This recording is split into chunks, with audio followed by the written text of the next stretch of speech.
Check one. Check one. Check one. Check one. Check one. Okay, man. Okay. Check one. It's okay, man. Check one.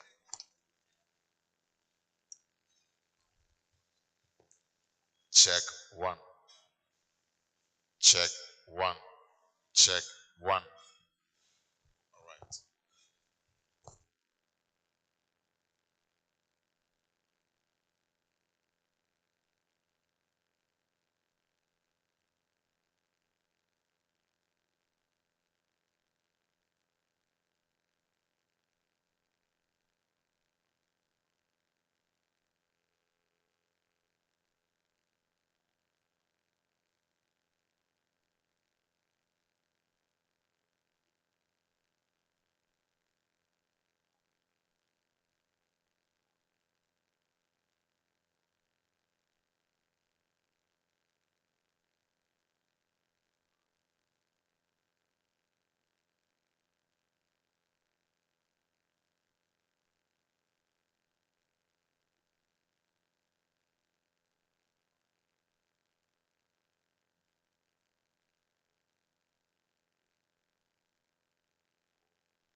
you to love me.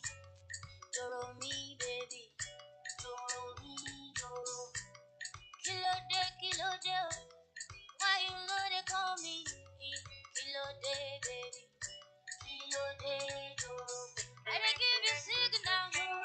Why you know they see me? I give you green light fire. Doro me, doro. I'm a kilo.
two, one, two, one, two. Testing one, two, two, one, two. Try.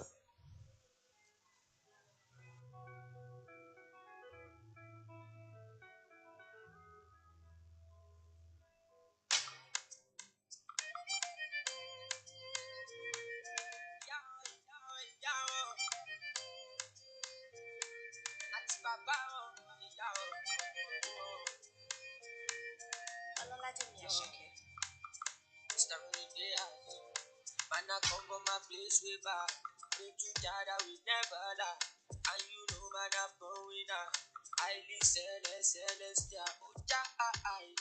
Oh, yeah. Oh, yeah.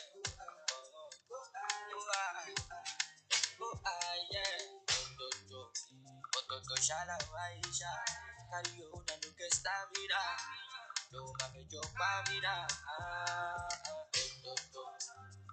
Shala, Waisha. Carry on and look at stamina. No, my major pamina.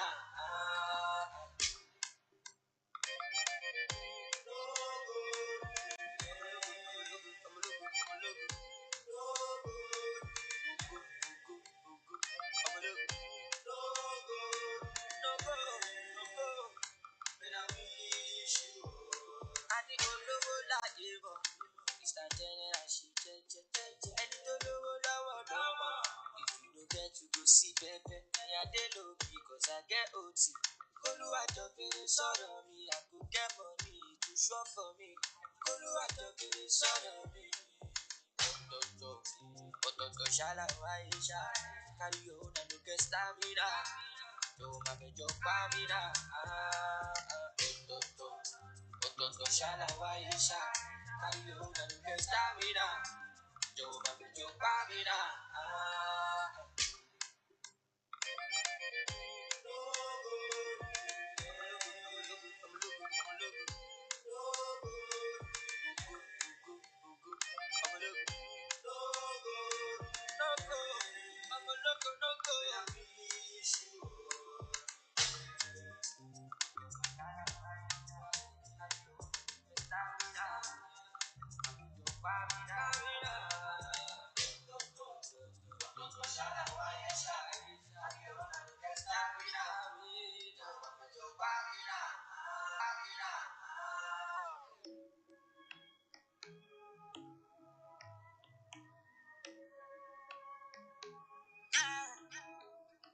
She wants a gangster in a bed tonight.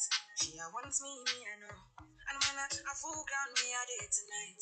She a calling my phone. Oh, she say when it's so unruly. Tell me the main reason you want me. The man with the ED. Curious girl, she got questions for Siri. We got that booty and wife me. So crazy, you driving me. Girl, you put it on me nicely. She riding it, I'm sliding it. Spread it out to less lightly. For mama spread them so widely. Caribbean girl won't die for me. She have to die for me, yeah, yeah. Bounce your body out, we bounce you out. Girl, you go down, not too soft. Say you agree and official, yeah. Bounce your body out, we bounce you out. I'm on no scream, no push out, yeah. No louder, no louder. Ninja boy, me not fear that. Me, I'm like money and they smell like me. Skin I come for you every day flaunting. Yoruba the money they not anything. Burning the midnight with a reason. And I pack me rifle just to ease a Gina. Better quickly stop the teaser. Give what belongs to Caesar, to Caesar. We got that booty and wife me. So crazy you driving me. Girl, you put it on me nicely. She riding it, I'm sliding it. Spread it out to less lightly. For mama spread them so widely. Caribbean girl won't die for me. She have to die for me, yeah, yeah. Bounce your body out, we bounce you out. Girl, you go down, not too soft. Show you agree and official, yeah. Bounce your body out, we bounce you out. I'm on no scream, yeah. Shout, yeah, no louder. Bounce your body out, we bounce you out. Girl, you go down, not too soft. Show you agree and official, yeah.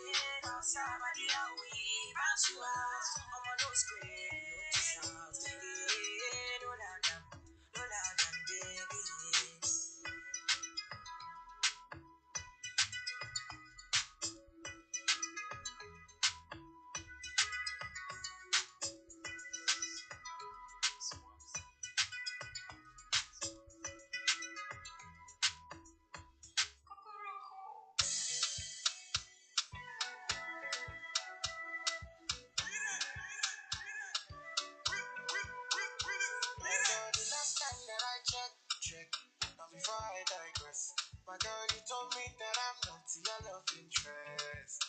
See, my girl, the last time that I checked, see, nothing ain't changed yet, except that I got a big bag and a big flag. Don't make nobody tell me nonsense, my nigga. Streets is so cold, my nigga. When nobody come try cry me a river. I'm a voodoo like the strings on my guitar. Nonsense, my nigga. The streets is so cold, my nigga.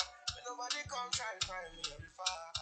I'm a voodoo like the strings on my guitar. So cold outside, my brother. I don't want pull no trigger. I just want you, what's up, going please? I don't want no wahala. It's so cold outside, my brother. I just want you, what's up, going please? I don't want no wahala. It's so cold outside. I know they let nothing to worry me. I know they let nothing to bother me. They no owe no one apology. They no say she look no they bother nobody. Me, I know they let nothing to bother me. I know they let nothing to bother me. They no owe no one apology. You get me? Nobody give me nonsense, my nigga. Streets is so cold, my nigga. When nobody come try me a river. I'm a voodoo like the strings in my guitar. Nonsense, my nigga. The streets is so cold, my nigga. When nobody come try me a river. I'm a voodoo like the strings in my guitar. So cold outside, my brother. I don't want pull no trigger. I just want you. What's up, going please? I don't want no wahala. It's so cold outside, my brother. Yeah, I know the heat of the jugger. I just want you. What's up, going please? I don't want no wahala. It's so cold outside.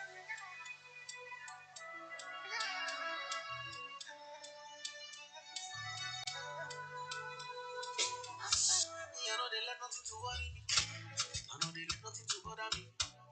They no owe no one apology. They no say she don't know they bother nobody. Me, I know they let nothing to bother me. I know they let nothing to bother me. They no owe no one apology. You get me? It's so cold outside. Yeah.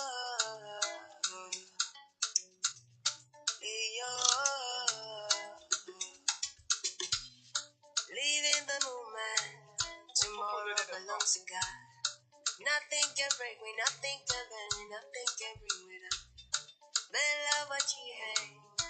We all deserve a chance. La la la la la la. I don't go where no love, where my home. Caraibo, down so long, long way. Hey! Awala wala la ya, wala wala, wala wala. Oh, I say, I say, oh, yo, oh, yo. Oh, I say, oh, yo, oh, Lord. Yeah, show me love. I work hard. My brother, man, I work hard. Just to chill. I live a life that's so real. Every time I cool my temper, somebody gon' enter. It's not so serious. Yeah, you know I try to forget, get a hold of my head. I live a life so free, yeah. I don't know if I need it up, but I know I'ma take it up. Check yourself, you can have it all, love. Anything you can have it. I don't see different kind of love, so I know if it's real enough. Yeah, yeah, yeah, yeah, yeah, yeah. I don't go where no love, where my home. Caraibo, down so long, long way.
Who am I to complain?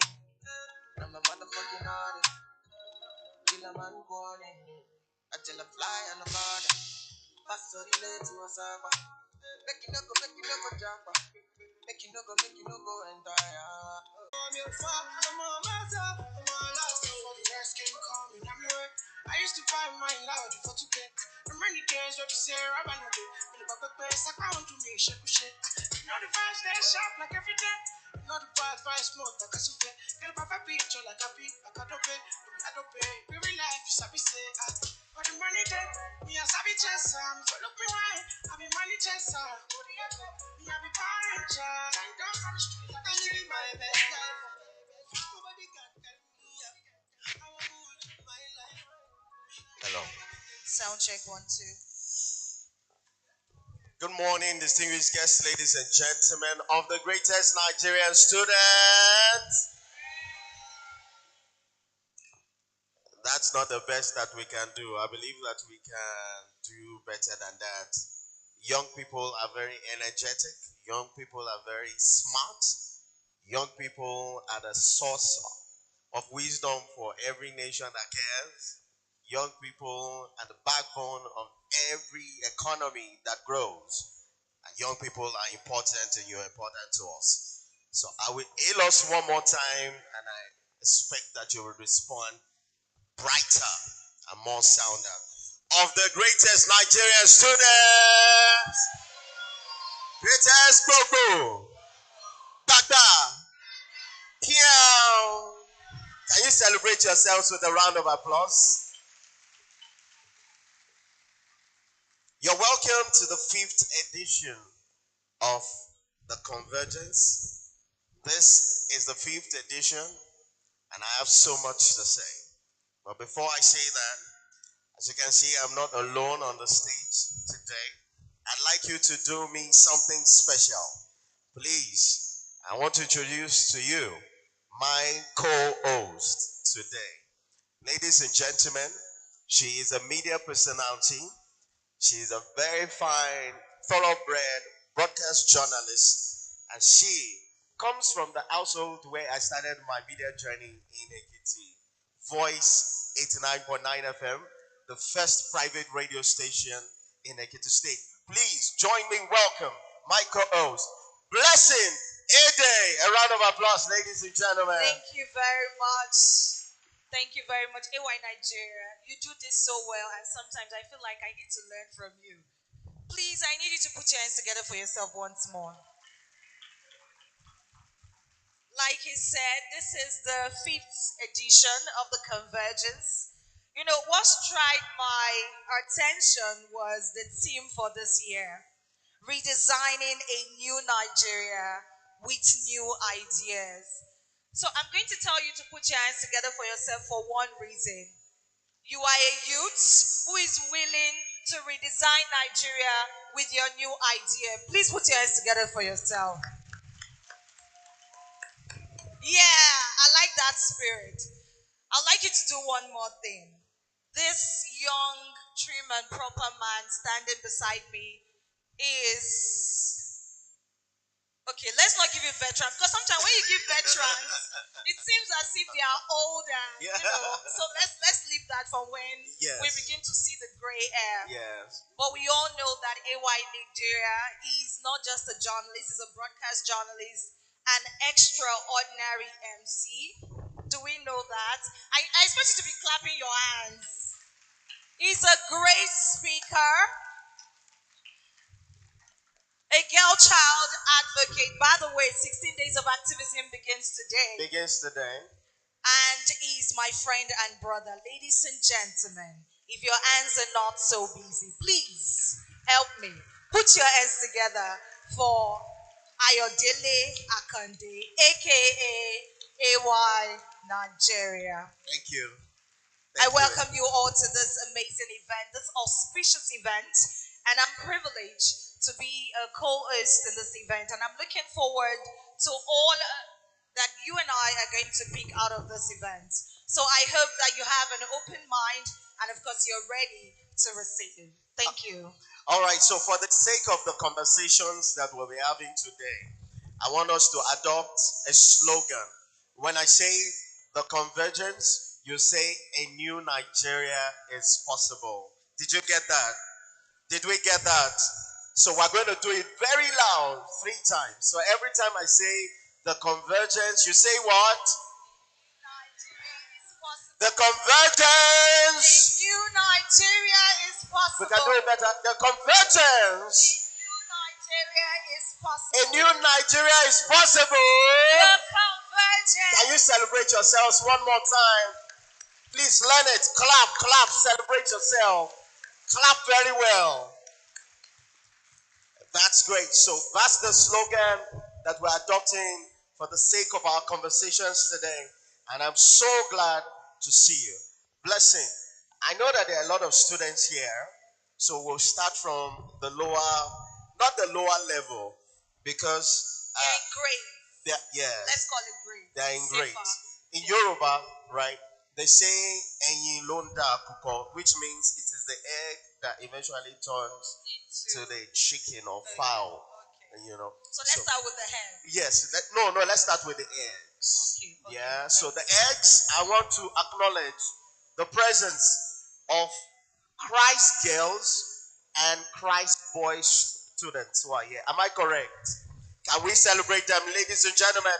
Up school! Up school! I want to hear you. Up school! For the girls, is it up girls? It's up school. That's good. When you see two schools facing each other, you know that it's Bala. All right. We have the students here of the Federal University Oye Ekiti. I like that. Woo! Of the greatest 4 years. You guys have a way of greeting yourselves. Am I correct?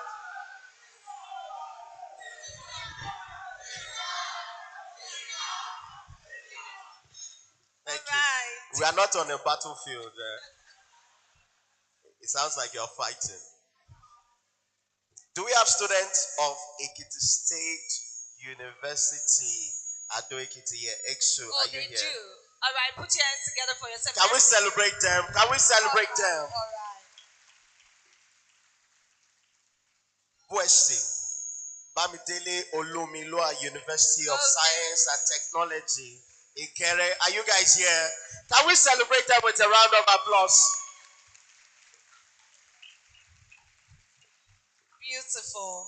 Do we have students of Federal Poly here? I don't want to miss anybody out. Federal Polytechnic that is here that I've had? No. Okay. But I want us to do this. This is the 5th year. And I must say, I've been a part of the journey from day 0 up until now. And I must say that we should do this very specially for the Federal University Oye Ekiti. These students every year have the highest number of delegation at the Convergence. God bless you for you. God bless you. I mean, I won't be surprised if the essence for this event is achieved more from them, because what you constantly give yourself to, what you constantly listen to, becomes a part of you. So this is not to put every other person down, but you must learn this from the consistent Oye Ekiti student, that if you're consistent in learning the right things, you're definitely going to come out great. Thank you. Thank you for doing that. Thank you. That being done, ladies and gentlemen, please rise. We will take the national anthem. Shall we rise? I will take the most beautiful state anthem in Nigeria. I agree with you. Yes. National anthem.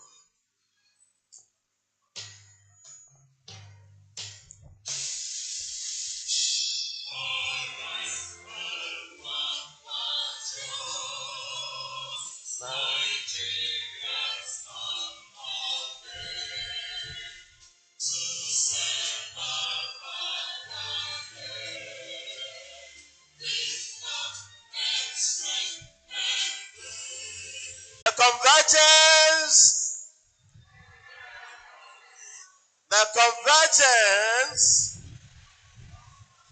new Nigeria is possible.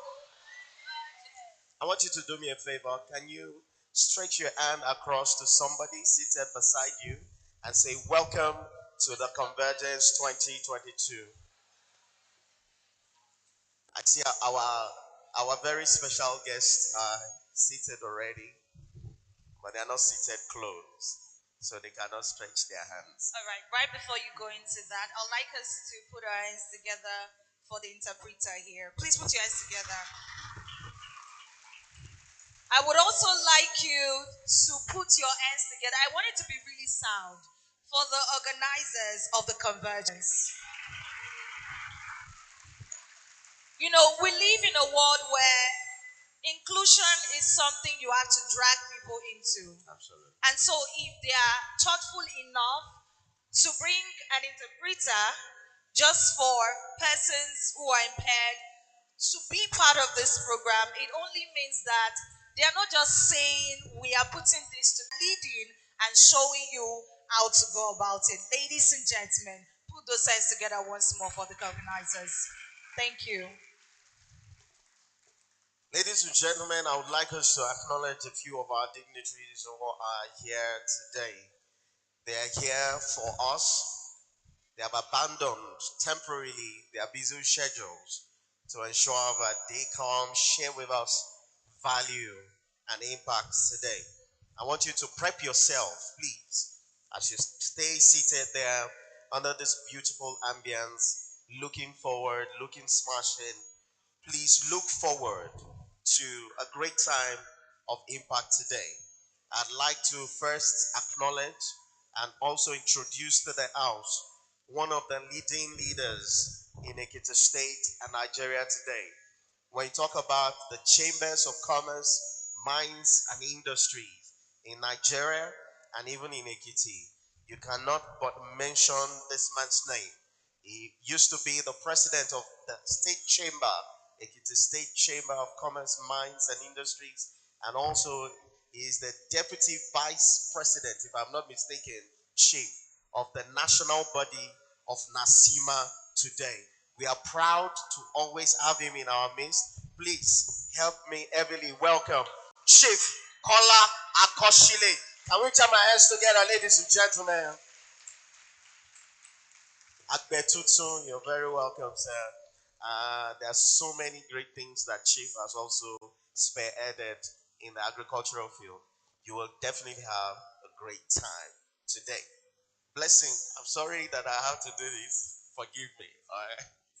But then, I want to also acknowledge the presence of one of the leading young persons in Ekiti State. I call him Otumba because this guy will never rest until he has helped at least a sizable number of Ekiti youths. He started the Otumba JT Ojo Foundation, and this has morphed into Alluvium University, where they raise tech enthusiasts and tech experts that are changing the tech space in Nigeria today. Ladies and gentlemen, please join me as I welcome Otumba JT Ojo. A round of applause, ladies and gentlemen. We are glad to have you. I know your base is not in Nigeria, but it's good to see you. Thank you so much for coming to Convergence. And I dare say, Convergence has invited and also attracted a lot of people from far and wide. I've had people from outside Ekiti.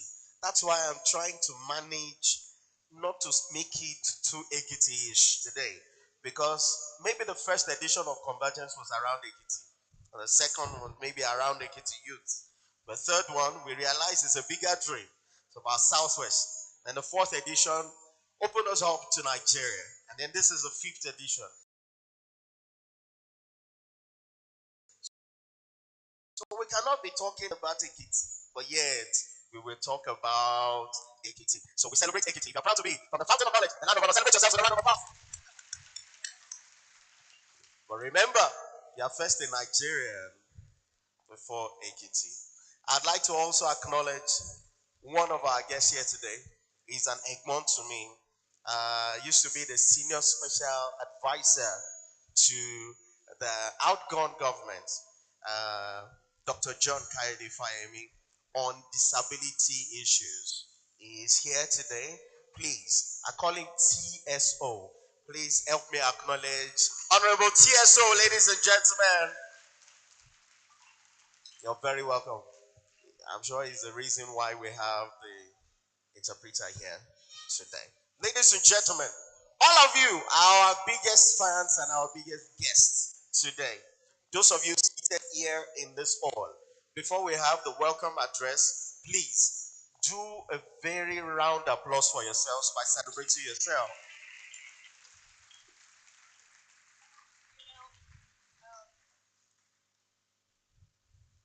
They talk about sound check. Sorry about that. They talk about young people being the leaders of tomorrow, right? How many of us have heard that? We are the leaders of tomorrow. I think some people haven't heard it. I just saw a few hands. How many of us have heard that? I'm hoping everybody. Am I the only one? Okay, I'm not the only one. All right. They say we are the leaders of tomorrow. But over time, very little is done to the leaders of tomorrow. And I want to help bring understanding to that statement. The leaders of tomorrow or the leaders of the future is not there. The future is now. So whatever investment is being made to help us get to that future, the future is when you become. The future is not where you are going to. So you see why you need to put your hands together for yourself. Because when there is a privilege to become and you are availing yourself to become that leader, it is a blessing. So once more, please put your hands together for yourself. Thank you. Okay, so we will have the welcome address now, but before then, ladies and gentlemen, all through our journey in Convergence, from the first year up until the fourth year, we've had support from a lot of people, but not as much as the fifth year has brought us. Ladies and gentlemen, one of our major collaborators and sponsors, we need to acknowledge them today. Please let us honor with a round of applause the Innovate UK KTN team. Can we jam our hands together for them?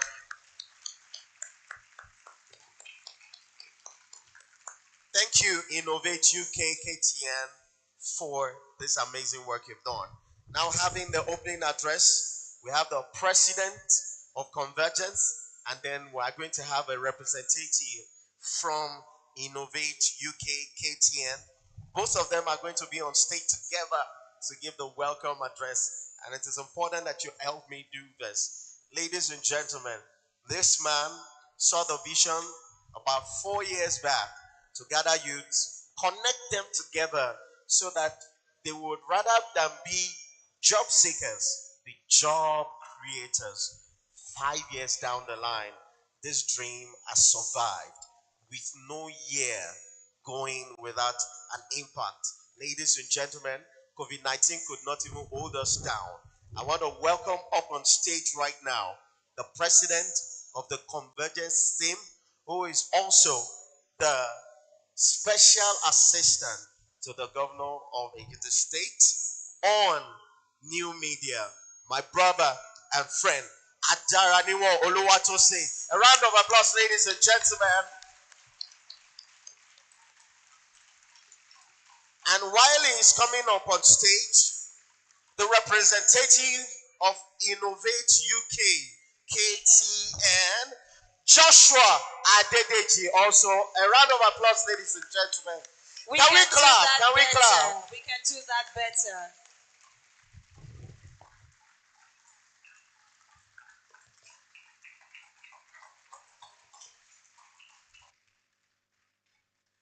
Please keep clapping for Innovative KTN.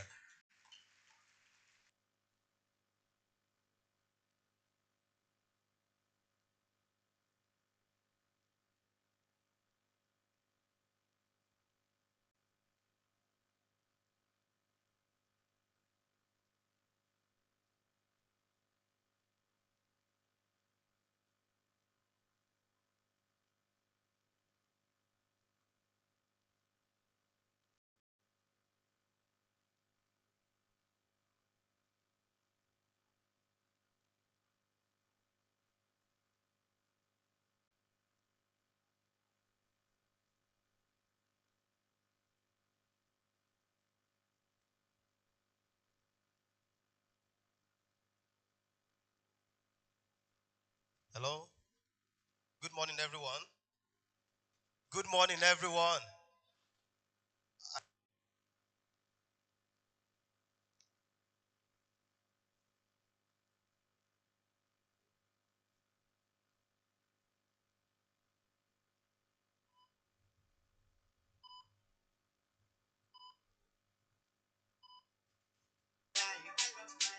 I love my life.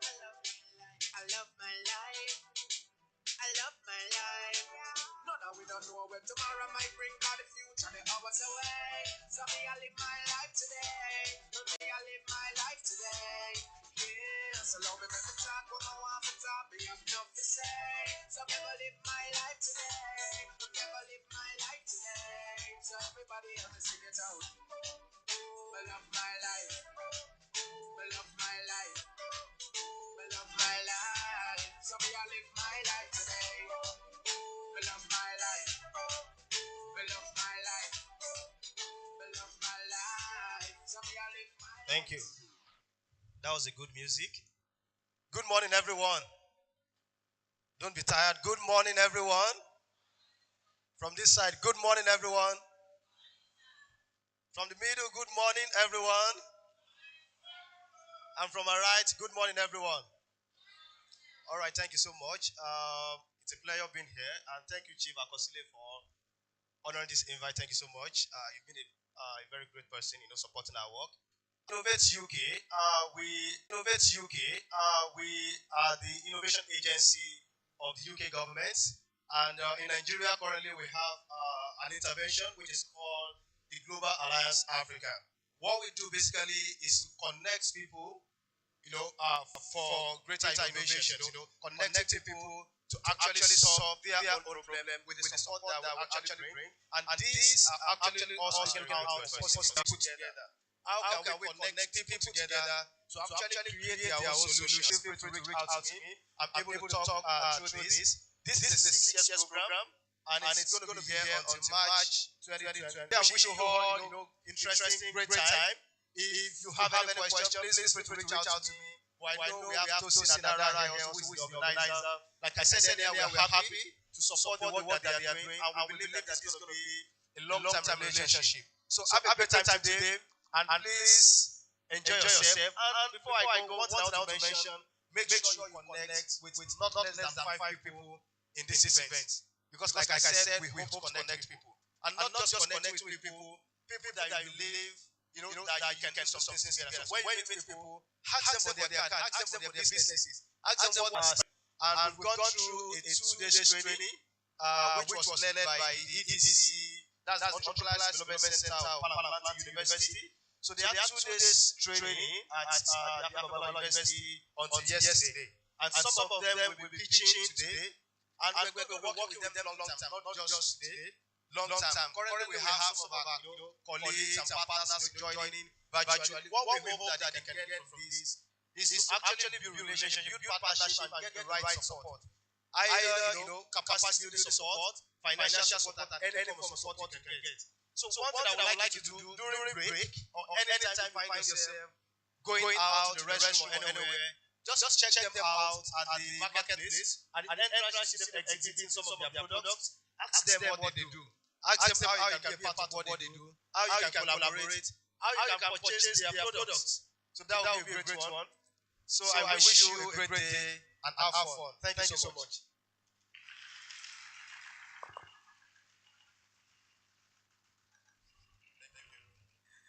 Thank you, Joshua. The Convergence. The Convergence. All right. I want to welcome everyone to the Convergence 2022. It's been 5 amazing years. 5 amazing years of building capacity, 5 amazing years of contributing to the society and the ecosystem, 5 amazing years of being intentional around growth. I want to welcome everyone to the Convergence 2022, and I have a speech to read to you. Let me start by quoting the famous American inventor and businessman Thomas Alva Edison, who said, if we did the things we are capable of, we would outstand ourselves. It is with Convergence. This conference, as well as you all know, is an annual event inspired by a mission to transform youth from job seekers into job generators. This is a life-changing platform that strategically engages young minds for personal growth and socio-economic development.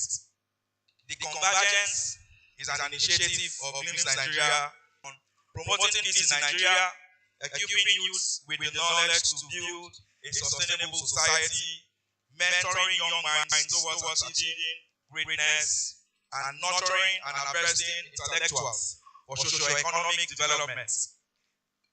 Let me all mention that through this platform, we've helped improve living standard of youth by creating opportunities and enabling environment for them to strive, while mentoring them directly to make social impact into job generators.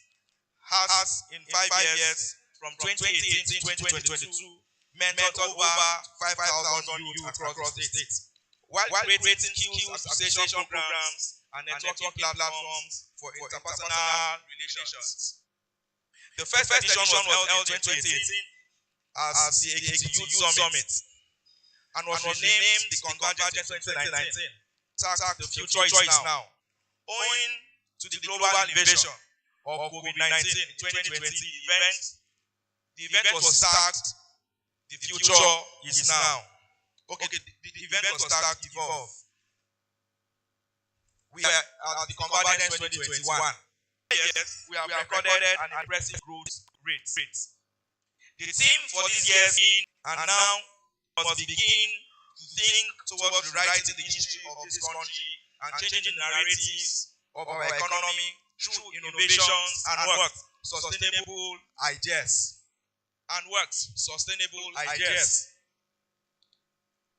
Partnership for growth and development. Towards the realization of the above, we have taken giant steps in partnering with local and international organizations and youth development. Innovation KTN UK, the United Kingdom's largest innovation network, and a part of the Innovate UK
problem in my state. Let's start with your state. Because when you exceed from your state, you start doing great in your state, you begin to spread towards what? The whole of Nigeria and across Nigeria. Ladies and gentlemen, once more, put your hands together for this beautiful state. You can do better. I don't know. Thank you very much. Forgive me. I am a proud Ekiti son, so everywhere I go, I mean, I anchor events even outside Nigeria, and I teach them how to greet. And forgive me if I have not done that today in Ekiti. When we say Yoko, you say Yara. And so when anything that I say, you say, oh, are you with me? Are you with me? Yoko. Oh, oh, oh, I can't hear you. Yoko. Oh, oh, oh. A round of applause for yourselves. You almost sounded like one African. Yes. I wanted to sing. I am a Pan-Africanist. I think we should move to the speeches, the goodwill messages now. All right, to give a goodwill message and speech here today is the founder and CEO of JT Ojo Foundation. Now, JT Ojo Foundation is a non-governmental organization set up for Ekiti, from Ekiti rather, to make the young person globally competitive and help communities towards self-sustenance. This foundation has been set up among other projects to donate solar street lights to streets and of course to communities. They have done that. Put your hands together for them. They've done that. They have donated boreholes, water fountains to organize to communities, and of course they've sponsored several medical interventions, food banks, sport intervention, as well as farmer empowerment and local farming interventions. Ladies and gentlemen, to come on stage right now to give us his goodwill message and speech, and I think you should pay attention, is the CEO and the founder of JT Ojo Foundation. Please put your hands together for A him. round of applause, ladies and gentlemen. Thank you.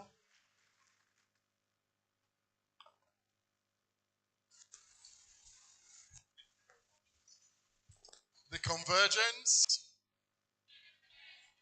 Come on, students. The Convergence. Okay, let me start from my own alma mater. Up school. Up school. My own story in Ekiti started from Christ School. I'm going to tell that story today. Greatest Nigerian students. Greatest Nigerians. Good morning, Chief. Good morning, Honorable. Your Excellencies, panelists, young people. First of all, would you join me to celebrate the people that brought us together, the convener of this event?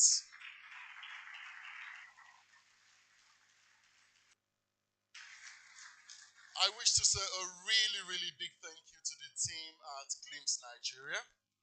The team is led by my brother, the special assistant to the governor on new media, Mr. Tosin Adara. Please put your hands together for him. Check. All right. I'll be talking about new ideas for a new Nigeria. Check. And I would like my slides to come up. But before, I think while we wait for my slides to come up, it's interesting that you guys are at the right place right now. Not just at the right place at this event, but at the right place in your lives to be able to pivot and make the best decisions of your life right now. You've got time and you've got the energy to move in the right direction. I'm going to say it in Yoruba, say, come and see these guys drinking from the stream. And he said, bó ṣe máa ń mú nìyẹn, ibi tó ti máa ń mú mi nìyẹn. right? That's where they drink from. And then, just casually, as if it's nothing, he then said, Kedema wo, wama yagbesomi upstream.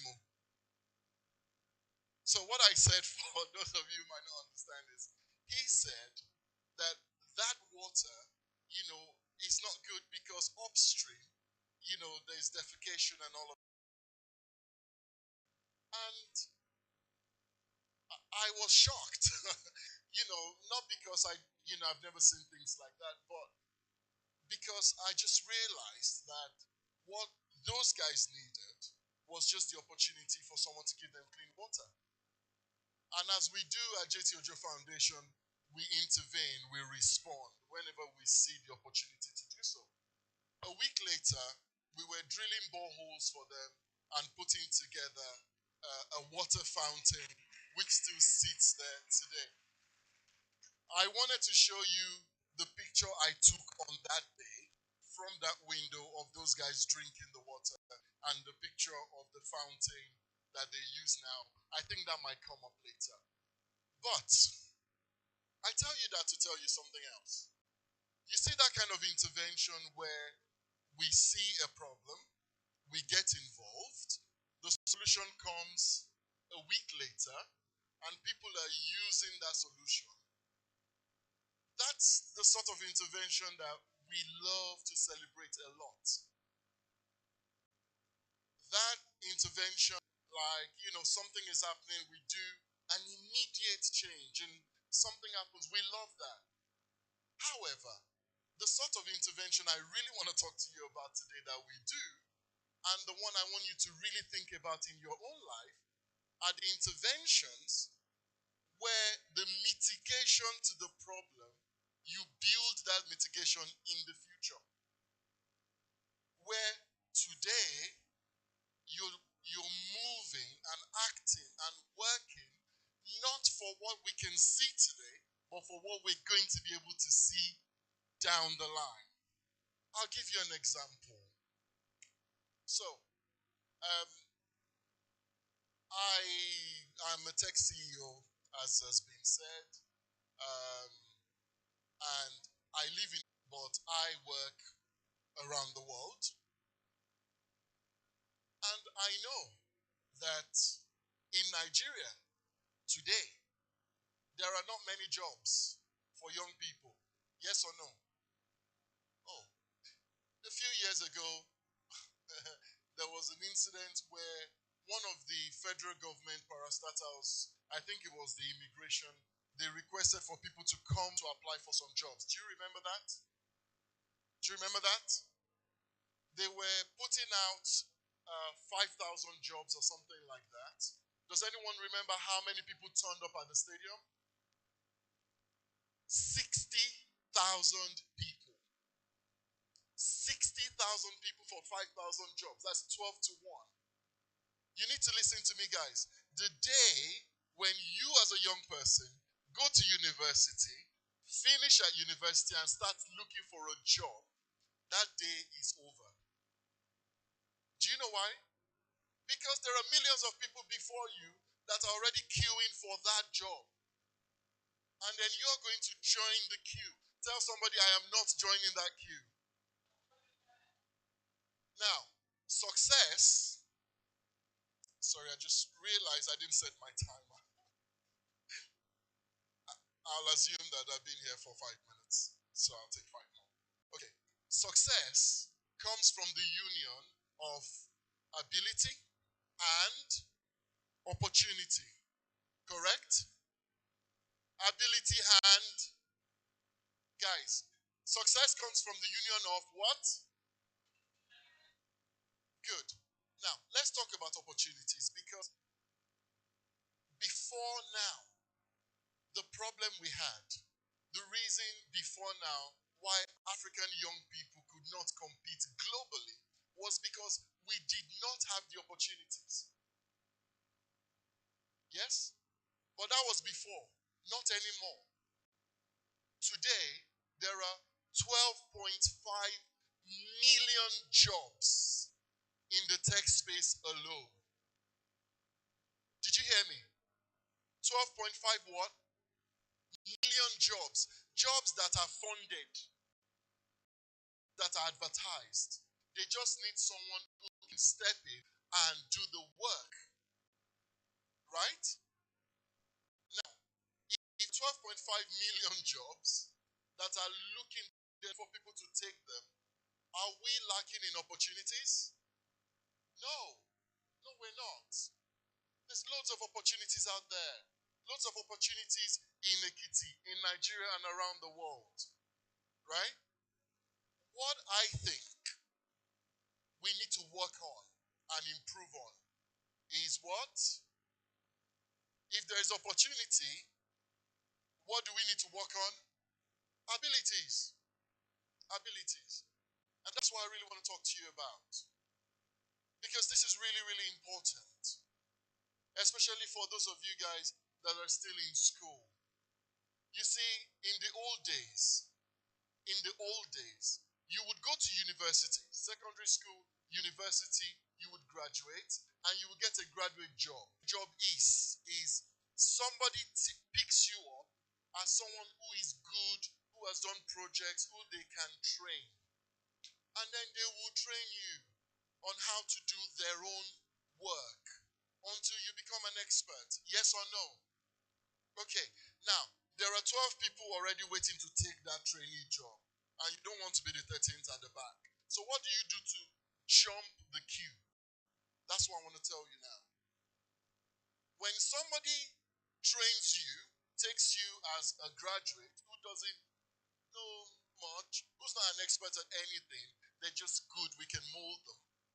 When someone takes you from that place, they are taking the risk on you. Now, listen to me. I run a charity, I run a foundation, as you know. But the truth of the matter is that there's no free lunch. Do you understand that? If somebody is taking the risk on you, they will charge you a premium for them taking the risk. That is why if you want to get a graduate job starts at what? 50,000. Yes? Correct? But if you're an expert in that field, no one will offer you 50K. Do you know why? Because now, instead of they paying the premium on you and charging you to be able to train you, you're well trained. If you're well trained, you get to charge that premium. Does this make sense? Does it make sense? Okay, you get to charge that premium. And then you can say, if you want me to do X, Y, and Z, my money is 1 million. Right? As an example. Does that make sense? Okay. This is the reason why, if you just bring my slides back up, this is the reason why, as a foundation, we're investing a lot into young people in Ekiti to make sure we can build those abilities. I know there are millions of jobs out there for a programmer, but you might not know how to program. This is why we're bringing that opportunity. And we started an ICT club at Babatokwe Memorial High School in Ekiti. And we're rolling that out now to other schools. As a matter of fact, from the 2 years that we've been doing that, we've come up with a textbook on HTML that is geared solely and mainly at secondary school students.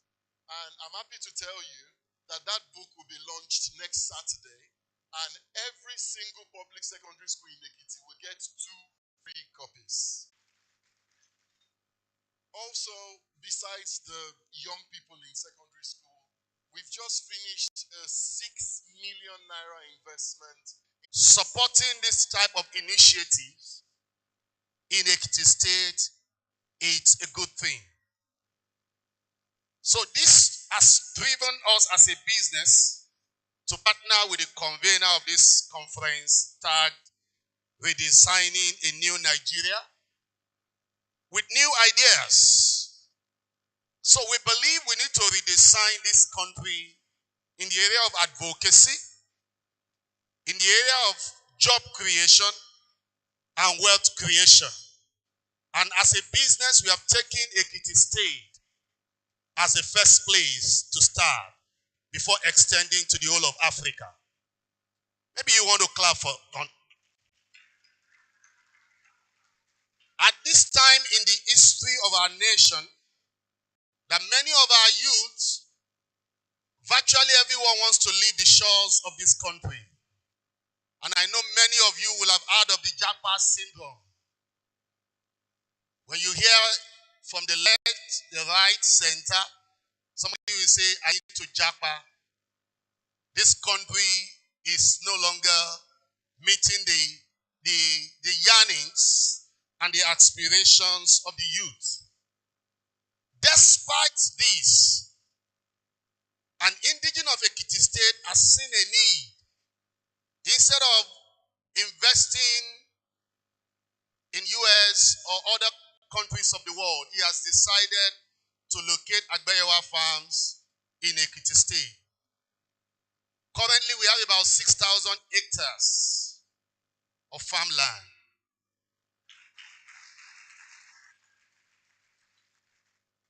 And as at today, Agbeyewa farm is less than 9 months. And we are currently employed more than 150 youths in Ekiti State. And currently also, you're talking of a young man who is a youth, who is leading, who is revolutionizing access to healthcare in the United States. The same company started a few years ago. I can see many of you should have this pamphlet. I believe you have it. This is the man I'm talking about. The same man is leading access to healthcare. He started this business a few years ago, and currently it exists in about 5 countries of the world, including Nigeria.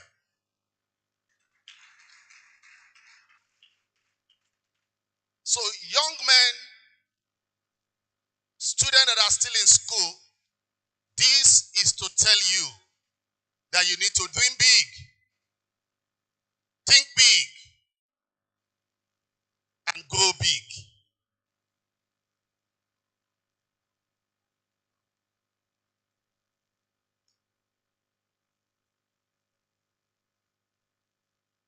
This same man is an indigene of Erimokwe in Ekiti State.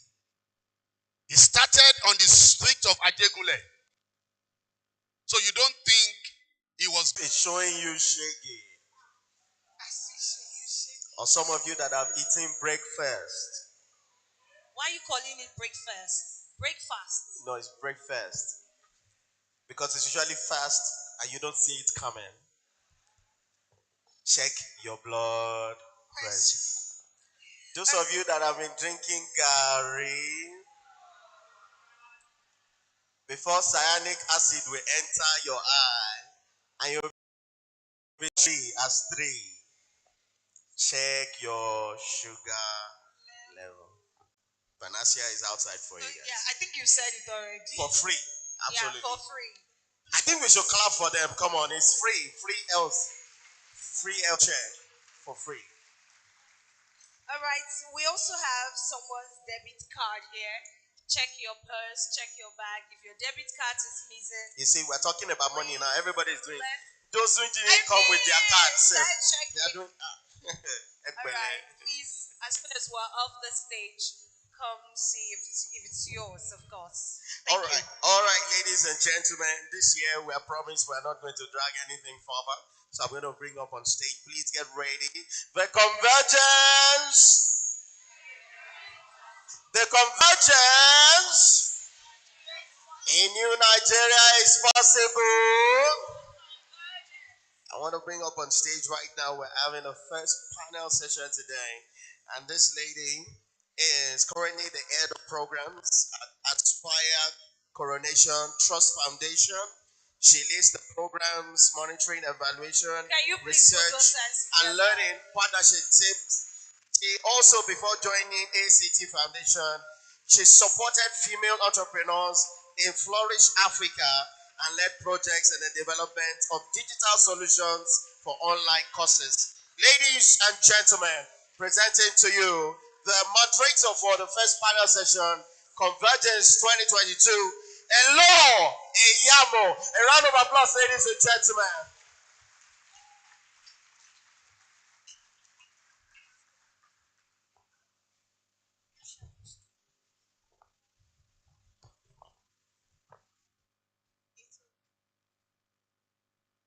Good morning.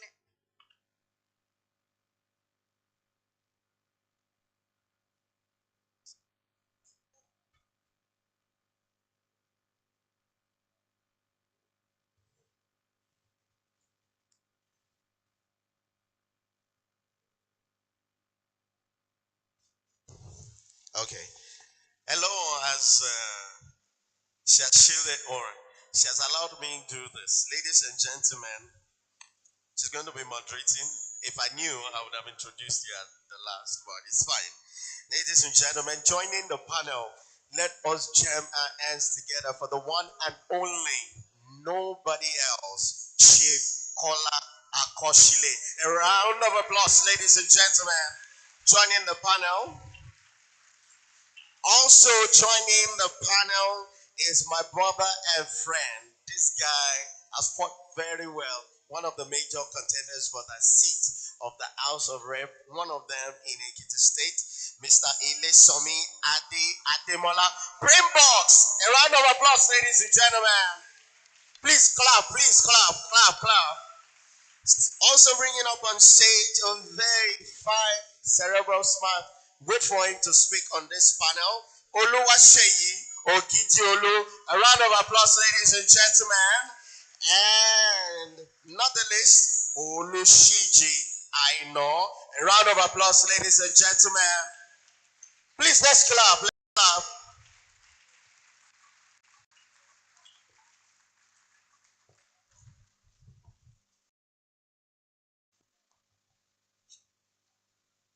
Okay, there's one more person, so you will do me a proper applause right now. Ladies and gentlemen, let's give it up for Uchendu Egbona.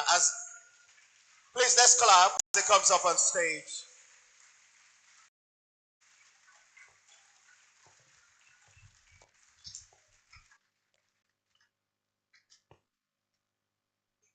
So good morning, everyone, and I'm happy to be here. Thank you so much for the warm welcome to Ekiti State. So this is my first time of being here. So can I have the warm Ekiti welcome?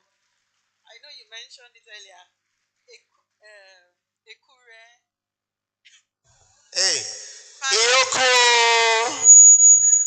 Oh, oh. Okay, so I think I got the O part. Okay, so we are here today and we'll be talking about a very interesting topic. And it's really all around innovation. I think we are all here today and as we are all products of innovation and we'll say evolution. And innovations always stem up from problems. What is the problem and how am I going to try and solve it? And at the heart of this, there's the human mind and there's empathy. Always wanting to make life better for the other person and sometimes for yourselves. So I'm here. As earlier introduced, my name is Elohor and I'm the head of programs at Acts Coronation Trust Foundation. And what we do at Aspire is that we do support. Aspire Coronation Trust Foundation is a grant making organization based in Lagos, Nigeria. And we support social enterprises and non-profits with grants to help them support their ideas and to make sure that we make positive impact across Africa. Over the past 5 years, we've been able to touch the lives of over 2 million people and reached and done distribute 8 African countries. So that's the background about the organization I work for. And you can look us up online to find us more about that. So as we go ahead into this session now, we do have our honorable panel members. And um, as the topic says, the potentials of innovation to unlock investments and job opportunities in Ekiti State. We realize that it's something that requires us to talk about. So the very first question will be going to Mr. Uche. I know, we just want to, you've been here at this for the past few days working with the youths in this city. So we just want to know what has caught your attention about them, what's unique about the youths in Ekiti State. All right. Good morning, everyone. I think it's still morning. Okay, yeah. So my name is Uche Buna. I'm a lead consultant for Enterprise Lab Consulting. I'm also faculty, a BDSP consultant and trainer for Enterprise Development Center. I've been in Ekiti for the last 2 days, and I could tell you that also this is my first time as well, just as Elo, first time as well. And the journey from Akure to Ekiti, let me say, was something that I didn't really expect. Maybe because I'm from the eastern part, but there was a lot in terms of landscape. Yes, I think I appreciate the view. In getting to Ekiti, I live in Lagos. I've lived in Lagos all my life. So maybe I'm used to the fast city. You know, everybody moving very fast. I think Ekiti, people like to maybe take their time to get things done. Okay? Now, we came here in partnership with Innovate UK for a 2-day workshop. And the workshop was centered around guiding and holding 10 young innovators who are trying to build a business. So let's say they are at the early stage. Okay, with my own experience, I came with my colleague who is Dr. Wale Anifowoshi, who is also in the house. We're able to take them for 2 days around what it takes to create value. So the essence is, what do you need to create a sustainable business, right? And I could tell you that in terms of motivation, in terms of commitment, we could see that with the youth innovators.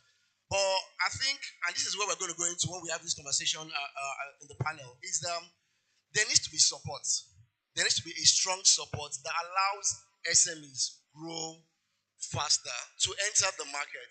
So for us, it was intentional that we brought examples from SMEs that we had worked with in the last maybe 5 to 10 years in different sectors. So it wasn't sector specific. We had someone in agriculture. We had somebody in the creative as well.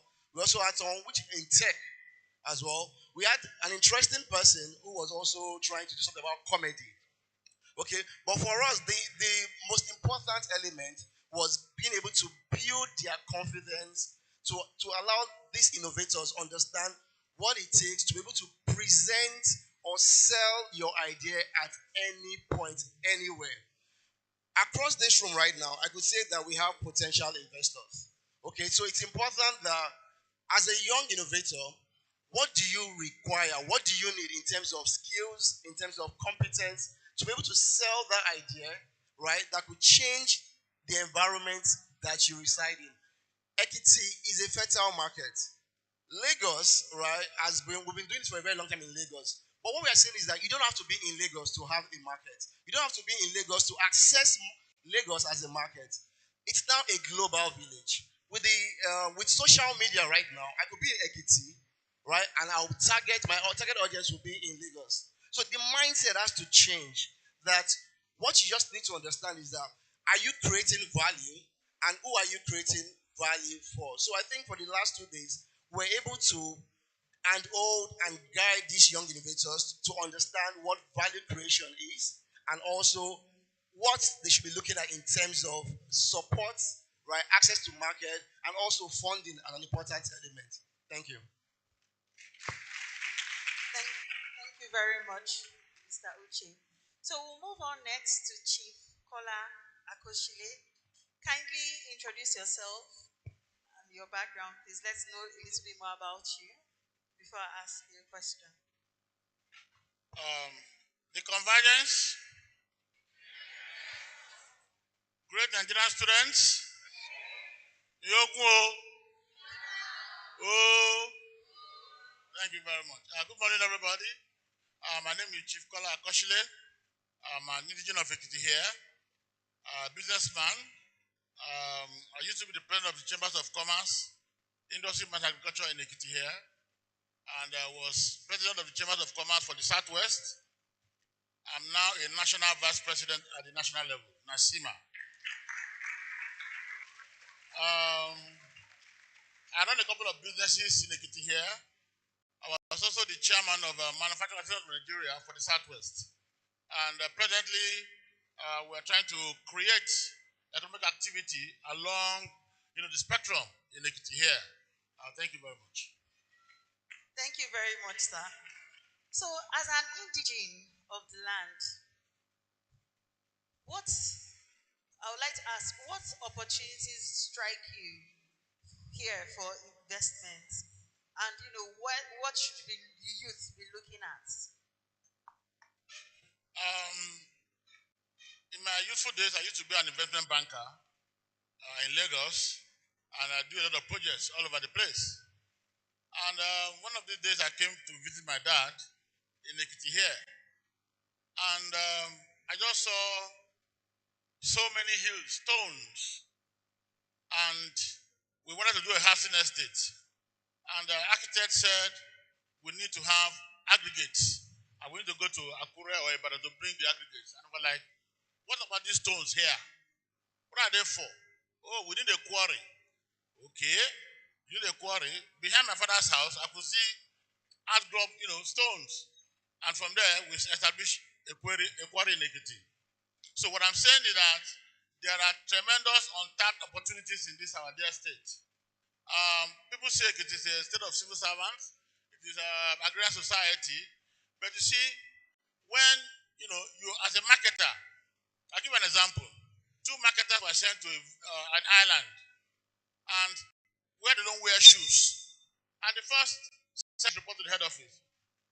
Excuse me, sir, they are very remote here. They don't wear shoes. There's no market. Please transfer me back to the capital city. Don't wear shoes, but there's huge market. If I sell shoes to everybody, there is huge market. So you can see the different perspective. And so in Ekiti, I saw quite a number of opportunities in the solid minerals, in agribusiness, value chain.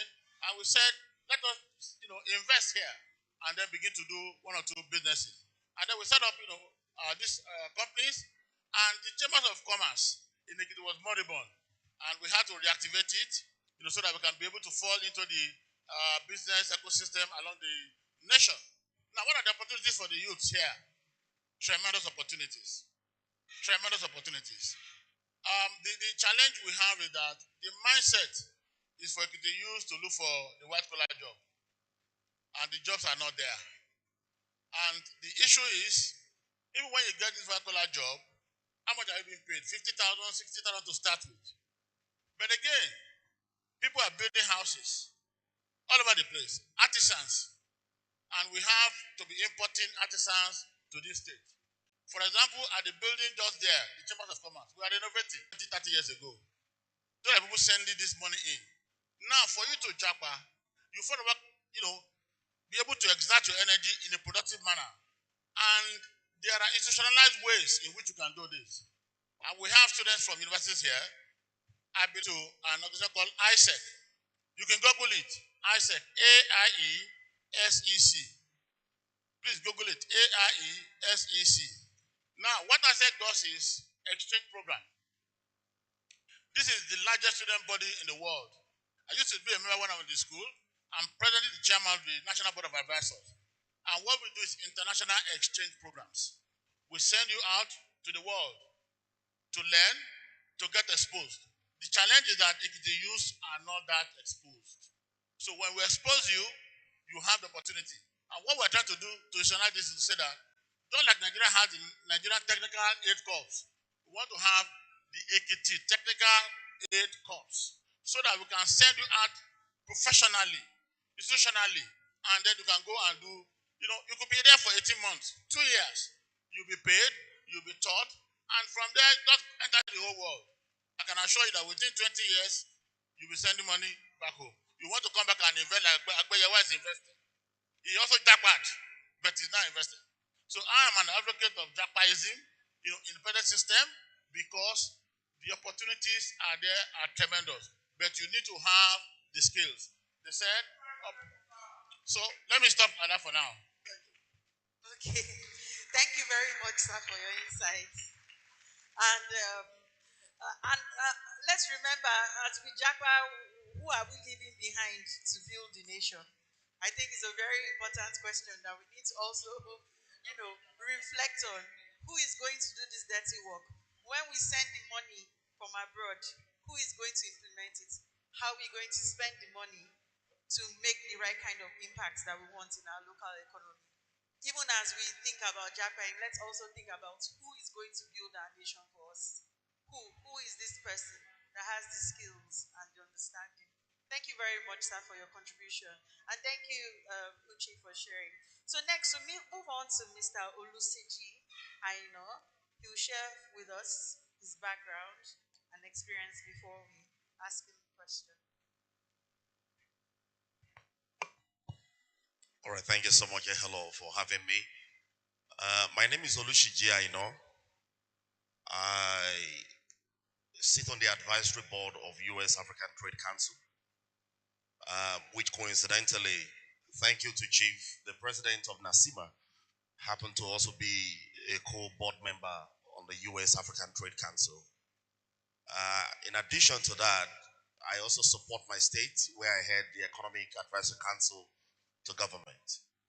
And in my private sector life, I am also a partner and West African coordinator for Impact Amplifier, a South African-based organization. So again, thank you so much for having me, and I really appreciate that. Thank you, Mr. Oluseji. So from your wealth of experience, how, I'm really trying to think about how to phrase this question. We talked about opportunities earlier with with Chief Kola, and he really expounded on the opportunities that exist in the land. We're now looking at the enabling environment, and with your experience working with different governments across the world, how can this environment be more conducive for growth for the youths? All right, thank you so much, hello, for that question. And again, one very important thing that we must re-emphasize in this room this morning is that God has blessed us as individuals, as a state, as a nation, with abundance of human resources and natural resources.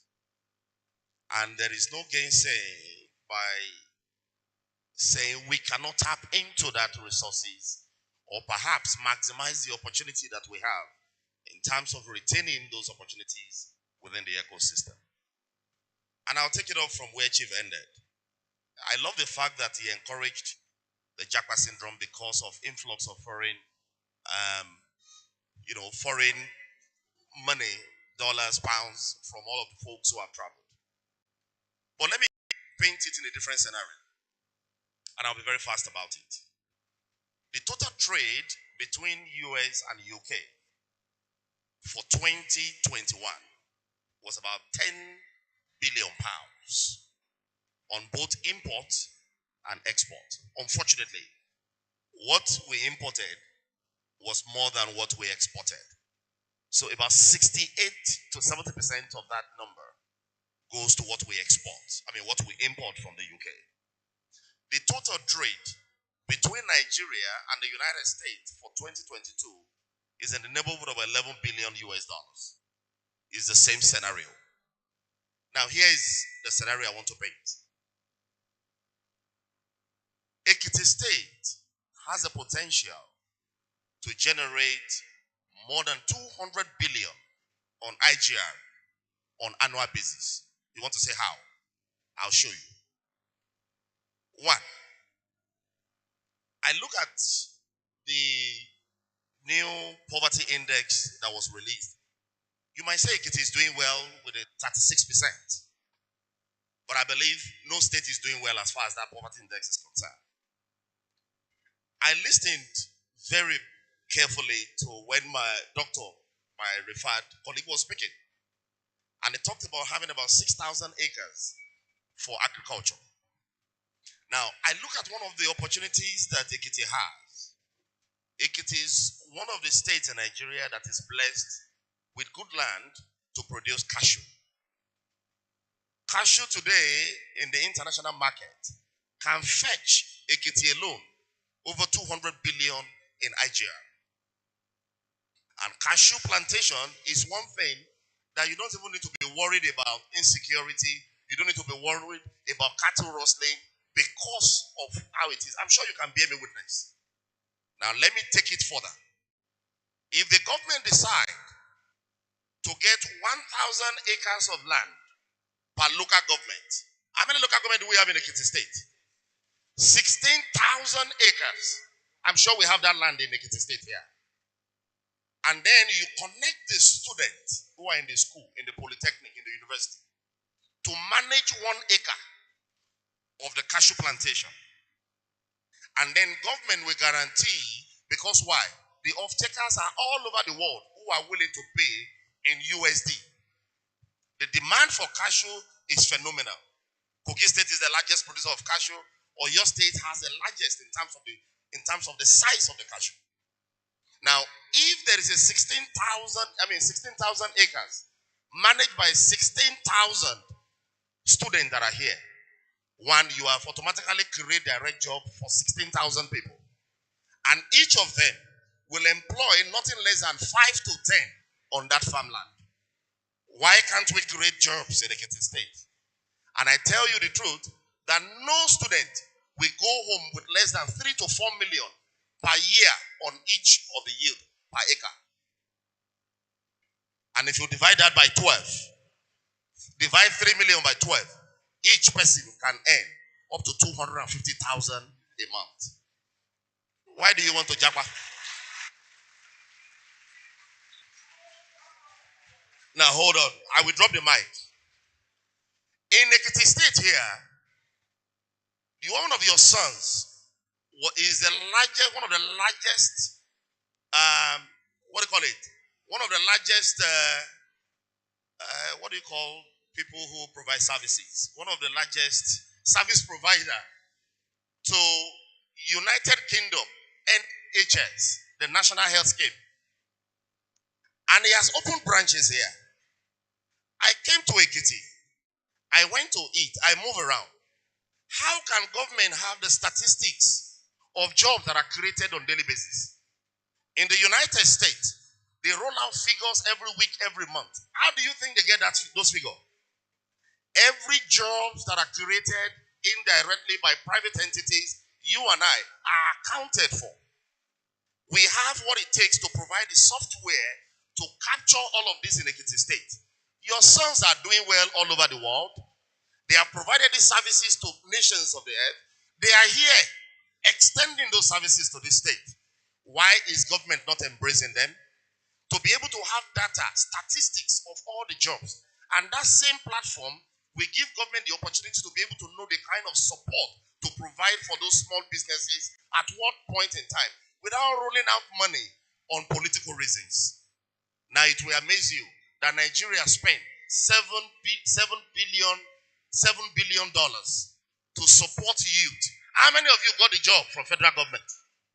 That money went down the drain because it's not properly appropriated. Again, as I drop the microphone, we can retain all the brains that are here. One of my brothers said there are 12.5 million jobs in tech services. The kind of jobs that are available within the tech space is enough to absorb all the students in the Ekiti State that can earn as much as about £1,000, $1,000 from the comfort of your Ekiti here without going far. Ladies and gentlemen, the opportunities are here. The resources are here. We can make the money together. Thank you, Mr. Olusegun. I feel like saying a popular line from Kiss Daniel's song. Wake up. Wake up. Oh. Although the wake up call is after you have worked. I don't work, I don't try. I'm supposed to enjoy myself. So for us, it's in the reverse. Like we need to wake up. Where is our power? Do you know you are important? You count. Are you holding those you have put in power accountable to make sure that you get what is truly yours? This may be food for thought. It's a spur to action or a call to action for yourself as an individual as to this is what my state can give me and this is what I can take. Remember, where you are japa into, their own people took out the time to build their land and create that wealth that our people are going back to easily get. Not easily, but work hard, but they sent back to us. So let's just also have that in mind. They are human beings, they have heads, we have heads. And I would like to say that the Ekiti people that I've met, they are always all the people I've encountered from Ekiti in school. You didn't want them to be your classmates because they're always coming first. Like, is it so we know that you are brilliant. So it's now a matter of how can we bring our brilliance into action and make it work for us. Thank you very much for your brilliant solution, Mr. So now we'll move on to Mr. Ilesomi Ademola. Please share with us briefly about your background. The Convergence. My name is Ilesomi Ademola. I'm a businessman and a politician. I'm the CEO of Legacy Assets of Africa, a consultant in charge of forestry in Ondo State. I'm also the consultant in charge of energy, mineral, and mines in Ondo State. Also the consultant in charge of Ministry of Environment in Ondo State.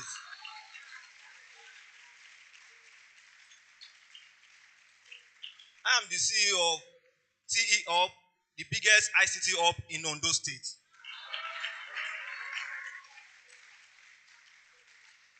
I'm an estate developer.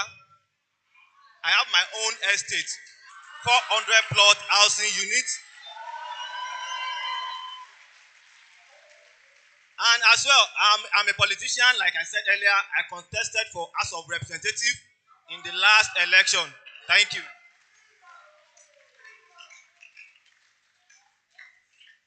Okay, thank you very much, Mr. Lesomi, for your fantastic introduction. So, seeing that you are a youth, I'm just curious as to what's the role what role can youth play, just like you, to gain, um, this is for like in coming up with innovative solutions to gain traction. What role do you see young people play? Thank you. I think we are more of the same generation. I'm going to be more practical. I won't tell you what you go and read at home. I want to tell you what you take home and what you can benefit from. I want you to see me as an example. If I can do it, you can do it. The first thing most of our youth used to think about is funding. How do we get the fund? I want to go into business. I want to start my own company. I don't want to be an employee. I want to be an employee. How do I get the money? But I said something earlier. I own an estate of 400 plots. At this age, I'm just 28 years old. So, and that is an investment worth 160 million naira. If you are not a Yahoo guy, you are not stealing from probably government, you should be able to defend how you make such money. But I can tell you, I've never been a Yahoo guy. And aside that, one thing we need to understand is once you can conceive the idea, that's the first thing. You need to have a driving force. What is your driving force? When I started my project, I think I was nobody. I started the project with zero capital. But the idea was there. What do I want? I want to own an estate. That's my passion. I want to own an estate. This daddy is my living witness. Having an estate is not an easy thing. I started by, okay, if I want to own an estate, I can probably have a bricks. That's the normal block. Let me start with that. At least if I can't own an estate, I can start producing bricks. And I don't want to produce the normal blocks. So I invented a bulletproof bricks that the vice president came to check in Ondo State few years ago. I brought it to Daddy here under Ekisima. Daddy, this is an idea. I can produce a bulletproof bricks. And it's not going to use cement. And he was able to support me. That okay, if you can put it this way, this is how you can able to go about it. And I was able to do that one. I launched it. And from there, one step achieved. Two, I'm still not satisfied because my target is I want to own an estate. But I don't have the money. Okay, I started with, let me talk to artisans because I'm an entrepreneur. I have access to a lot of entrepreneurs who are artisans. Artisans, they don't have this collective savings plan. If you're a civil servant, you can have a cooperative. But as an artisan, like Okada riders, all they just want is spend and spend and spend. So I started what I call daily bank. It's just like the normal colo that we used to have in olden days. So, but my own colo is different from the usual ones. Mine comes with a key. So once I give it to you, you keep it in your house. You'll be keeping your money there. At the end of the month, we come to your house to open it. Our own is 500 naira. So I was able to produce 500 boxes, which I gave to artisans around. So in a month, I was able to make 250,000 naira from just giving people colo. So I now realize, sorry if I'm taking time, I now realize, I asked those Okada riders, do you have a land? They said no. Do you have your own house? They said no. But you're able to save 50,000. You're able to save 100,000 in a month. But they were unable to have this savings. But now, when I discovered that, okay, these people, they can save. That was how I got the idea of having an estate at last. So now, I opened an account with Providence Bank. There's a bank called Providence Bank in Ondo State. Having an account with Providence Bank, I approached community leaders. Sir, how many plots do you sell in a month? In this your land? They said 5, 6 plots. Okay. That's like 100 in a year. If I can help you to sell 200 in a year, how will you feel? And you will get the money 3 times. They were very happy. They jumped on the offer. They gave me an agreement stating this land belongs to you, but you must pay us in the next 6 months. I said, good, I will pay. And I approached my clients. I can give you a land. You can start building tomorrow, but be paying 15,000 naira per plot. Everybody jumped on the offer. That was how I was able to gather their money for the first 6 months and pay my landowners. And before you know it, the land I bought 400,000 naira, they are selling 1.5 million naira now. And we still have over 200 plots, unsold plots. And I've been able to balance the community. So what we need to know, we youth, is if you can think about the idea, don't think about the money aspect, think about the idea. What solution do you have to offer? What value are you bringing on board? If I can do it, you can do it. Thank you. Thank you. Thank you for that. Thank you for that brilliant submission. And as I said, this is my first time of being in this town. And yesterday, when I went for a ride in the evening, I just asked, the people who were taking us around, what's the primary occupation of youths in this city? What do they do? And the man told me, said, well, to be honest, a lot of them, we do have a lot of Yahoo activity going on here. And I was surprised. I was like, it has penetrated here. And they said, don't joke with our own. They are very, Yahoo both in and out. But I'm really amazed and I really love the fact that he can tell us the story of how he got his wealth. And this is a challenge that I think we should pose, even when people are about to spend. How did you make your money? Can you boldly tell me how you made your money? That's a challenge that might not become popular in Nigeria or in Africa. But maybe when we begin to ask those kind of questions, people will begin to think and say, how am I impacting my community? And like what he said, just to drill on a few more things I talked about innovation. Innovation is really, how do I help somebody solve a problem? And it comes from a place of empathy. He helped people solve their problem of saving money. He didn't just think about himself. Yes, he wants to make money, but he did this by helping other people solve their problems and just coming up with a small solution. It doesn't have to be big, a big shake that will shake the world. But something small and tiny can still give you as much and make the same effect. Those days, they said Eleganza started by selling biro. How much is biro? Biro was like 250 kobo then, and it could build mansions. So we're just trying to say, what are those small things that you can do that can also affect and help your community? So now we'll circle back now to Mr. Uchendu. And still in the area of ideation and coming up with ideas, what key nuggets can you give and encourage the young people here in All right. Well, thank you, exploring hello. opportunities? I think listening to other speakers, you can tell that value creation is one of the most important elements of entrepreneurship. From my own experience, I think first of all, we all need to develop this entrepreneurial mindset, especially with the youth of today. And that should even start from the grassroots. If you look at the major cities today, we don't even just, like, let me give an example, like Yaba College of Technology. I've had some collaborations with them in terms of entrepreneurship. And I could tell you very well that there's a difference from how things are done in the federal universities, permits me, compared to the private universities. And I'll give you an example would be the Pan-Atlantic University. Now, for us, we do entrepreneurship in year 2 for the students. And what that has done for us for the last 4 years is that we've been able to build young entrepreneurs that have been able to own their businesses before they even turn 25.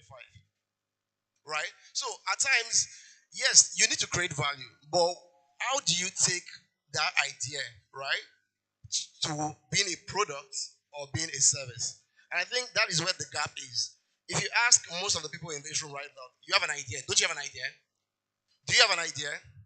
Yes. And ideas are, so many people have the same ideas you do. But the issue is that how do you take that idea to the market? And I think that's the problem that we have in Nigeria. Do we have the support? Do we have the support from the government? Do we have the support from the private institutions? Do we have support from partners that can allow you to build your idea into a product, right, that could solve a problem in your environment?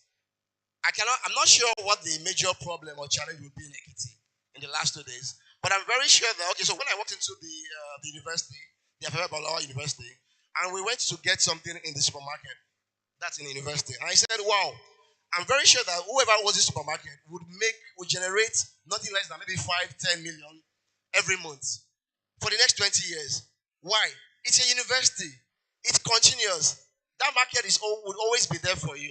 So once you understand where value is, it is easy for you to take that idea. So what I'm saying is that I think there should be more support from institutions so Innovate UK has been able to, and Convergence, doing this event, for example, is also trying to support SMEs, right?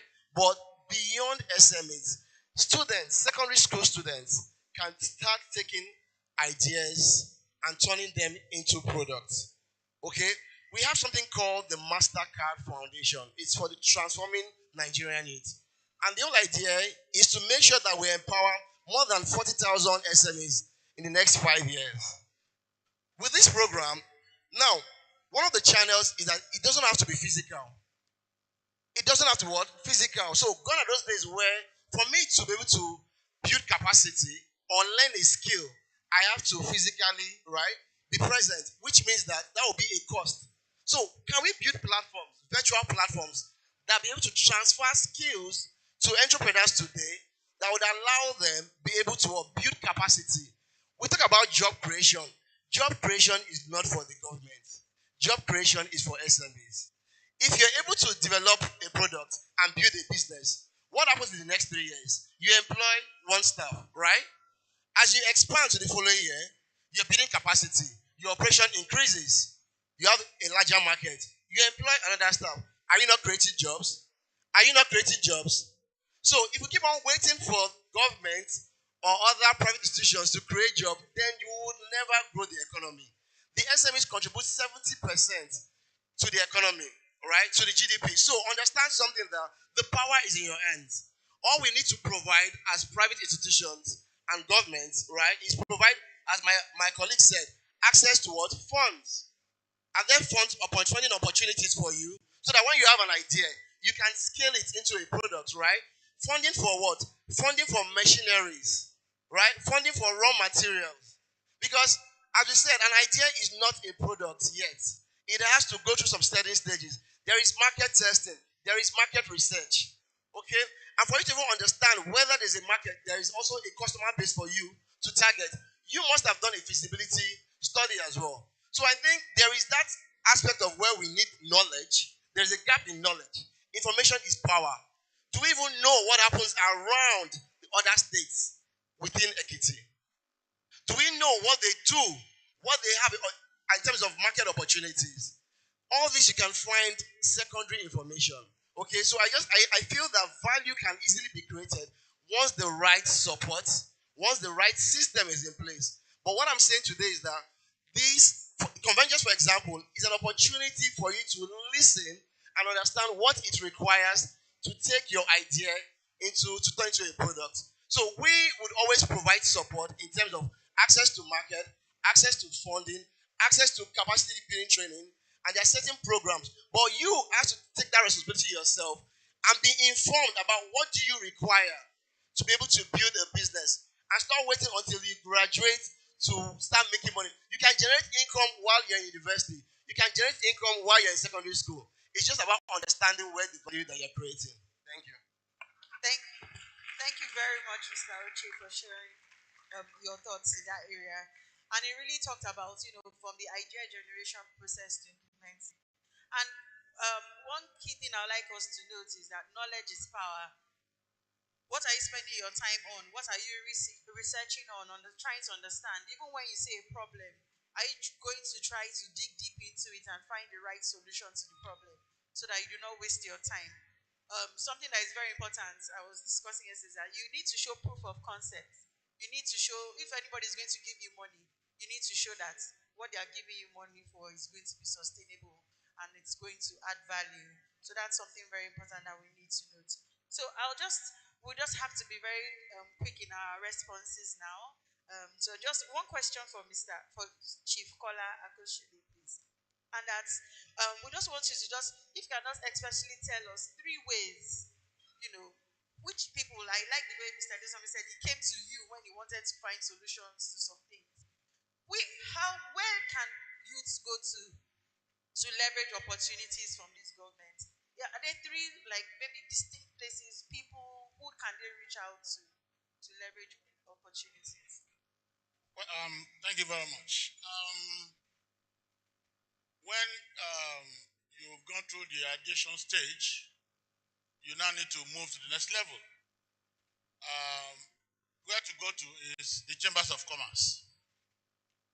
The Chambers of Commerce is the apex body for the organized private sector. And we have a structure that starts from the grassroots. So we have what we call the City Chambers of Commerce. And then you have the state, and then the region, you have the national, you have the ECOWAS Chambers of Commerce, and then African Chambers of Commerce, then International Chambers of Commerce. Now coming to your level, we have Chambers of Commerce in virtually all cities in Nigeria. In Ekiti here, we have Ado Chambers of Commerce, Ikere Chambers of Commerce, Ikole Chambers of Commerce. Oh yeah, so we have them all over the place, so close to you.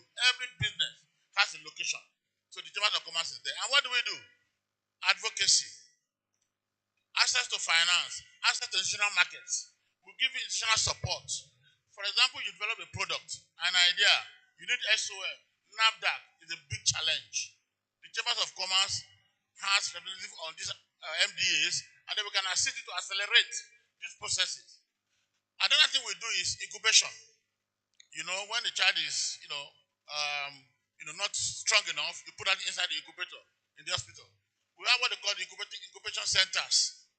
In Ekiti here, we have one Ikare Road, where, with your idea, we'll give you free space, free power, free everything for 3 years.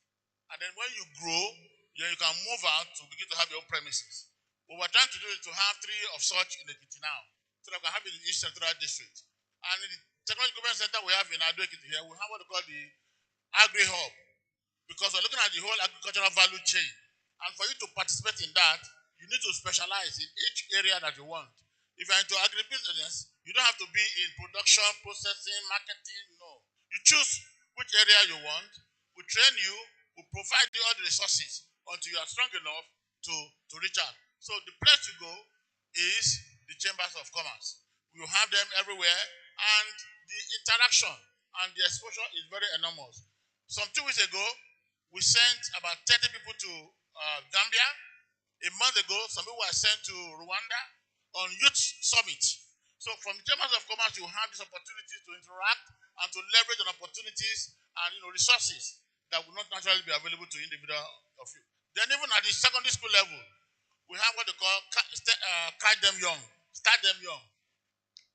In Ekiti, there is the school enterprise board. I think in Christ School, there's a bakery in Christ School, if I'm right. Is it functioning? The bakery. In Government College, there is a palm kernel factory. So what we do is to put these small industries there, let the students go through the training of being, managerial training, entrepreneurship training, so that when they come out, they have an idea of what they can do on their own and how to go about it.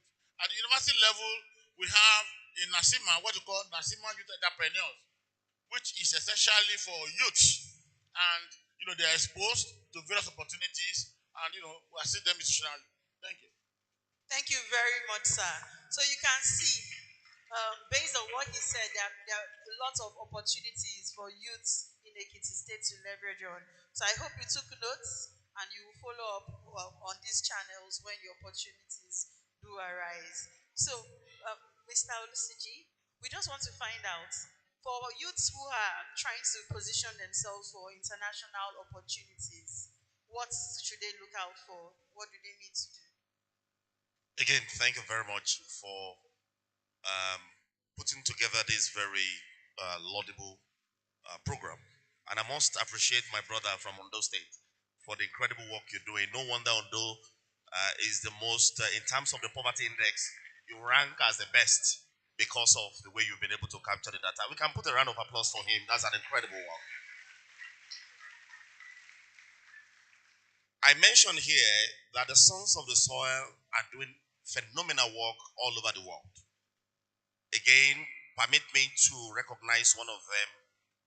Mr. Olo Nikoko is here. He's based. God bless you. Can we please clap for him?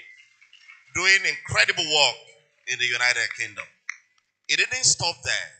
He came back to Ekiti State. I was surprised when I knew he was here. He came back to his Ekiti State to empower young people across the 16 local governments to give back to the community without necessarily going into politics. That is something that we must commend. And part of his work we're going to be sharing in a way that the state government can support to, in a way, increase the numbers of what he's doing. As I close, I challenge government that government is the largest creator of jobs in any economy. The private sector will thrive. The private sector will do well if government creates the enabling environment. And I've said it before, with the 16,000 acres, the government has the capacity to attract as high as $1 billion to support processing plants in Ekiti State. Without government contributing a dime, more than perhaps giving some tax rebates and creating an enabling environment to empower about 16,000 young people here who have the capacity to create more than 5 to 6, 7 jobs per person. The opportunities to earn in dollars are there. The opportunity to do exchanges with other countries are there. If only government, which is one thing, you cannot take them away from this conversation. You cannot just say because the private sector is doing well, you need government to create an enabling environment. And I'm so happy that we have a new governor. And this is the right time to set the template for all the incredible young people in this state to be gainfully employed, to have the opportunity to do a lot in agriculture, which Ekiti State is also blessed to have them. And I believe that the opportunities are wide, they are enough for everyone to play. For example, I don't know how many of Mr. Olowonigoko that are here to create jobs for all our youth across the 16 local government. For me, that is incredible. So there are opportunities to work abroad, even from here. And I think that is part of what he's doing. Everyone is going to train. We have the opportunity to secure job from the UK, from the US, and in dollars, and in pounds, at the comfort of your home in Odo State. So that for me is an incredible opportunity that we cannot afford to miss.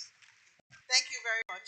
So, in 1 minute, please, Mr. Ilusami, just, share your parting words to the youths here.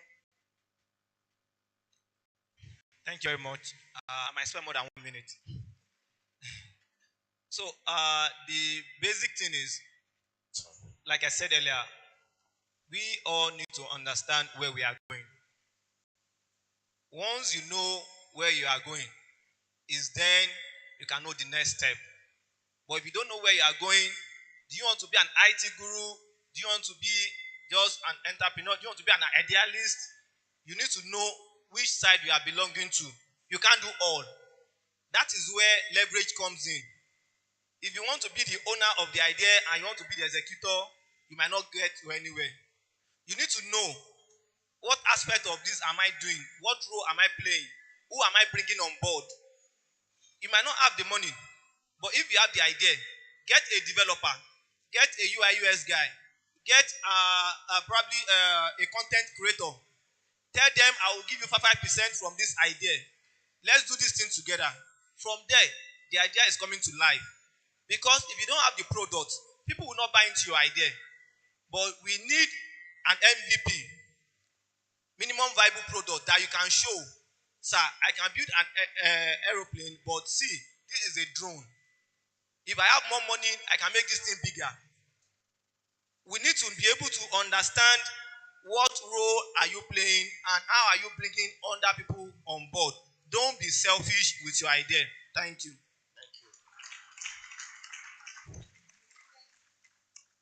Thank you very much. Can we check the mic? No. That's not from us. Can we celebrate all our panelists? Sound check. Yeah. Okay, thank you. So I think we'll just have about 5 minutes to take questions from the audience. Okay. But please, because of time, we want to save the time. Because we know that if we hasten things up, you will not be in a hurry and we can ask all our questions and get responses to them. So please, along, kindly bear with me. Except if any of our speakers are leaving immediately, kindly bear with us so that we can take the next panel session, have the questions together, and then we can end as fast as possible. So kindly bear with us, ladies and gentlemen. Please pen down your questions and celebrate our panelists. Thank you very much. Please, before you leave, we'll take pictures. Let's take pictures right there on stage. Keep celebrating them. Value has been delivered. Can you clap? Those of us on the gallery, can you clap, ladies and gentlemen?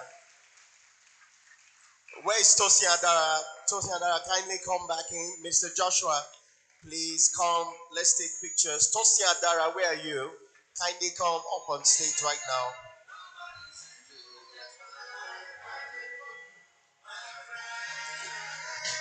Mr. Joshua, please, you can join them. Tosi Adara, please come up on stage.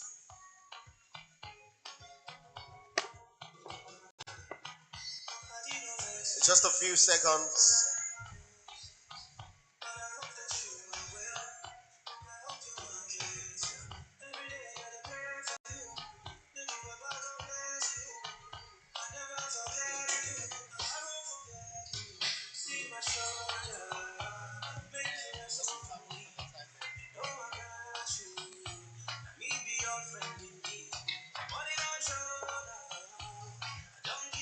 All right.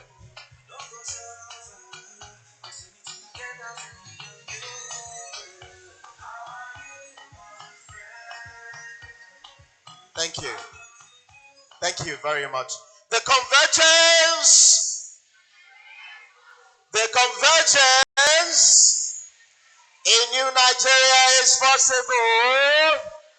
For all the values that you have taken, can you celebrate yourselves with a round of applause, ladies and gentlemen?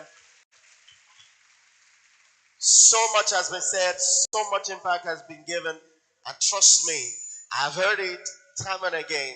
They say convergence will just gather people and talk. But the truth is, before you walk and do, you have to be able to convince yourself that you have an idea and you have a vision to run by.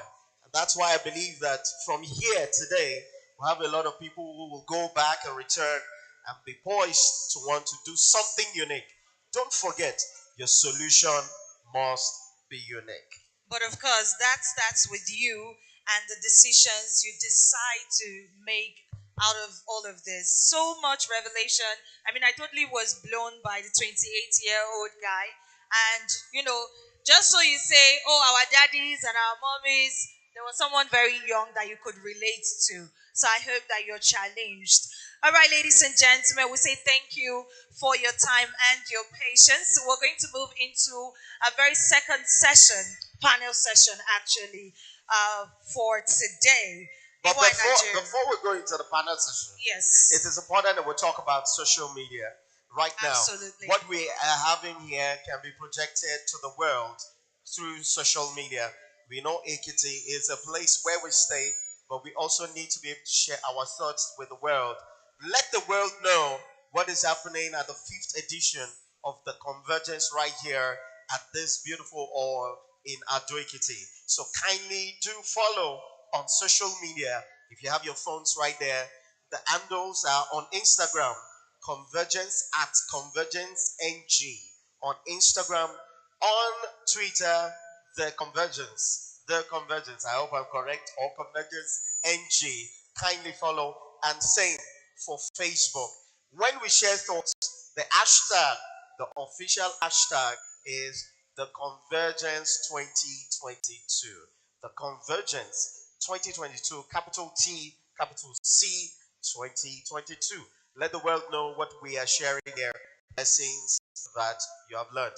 We can also extract them, project them on the screen, and we'll get that as a feedback from the activity today. It's very important.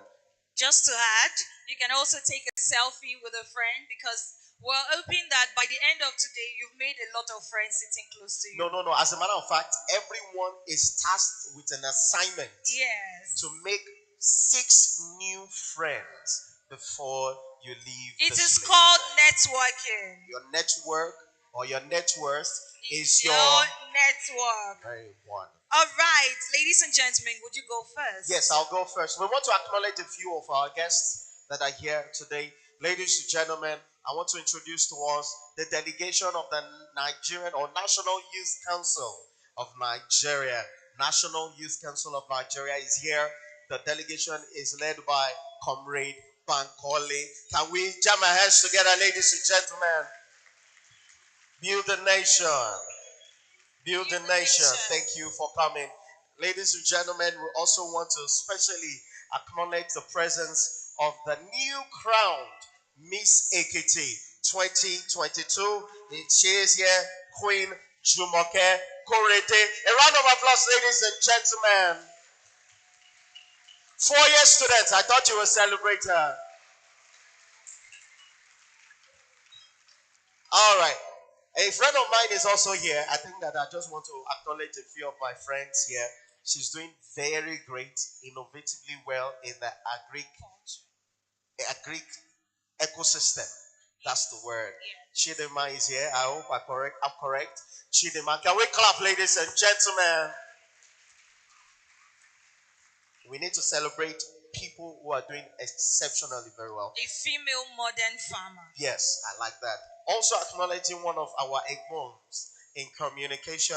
If you are very vast with information and communication around governance and government in Ekiti State, you will know the brand name ADL. Help me celebrate Alaji Dauda Lawal. He's here. Can you clap, ladies and gentlemen?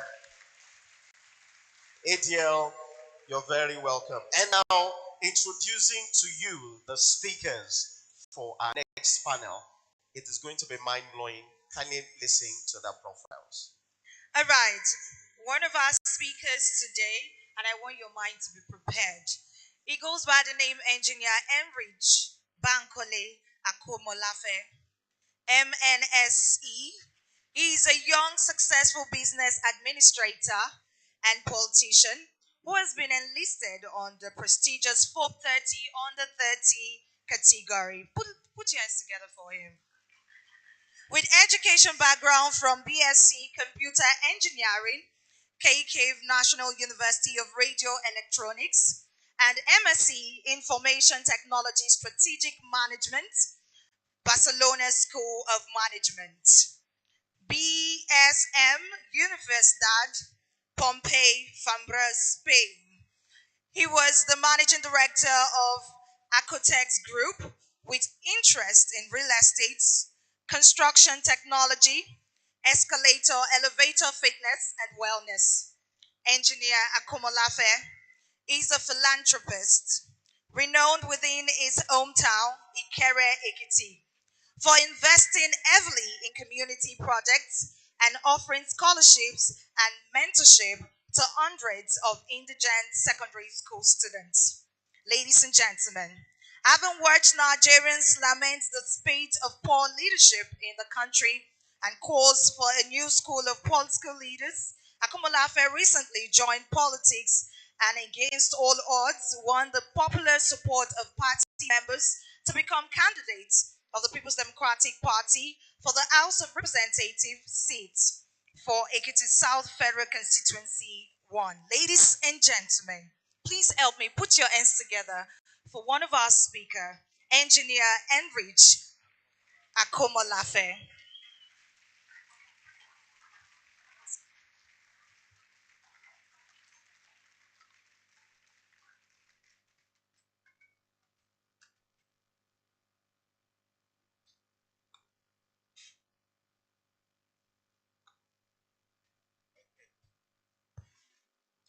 I don't know why we're clapping like this. When you are looking for young people who are doing differently well, please let's celebrate Engineer Henrich Akomolafe. Thank you. Ladies and gentlemen, introducing to us, we're sticking to time. Please, I know that if you have the program, you see that we skipped a couple of things. Kindly bear with us. We want to stick to time. It's important that we utilize the times properly. Introducing to us, ladies and gentlemen, the next panelist. This panel session is on politics, discussing redesigning governance and development, youth involvement in Nigeria's politics. Akintunde Rotimi Jr., aka Akin Omwaki. A round of applause, ladies and gentlemen. He was born in Lagos, Nigeria in 1981 and is an indigene of Odo, Ayedun Ikole local government, Ekiti State.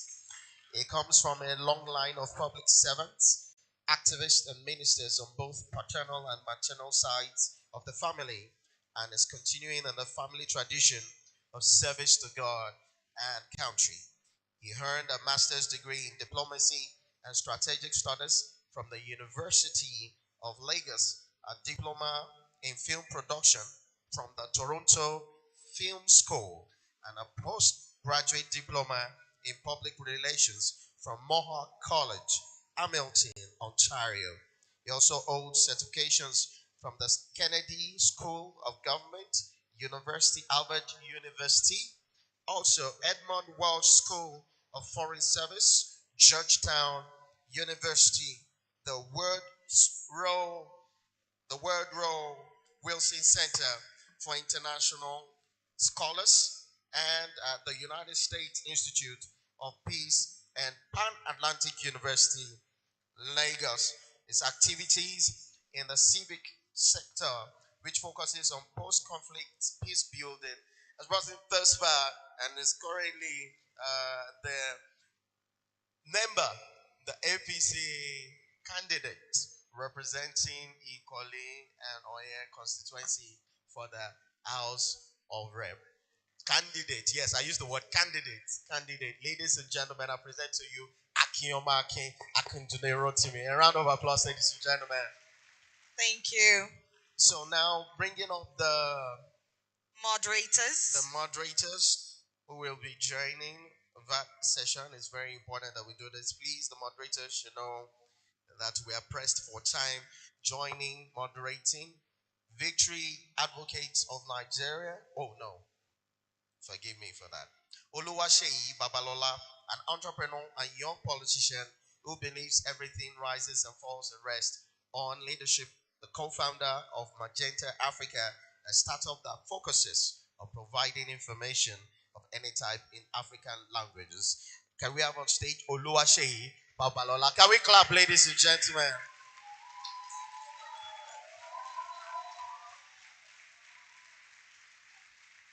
Also joining on stage, moderating, a social entrepreneur, founder, TGen, an NGO focused on human capital development in secondary communities, Joseph Adeosho. Can we clap, ladies and gentlemen? Please be mindful that this panel session will end 12:50. Thank you. All right, thank you very much, Mr. AY Nigeria. Are you happy to be here? Iyokun. All right, so we are just going to do something I observed. We've been sitting for quite a while. So please, let's rise on our feet. We are going to do a selfie challenge. So the idea is for us to engage the social media pages. So look for someone next to you, maybe 2 or 3 persons, and you take a selfie with them. Then you will post on the Instagram. All your phones. Oh yeah, bring out your phones, please. Good. Awesome. Let's join this one too.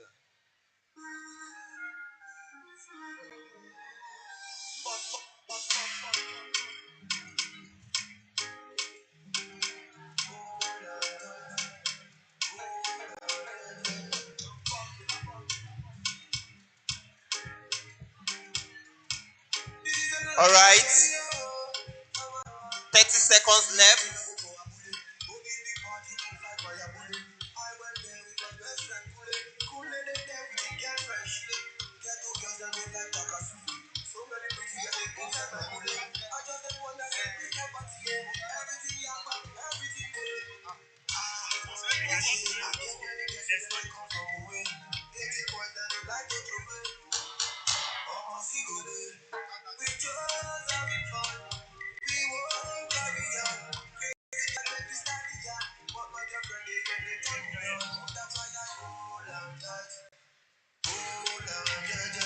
All right, we have just 10 seconds left.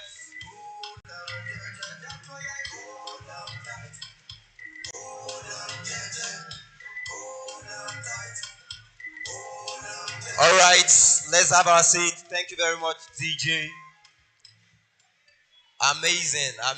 Please make sure you post all these pictures on your social media pages. It's very important that we have some of these pictures flying out there. We want the world to know what is happening in Ekiti State. All right, are we seated? The Convergence. I think there are more people in this place than this place. The Convergence. The Convergence. A new Nigeria is possible. All right, thank you very much. We'll be starting this panel session immediately, and I'll be taking the first question. First, we would like to welcome our panelists. Thank you for having us, and thank you for joining us here. So the first question we would like to ask both of you is beyond, we know that the both of you are in leadership position. You know, you've accumulated so much leadership experience over the years. So beyond party, beyond politics, beyond even politics, what would you say is the foundation for your own drive for leadership? Like beyond party, beyond running for anything, what's the foundation for you when it comes to leadership? The foundational drive. So, I think engineer will start first. Thank you for having me. My name is Engineer Henry Chakomolafe. I'm currently one of the youngest candidates for House of Representatives in Nigeria, and currently the youngest candidate in the Fourth Republic in Ekiti State. Um, Currently, when you talk about leadership, it's a basic rule which you need to understand. And politics has its different ideology and dynamics in terms of when you talk about leadership. Because in business and in politics or governance, there are two different approach. I'm a very well recognized businessman. Within my 30 years of being on earth, I've won approximately all the entrepreneurship awards in Nigeria and around the world. And currently, I think I would say I'm among the business leaders league all around the world. I've been listed on Forbes 30 under 30, where you have all the most successful people around the world in one basic platform. So when you talk about leadership and governance, you have to have a basic ideology, a dynamics that has to change people's mindset. Today we're talking about the redesigning and the new Nigeria. And who is the new Nigeria? The new innovators. And who are the basic new innovators? We are the new Nigerians. And when you talk about leadership, basic leadership, who are the leaders? The followers are even basically the leaders. That's the way I understand it. So I don't want to even come say, because actually I came here when I like talking to people, young people especially, I like coming natural because I like an interactive section. So leadership is not something that somebody just come up and say, yeah, I am the leader. Who are the leaders? The followers are basically the leaders, not even the first person in line. That's the way I understand it. Thank you. All right, sir. Thank you very much. First, I would like to thank the organizers for the opportunity to speak here. I thank all the collaborators as well for supporting, especially Agbeyewa farms that's supporting this year. I'd like to encourage everyone. I know you probably got copies of this. It's a phenomenal speech. I think you should read about the thoughts of a young man that had the opportunity to go abroad, an Ekiti man that went abroad, and all of his thoughts and vision about coming back to drive development in Ekiti State. I think it's very important. The convergence. So it's very simple. What is my motivation, or why is it that I'm involved in politics and governance? By the grace of God, by the very nature of my upbringing, that's one thing I would really ascribe. I had a lot of influence from my father, particularly. Incidentally, today is his posthumous 82nd birthday. He was someone that influenced me and made me understand that a man's life does not consist in, only himself. And he has to have a broader concern about what is going on around him. So I think from a very early age, the moderator of the previous panel talked about empathy, right? And how, even children can be raised and socialized into knowing that things are not just about them, right? My son came back from school some time ago, and he came home with the award of the most empathetic. And I felt I was very happy that it means I'm doing something right. To raise children to be kind people, to look around themselves and understand privilege, right? So if I'm in the car with them and I see someone begging on the road, I need to make them understand that it could have been you. It could very much have been you. And the truth of it is that it could have been me. In those days, Baba would understand when growing up, or in that generation, what happened is a lot of people were in the village, right? And maybe one uncle that was privileged to go to Lagos or go somewhere else will come back. And in that instance, they came back and said, okay, so who am I taking with me this time around? Because that's what the practice was. They will take somebody and then go train the person through school, and the person makes something out of his life. And it literally, this was when you say accidents of history, it could have been anybody. But my father was privileged to be the one to be taken. So it could have been me. It could have been me that my father was left in the village and had to learn a trade. And then that old generational thing just continues. So I understand privilege is, and how that I'm responsible as part of society to try to live it better than myself. last session talked a lot about Japa. By the grace of God, I've been privileged to live legally in two other countries, one in Europe and one in North America. I'm not saying living there and then they are running after you, immigration is chasing you up and down. Legally migrate there. So when you talk about Japa, yes, I might have had the opportunity to Japa, but there is the love of Nigeria and the love to see things right. When you go there and you see things working, you are not just like, oh, I'm enjoying healthcare, I'm enjoying what's it called, education. All that I'm thinking about is how can we do these things back home? And I can't understand how certain Nigerians go abroad, they see all these things and come back to perpetuate a cycle, of misfortune in Nigeria. So for me, that principally is my motivation. I've seen things work. I've seen things work by God's grace, and I want to see it work in Nigeria. And I know it's not just about me. It's not what I'm not in this for any personal advancement as such. It is because I want to see Nigeria get better. So it's something I like to encourage everyone. When we talk about politics, governance, that's the first thing you have to sort out. Your motives and why do you want to be involved in the first place. Thank you. So let me just add to that. Apparently, what motivated me to go into governance and politics was when I was in America in Michigan, when we went for the Forbes Summit in 2019. And then I was invited by the youngest lawmaker in Michigan. We went to the parliament, and I saw a lot of engagement with the speaker. The speaker was about 32 years, and then the youngest lawmaker then was about 22 years.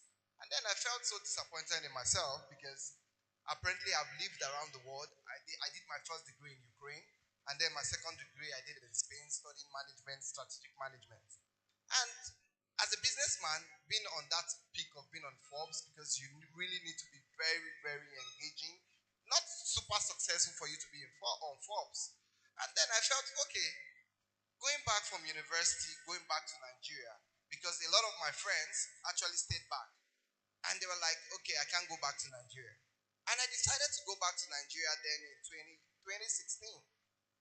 Things were very, very difficult. Understanding the business dynamics, the ideology behind business was quite really very difficult. And being a young guy, coming back, want to start a new business. Everything is different.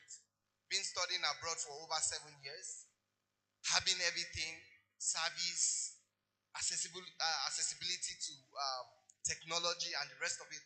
Life is quite very easy studying abroad, comparing to doing businesses in Nigeria. Because I have basic knowledge, because of my educational background. When I started my secondary school, I wanted to be an accountant. I had the opportunity to study accountancy and the rest of it. Getting into the university, I had to change because there was no opportunity for me to study accountancy in the university. I had to change to study computer engineering. And that was what changed my life, accepting that degree. So I have a basic knowledge about accountancy. Getting into my first degree, I have a basic knowledge of engineering. And then my second degree, I have a basic knowledge of management. Businesses were not going well. As a businessman, I believe every successful businessman must understand governance. And when you understand governance and being a businessman, getting into governance, getting into politics will make basic things work for you. So one of my motivation was how to change things, putting things in the right way. Being a businessman, being a successful entrepreneur, we know the back and ends of being in governance. We know basic challenges of governance in terms of importation, in terms of currency exchange, in terms of the enabling environment. And I felt if a 22-year-old guy can be in governance, can be in politics, and looking at my constituency in Ekiti South Federal Constituency 1, the chairman committee on sports and youth has been for my constituency in Ikere, Iseorun, and Ekiti Southwest. And then I look at it, when you look at Adekola, he's above 50 years. He is the chairman of youth and sports. You look at Adara Modu, he's the chairman youth and sports. Is it that there is no valuable young individual in my own constituency that can take forward, that can look forward to represent the young people? And then that memory still sets me back, and I keep recalling at myself with the young constituents in my own constituency. And then that kind of feeling motivated me to join politics. And I think that was one of the major motivation going into politics, trying to engage in young people and trying to represent young people. Thank you. Thank you for sharing your stories with us. And would like to also note that you kindly limit your answers to just 2 minutes. We have a lot of questions for you. We want to hear these answers and we want to take them as fast as possible. Now, the next question is for Engineer Akomolafe. We've heard a lot from our knowledge in civic education and social studies and a lot of all those subjects that teach about politics and the likes. But practically, we want to ask what you think limits Nigerian youths from getting into politics and how these limits can be overturned. From your profile, we read that you recently joined politics. So, talking from your perspective, what do you think limits Nigerian youths from getting into politics and how these limits can be overturned? From my basic experience, because I would say I'm a baby politician, because I joined politics recently in January. And one of the major things I think that limits the young people from joining politics is two basic things. One, fear, and the next one is finance. Because when you look at it, a young individual below 30 will find it really, really very expensive to join politics because you really need a lot of cash. That is the basic truth.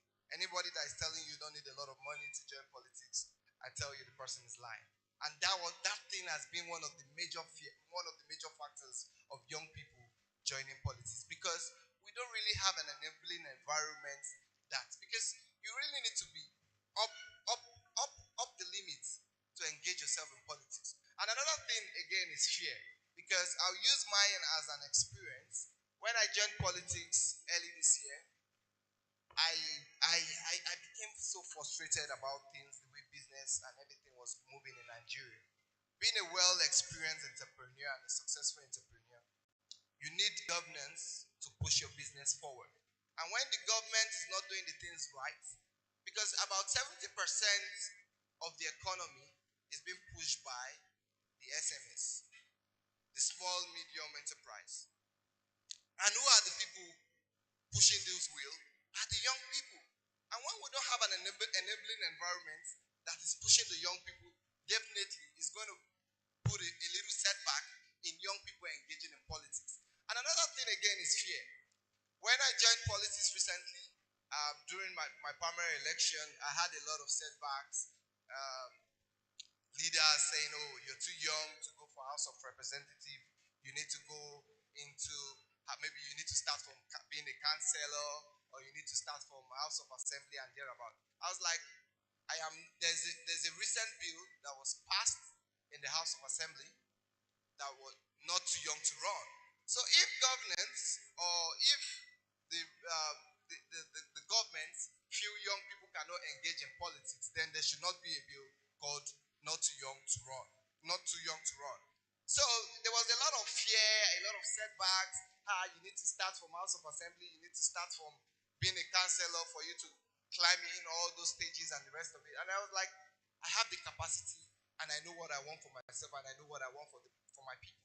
So no one should be able to tell me, oh, you need to start from this stage, because I think big and I start big. And that is one of the major two things I feel young individuals always have that set them back in terms of capital, in terms of fear.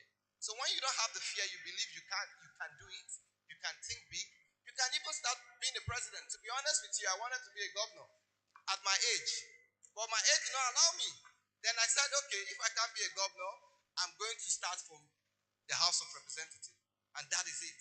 So you need to remove the fear ideology behind it, that, oh, you're too young, you can't start from being, you need to start from being a councillor, you need to start thinking big. And when you think big, it's definitely going to work for you. And then the next thing comes in terms of capacity, in terms of funding. Funding is another one of the major limitations, because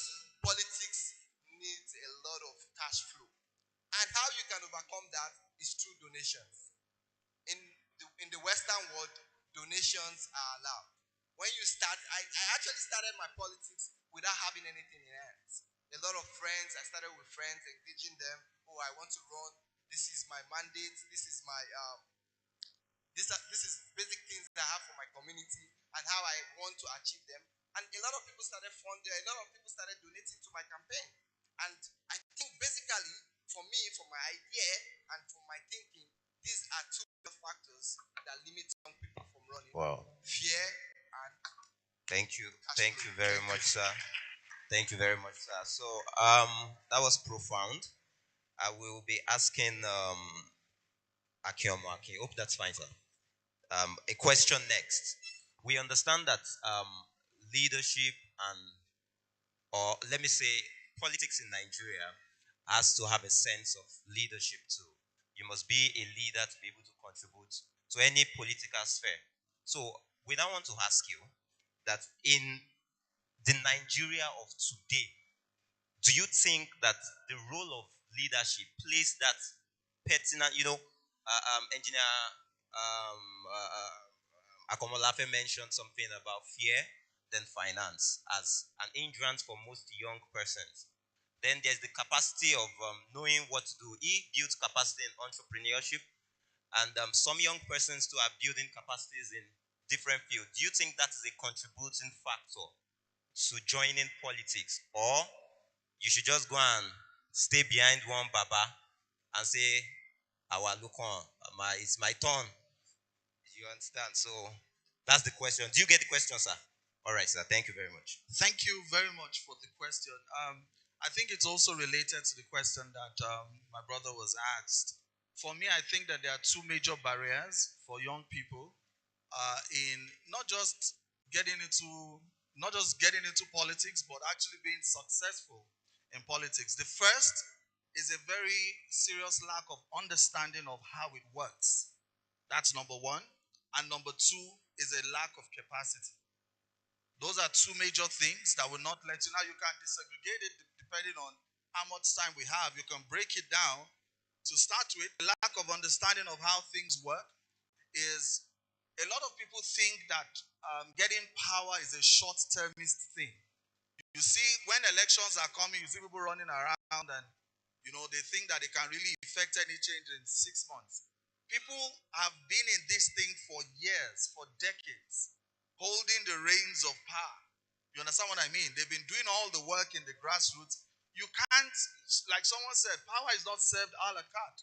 You need to understand how politics works and how you can get it. I shared in a previous Convergence that there are two major ways of getting power. It's either you come with the replacement theory, that I don't like the people that are there now. How many people don't like the current generation of political leaders? You don't like them, right? Do you wish you could just get all of them away? And you could have new people, right? So I know we have that energy because they as well are young people. They know the pressures that their parents have. They know we're all feeling it now. Do you understand what I mean? But if you don't understand that the replacement theory in terms of politics and governance, in terms of the cadre of leaders, is a very expensive route. Do you have the money? Do you have the connections? Do you have what it takes to replace the entire generation? You don't.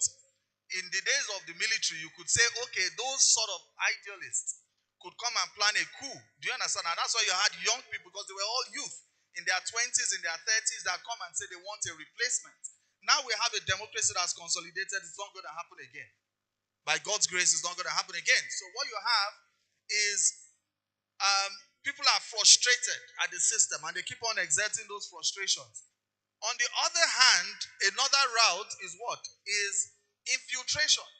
So if you don't have the capacity to retire all the current generation of leaders, you need to find a way to infiltrate the structure.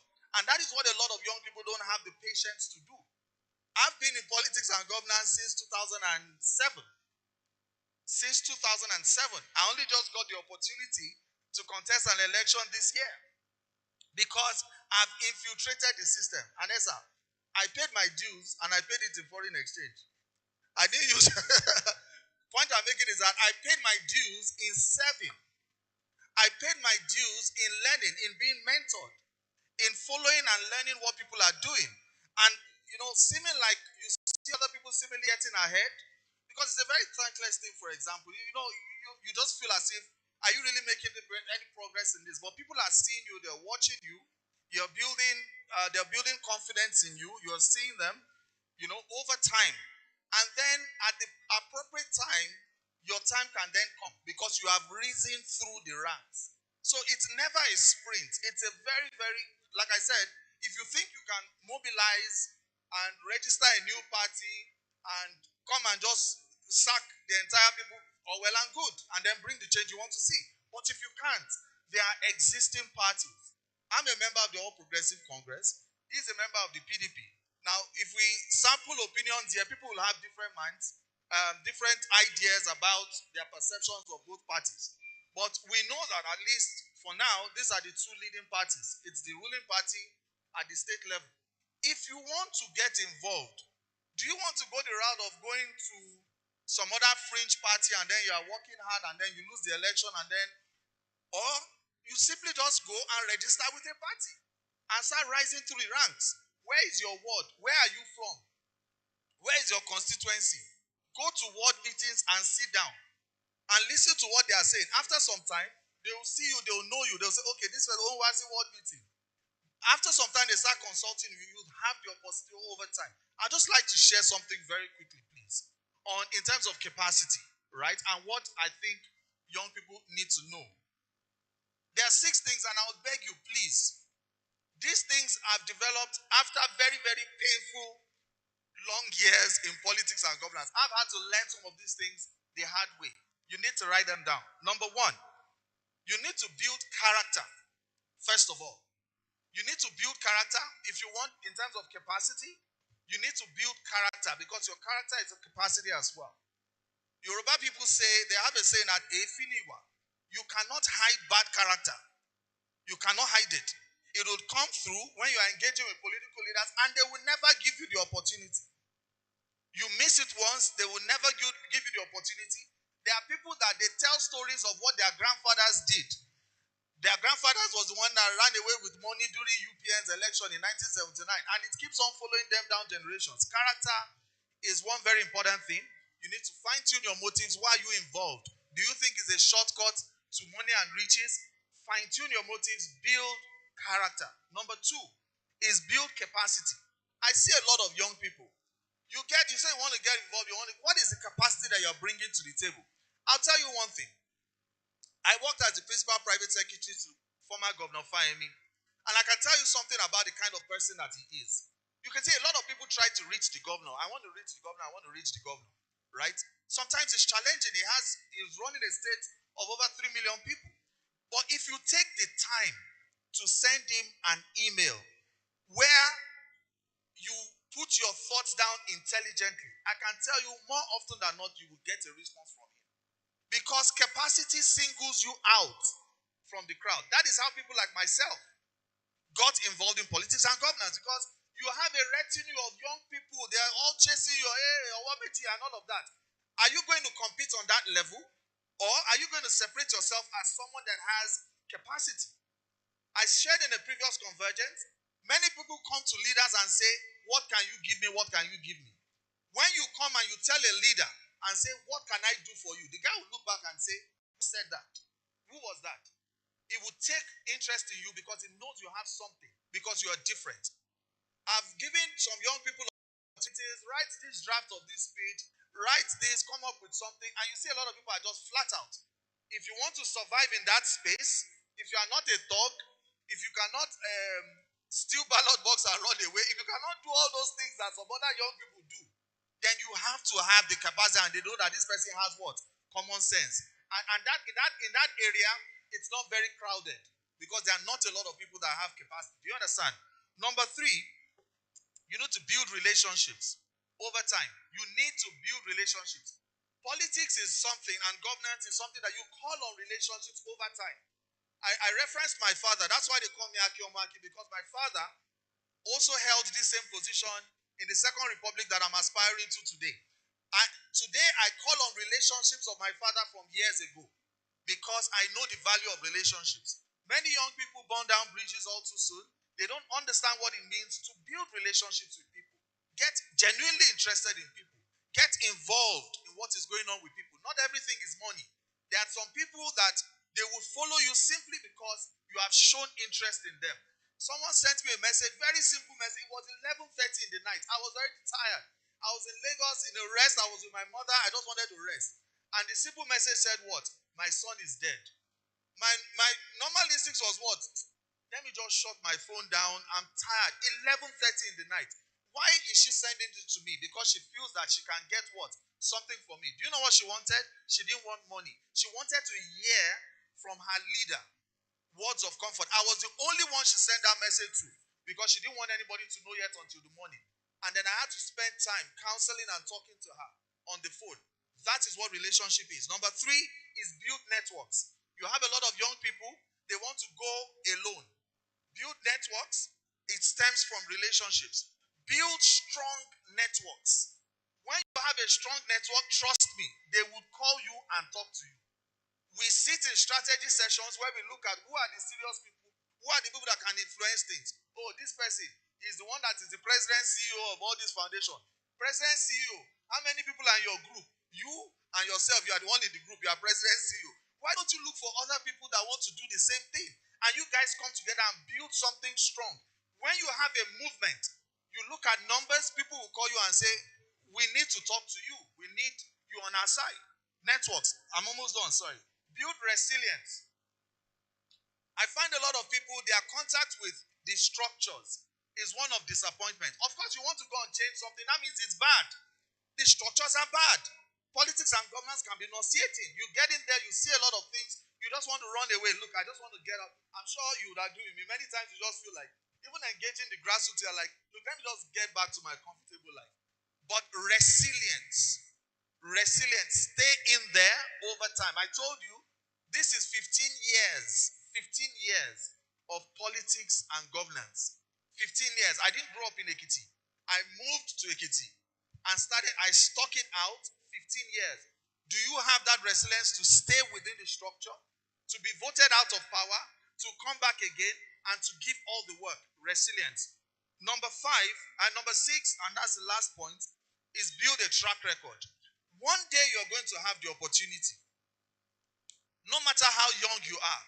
I was one of his first appointees of the Governor Fayemi's first term as Special Assistant on Corporate Communications as far back as 2010.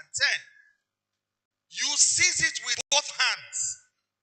When you have the opportunity, volunteering in avenues like this, anytime you have the opportunity that they give you an assignment, go overboard. Not everything is money. I know you are in situations where you need money for different things, but for you to create an impression on people's minds, every politician looks for who can solve problems for them. Do you understand? I have so much to do. Can I find someone to take this burden off me? Oh, there's someone that writes real well, that can give me drafts of my speeches. There's someone that is organized, that can help me arrange my itinerary and stuff. There's someone that can help me make contacts here and there. Such valuable people, you are not the one that will be chasing politicians up and down. They will be the ones chasing you. That come, there's something that I want. So over time, you build a track record. This person did this. I'll close with, we all know the example of David in the Bible. Before he went and said he wanted to face Goliath, what did he say? He said he had the bulls, he has the lions, he had all those things that he had built. And he was going to use that same experience for that to face Goliath. So that small example, are you faithful in the little that you have? Are you faithful in the little opportunity that they have for you to give expression? All right, thank you very much. Sorry, Mr.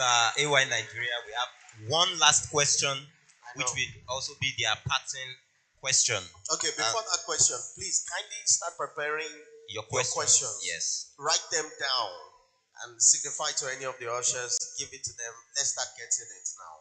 Okay, so this is a 3-tier questions, and we would like for the panelists to really listen. It has been an important issue in leadership and politics. Years in politics, and you have the opportunity of forging a mentor relationship with that person, you better hold the person tight, because the guy will tell you things that would shortcuts that will not let you make your own experiences, because he has made his own mistakes. He has seen other people make mistakes, and you can value that sort of mentoring.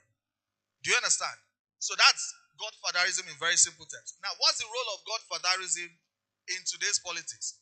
It is very much here, unfortunately, or well, I would say it is very much here. Whether fortunately or unfortunately is a matter of debate, because it boils down to the personalities of the people involved.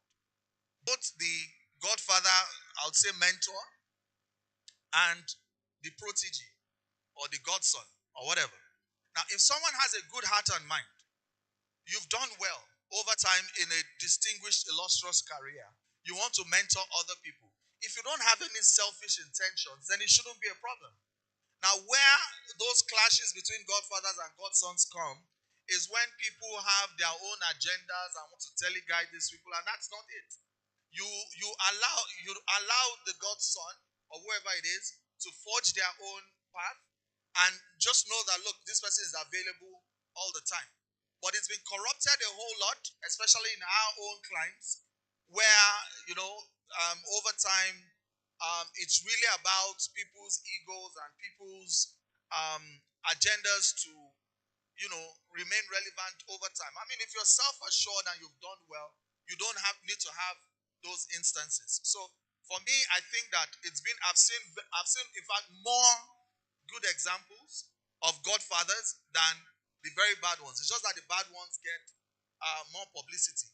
I have godfathers by the grace of God, because I also like to be mentored. And I also want to put myself in a position where I would have godsons as well, that I can make it easier for them. I can open doors. You don't have to. It's a faulty mentality thinking that because I suffered, my children too must. Is there anybody like that? That because you suffer, do you want your children to suffer the same thing you suffered in life? You don't want it. That guy is Otakaso. You don't want it. So it is your role as a father to protect that person and make it easier for that person. So, like I said, I've seen more good examples of mentor figures that handhold you and tell you this is the way to go, and offer you without being overbearing. So it's very much in politics. Unfortunately, because of the corrupted nature of the environment, some people take it out of they stretch it too much, and then it becomes issues. Okay. Thank you so much. I've read and learned through politics, and the idea of godfatherism is just a different perspective from we in Nigeria, for us in Nigeria, because of bad leadership. And in politics, you definitely need a leader, a person who has experience. As a Catholic, when you come into the world, the priest hands you over to a godfather, not your own biological father. But having a godfather, I don't think there's anything bad in it.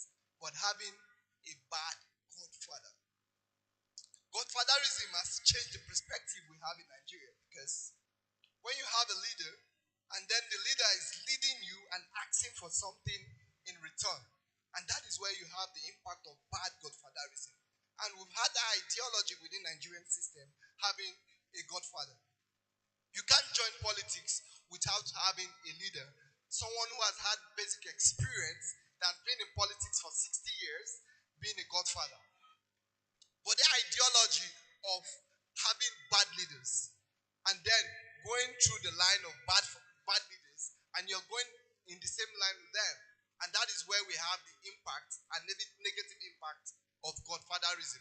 Even Donald Trump has a godfather because he has read through politics. When you read through politics, even reading, when you read a book about politics, about leaders, those people you're reading about are indirectly leading you into a right direction, and they can be indirectly your godfather, not directly someone leading you in the bad way. So I don't have anything bad in having a leader, because there's definitely leaders in politics. But the ideology, the way we think about godfather in Nigeria is totally different. When you join politics, you can't just wake up one morning and say, I want to join politics, and then you just want to take the ballot paper, you want to buy in forms and thereabout and just go about your way because you want to be a politician. You need to have leaders that can teach you. So my basic understanding about godfatherism is more or less like a teacher in a classroom teaching you how to solve work, how to solve your own work. And that is the basic way I understand godfatherism. Thank you. Thank you. Can we start taking questions? Thank you. Can I have some of the questions, please, ushers? And also, I want to crave the indulgence of the welfare team. Can we start serving our people water now? We can just put it right beside them. Thank you. Very quickly. No, we'll wrap up. Kindly stay. Yes, the work is not done. So please, let me also announce, we'll start taking the questions. These questions would, it's okay if these questions are beyond this current panel session. If you had questions from the first panel session, kindly write it down, write your name, address it to whom you want to get the response from, and we will take them. This is a very lengthy one. I think, Blessing, you should start off the question. Okay. I probably wouldn't want to start. Well, let me go with this. This person says, in a situation when, as a student, a university student, you're asked to pay for an entrepreneurial course in the institution but never been taught, what should we do in that case as a student, or should we go outside of the institution to learn? Okay. That should go to, I think, Chief Akoshile. Yes. Let's just take the responses, please. Our panelists, kindly bear with us. We will address. Chief Akoshile should take or respond to that. Thank you. To that. Very quickly. Can we take the second one here so we can? It's the same. All right.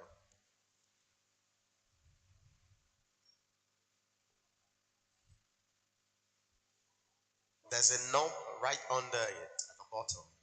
Yes.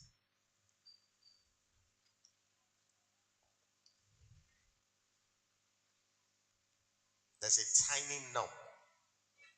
Yes. Sorry, if I get the question right, is that you pay for entrepreneurship class, you are not taught, and then what do? Is that right? Well, first of all, you need to look at what we call self-development. Very important. I wouldn't know why a institution will collect money and then they will not provide the service. But again, you don't need to wait for that. Like I said, the Chambers of Commerce, we are everywhere. We organize, entrepreneurship classes, online, physical, so you can, sign on so that you can be able to keep yourself abreast of development. That was called self-development instead of training or, teaching. So I think that's an opportunity you can do. Thank you. Thank you very much. There is no excuse. There are always opportunities around you. Thank you very much. I think it should still remain there. There are a lot of questions for our very first panel session. So we'll continue. Your question. Okay. So this question is for this panel. Okay. My question is, you now as a candidate, sir, in your constituency, what will you do differently if elected? Yes. I think both of you can respond. So it doesn't sound like campaign because they are from different constituencies. I mean, so it's fine. I've moved around my constituency and I've seen a lot of backlogs. Things are not working well for the young individuals. I've labeled three things, which is going to be basically my first priority in terms of education. Because where I am today, being one of the successful entrepreneurs, I've been into politics again, and which I know I'm going to be very, very successful. Education is one of the factors that have driven me. And I think every individual, every child deserves a good education. And when you go around, not only in Ekiti State, all around the world, because I've been privileged to travel to all the 36 states in Nigeria, I see education being one of the most important thing around the world, but we lack good education in Nigeria. You can see students being on strike for 8 months. It has never happened in the Western world before. So education is going to be one of our major priorities. We're going to make laws that are going to aid the educational system in Nigeria. Another thing is the young people. Young people are the self-driving tools around the globe.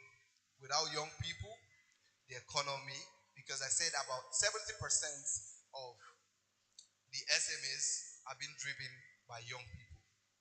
We need to engage them. We need to empower them. We need to make an enabling environment for young people. Another third thing again we're going to look into is sporting activities. What is sports? Sport is something that unifies, that brings love, and that cherish um, the nation. You look at the World Cup, everybody's happy. You could see how much Qatar invested over $30 billion or $300 billion into the World Cup because they know the value of sports. And when we engage young people, and who are the drivers of sports? The young people. So we're going to make sports one of our major priorities as well, engaging young people to engage in sports. You look around Nigeria, there is no sporting university.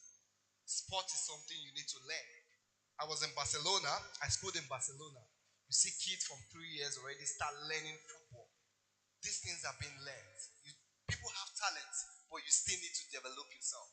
We're going to make an enabling environment to develop sports, not only in Ekiti State, all around the globe, building a sporting university. And then the fourth thing, we're going to make accessibility to healthcare, because I was in Ekiti, Ikere, yesterday, and a lady came to meet me and she was saying there is no doctor. I schooled in Ukraine, where I know presently about 70 doctors are currently not in Nigeria. They studied in Ukraine, came back to write the medical examination. After 1 year, 70 of them relocate back to UK and America because they are not being, their welfare, there's lack of funding and the rest of it. So we're going to prioritize healthcare. We're going to make healthcare one of the major priorities because a good living is good healthcare. Thank you. I know you have more to say, but we thank you for your thoughts. Let's have Akiomake very quickly, sir. All right, thank you. Just because of time, right, I would advise that, and I know again that this is a non-partisan platform. It is apolitical to a very large extent. But please go to www.akinrotimi.com. I took my time to document my thoughts. I didn't just pull them out of the air. They're from years of experience working in politics and governance, of interacting with people in all the 40 different communities within Ikole and Oye, and documenting the things and priorities we want to do in the areas of education, of healthcare, of infrastructure, of economic empowerment, of social protection and security. Issues that affect and are peculiar to us in those areas. They also share, cover the areas that I would also want, to advance on the floor. Because, like I said on my website, you see it very clearly, I understand what the role of a representative is. I understand the role very well, and it's well documented. In the House, there are certain things that I want to champion. I want to champion the role of women and children. I want to champion the role of effective policies and laws and policies in areas of health, of education, of gender equality and protection, of foreign policy to a large extent, and a lot of things with respect to disadvantaged people in society. So just look at it. www.akinrotimi.com. I can tell you there is hardly any one of candidates across the entire country that has taken time to document what it is that I want to do, that you can use and hold me accountable, that I said this and this on my website. It's there for you to see. You can put suggestions. You have avenues where you can make suggestions. You have avenues where you can volunteer. So many other things on that portal, www.akinrotimi.com. So because of time, I'll leave it at that. Thank you very much. Let's put our hands together for them. All right, sir. Just before you pass the mic, there's a question here for you. And now this one says, you have been in politics for 7 years. You said you have paid your dues in 7. And now the next question is, are you trying to encourage us to follow Godfatherism too? Very quickly, your response very quickly, sir. So, I would advise you to do whatever you are fully persuaded to do. You have your path, you are responsible for your life, right? And you're responsible for giving direction to your life. Now, when you see Shege, you will come back and you will say that you remember that someone told you that you need mentors. When you see and you make mistakes, when you see an youthful enthusiasm and exuberance lead you in different directions that you're not supposed to, then you will come back and remember that someone said, not the toxic godfatherism that we're talking about, but you need mentors. You need mentors. I dare tell you that there are people that Awolowo is my godfather. He's not alive. I'm mentored through his books, through his ideology. I have a lot of mentors that are also alive. I've told you people that I've worked with in the past. These are people that guide your path and you have a great relationship with. You don't have, you have a great relationship with them. You can always be guided. And they, when they know that you have certain values and all of that, they also feel responsible to open certain doors for you and make it easier for you. But if you want to go your own route and something that will have taken you 3, 4, 10 years, you use 40 years to achieve it, it's really up to you. All right. Thank you very much. I don't know why you're clapping. If you want to clap very well. I mean. Okay, please go ahead. I just want to add a little light to the question that has to do with entrepreneurship. People really don't understand what entrepreneurship is. Entrepreneurship is more or less an idea being converted to value. That is the basic way I understand entrepreneurship. And there is no classroom that people go to learn entrepreneurship. You can only go to a classroom to manage being an entrepreneur. The value, the idea, that's what makes you to be an entrepreneur. So, and everyone has an idea. Once you have an idea and that idea can be converted to value, that makes you an entrepreneur. But you can only go to the classroom to manage that process. So that's it. Thank you. All right, sir. So quickly, I'd like you to answer this question. Now, this person is asking, politics in Nigeria has excluded women. Now, this person has excluded women, like they're not in the picture of politics. And now this person is asking, is it constitutional? Is it constitutional not to have women participate more in politics? They are lawmakers in the making, so that has to do with gender equality, and I don't think there's anything. There's no any electoral amendment that has to say there has to be a specific amount of. What about 35% inclusion? 35% inclusion, I think that's an executive order that has to engage more women, but there's no constitutional bill that has to say there's a specific amount of men that has to be in politics against the woman. So that's it. Yes, Akim wants to respond very quickly. Maybe just very quickly, like he said, what you have are laws and policies that restrict people from being discriminated on account of their gender, right? So those are existing. Now, we know that the current assembly, which is the 9th assembly, right, considered a bill, right, on women and gender equality. I can't remember the exact name of the bill. And this is why it should concern you, the kind of people you send to the 10th assembly, because the 10th assembly would resume in June of next year. I'm sure you heard all the protests that went around the country because they literally shut down that bill, right? And a lot of the provisions of those bills are things that concern every woman, every girl, every child, every female child. So it was shut down. I'm sure it will resurface again in the 10th assembly. It is for you to lobby and get involved. Know who your representatives say. And I said, what did you say on what are you doing to represent women? Having said that, so to simplify, what I said is that there is currently a bill that was shut down, right, for that concerns women a lot.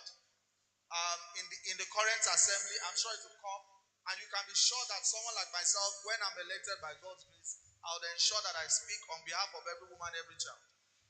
However, I can tell you that my party, I'm not campaigning, has done very well about the affirmation of women, right? Ensuring that there is equality. Our deputy governor is female. Our speaker is female. You can see our SSG, our Secretary of State government is female. In our political party, we make sure that even the constitution of ward executives, you must not only have females, but you must have a representative of the disabled community. We do all of that to ensure that no woman is left behind on account of their gender. Thank you very much. Thank you very much for that response. I'd like to. Before we continue with the questions, there are some of your questions. Are we here? The Convergence. Don't worry. The break is coming very soon and your water will get to you because I know the weather dehydrates easily right now. But please, I want to beg you. Some of your questions are rather personal.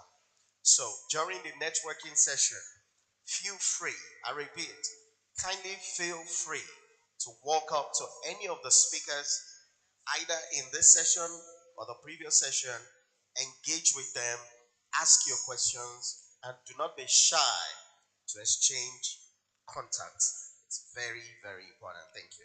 All right.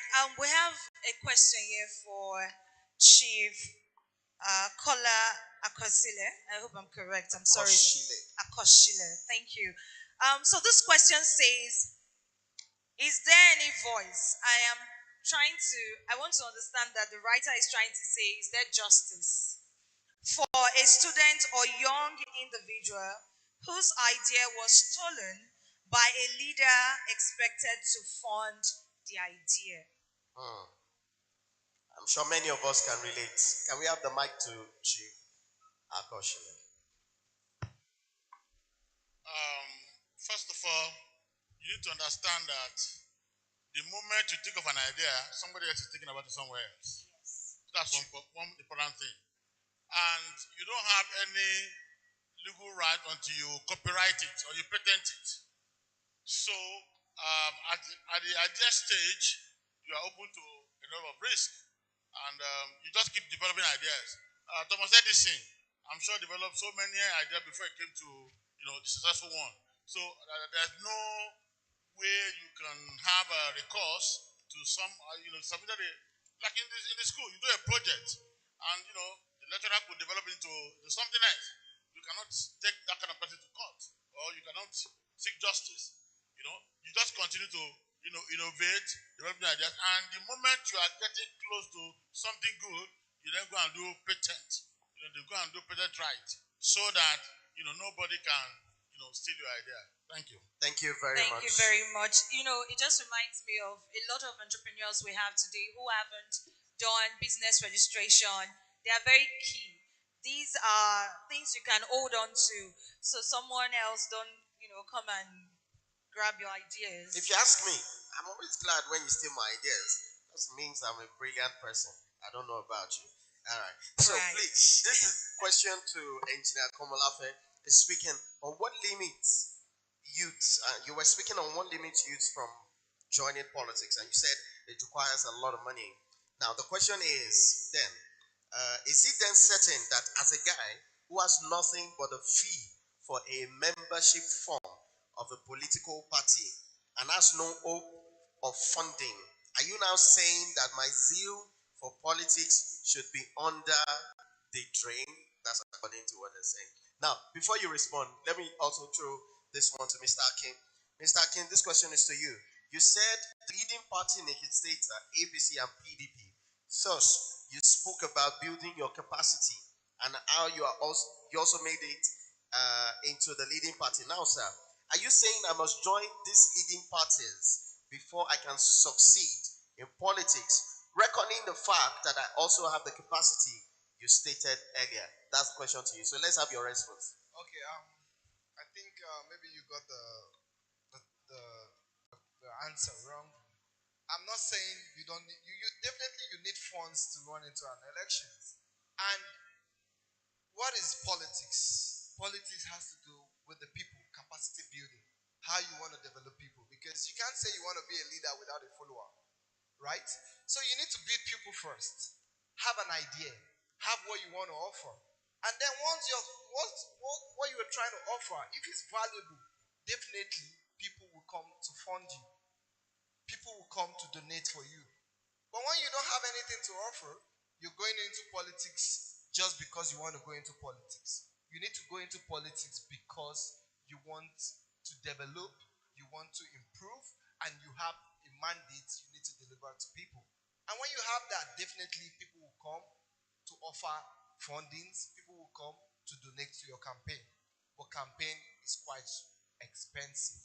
So you really need to know what you want to do and how you want to do it. Thank you. Thank you very much. Your response. Thank you. Just say it the way it is. You need money to run. If you are going to go to Ikeren and you fuel your car, if you're going to host people, you have to give them food, you have to give them all sorts of things. The question really is about how do you get the funds, okay? There is something called a burdened leader.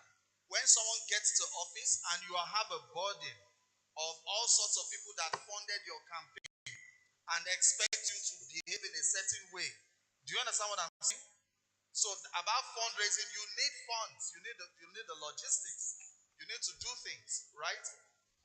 So it is how you raise it, that's the point. Now the second point about, am I saying that it is only through the mainstream parties? I'm not saying that. And it is for every one of us to find our path and what you want to do. I won't mention names of other parties, but there's so many other parties that, are in the environment. You can even start a party, right?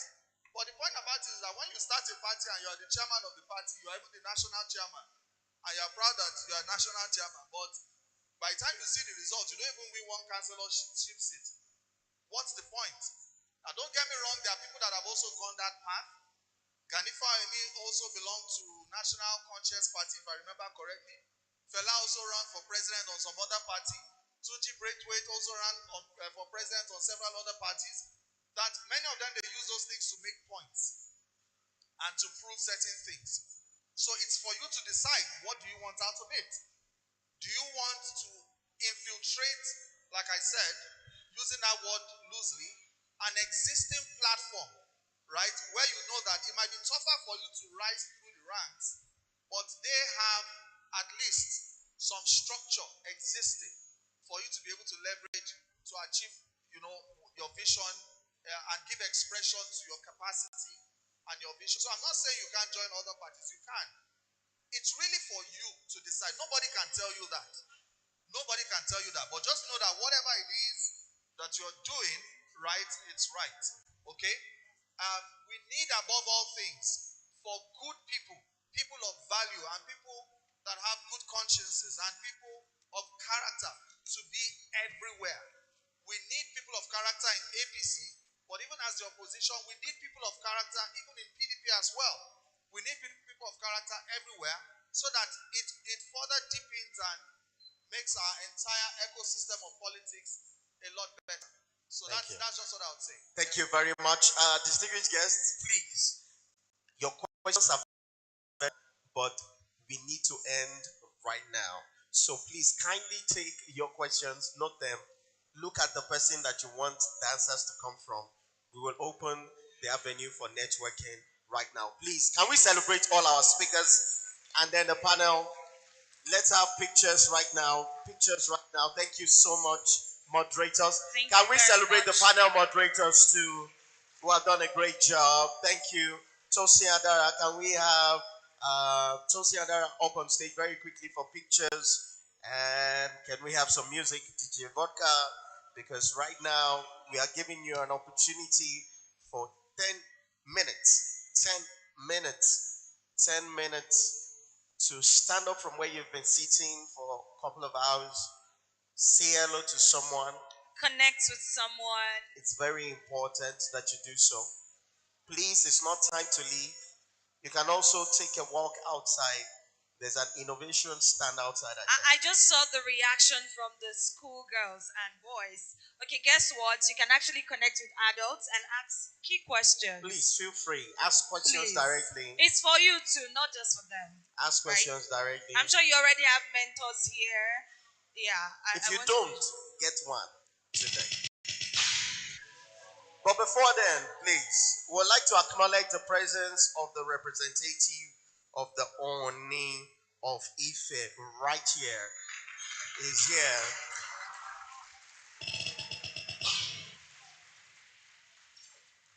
You don't know, the Oni has been a part of our journey for over 2 years right now, and the Soko Omoni of Ife land is always representing Kabiesi right here. Please, can we all say Kabiesi? Thank you so much. We acknowledge your presence. Thank you. Distinguished guests, 10 minutes. 10 minutes. Thank you. Get up, meet someone, networking, and have a conversation. There are businesses and brands outside.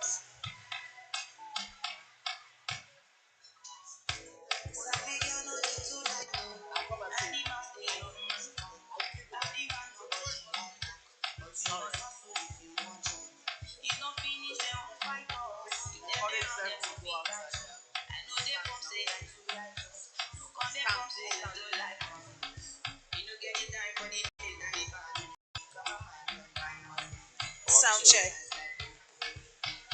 While connecting, you can also go outside. We have stands outside. You might just see something you like. Make sure you are connecting with someone. You are asking key questions.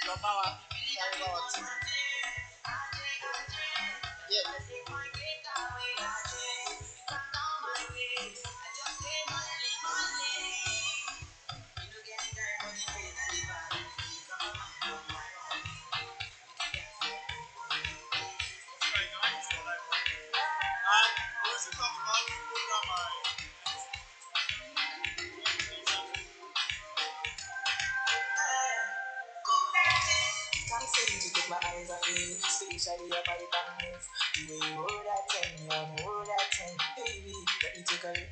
Oh Lord, no one time the girls in the whole world. I know what I'm doing is so wrong. But things don't matter, focus. We definitely don't give a fuck.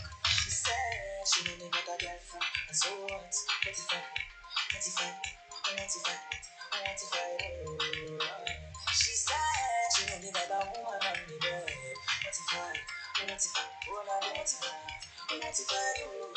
Listen to me, so my girlfriend says she wants me back home by 2. What will I do? So me tell him I gotta go down at my 2. I won't be so sorry. Oh Lord, you want all the guys in the whole world. I know what I'm doing is so wrong. But things don't matter, focus. You really don't give a fuck. She said she really got a girlfriend. And so what? What if I?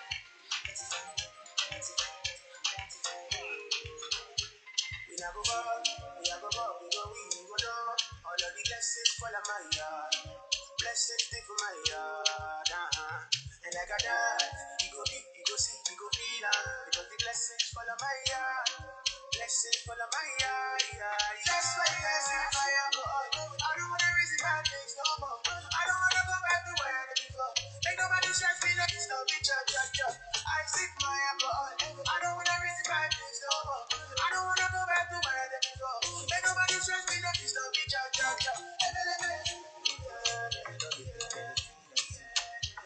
never prayed for this. I never knew it would end like this.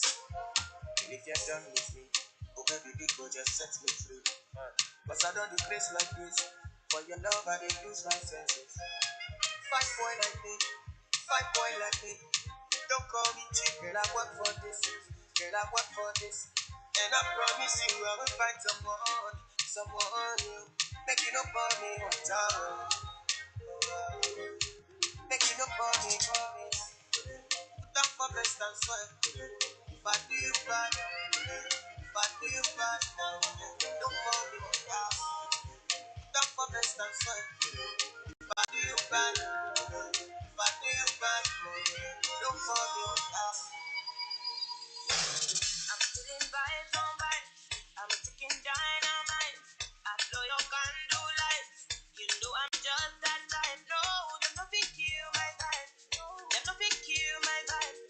Them no fit kill. Them no fit kill. Them no fit kill my. Wise man said, follow the star. Yeah, you shall find a piece of advice. If you hit your enemies shine. If you're not a friend of me, enter the light. But you can never kill my vibe.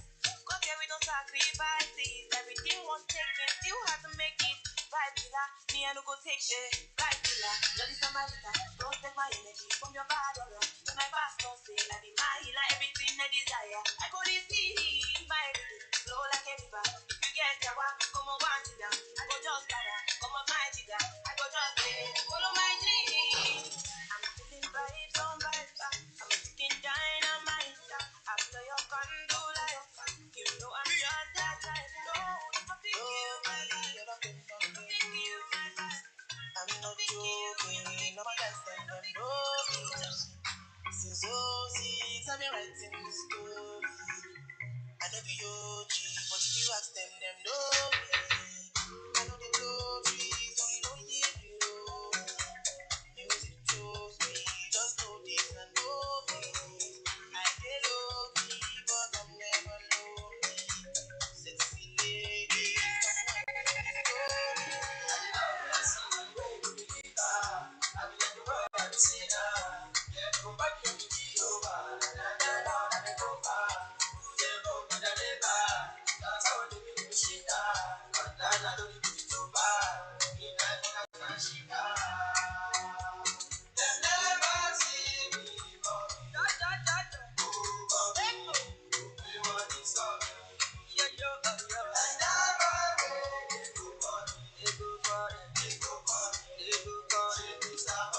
I'm never weak, I never see. Till eternity, I'm on fire.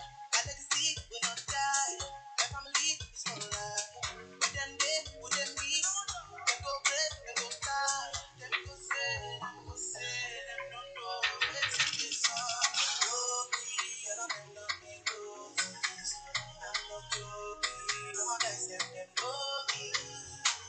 So sweet, I've been writing this story.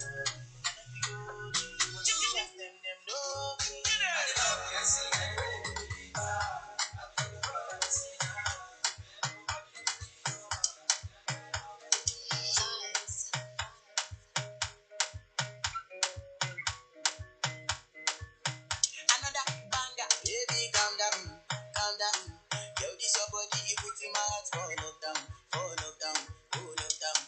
Yo, you sweet like phantom.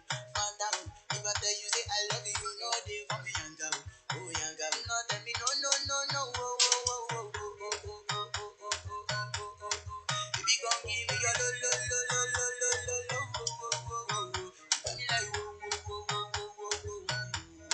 Shawty, come give me your lo. I see this fine girl for my party, she wear yellow. Every other girl they do too much, but this girl mellow. Now in my divine situation, I go use it, then I'm mellow. Finally, I find what to go to the girl, but she ain't no one for do. Who you gonna phone for one? When you know I go for one, then I start to feel a bum. But she dey give me small one. I know, say she's a bit sit down one. But she feeling insecure, cause her friends, but they go my light ring go up. Only you the best for me, I know nobody better, no. Nobody, hey, nobody. Feel like I don't win it, I don't feel cool it down, no.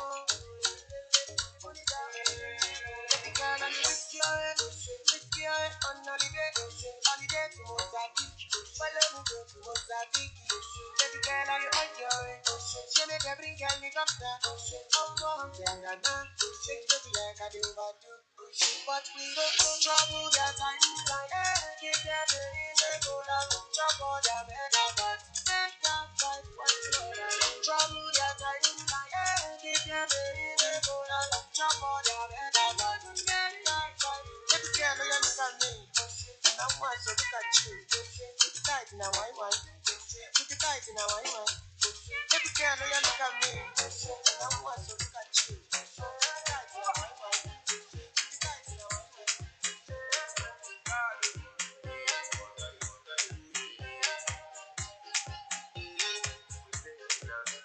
I want to flex my love.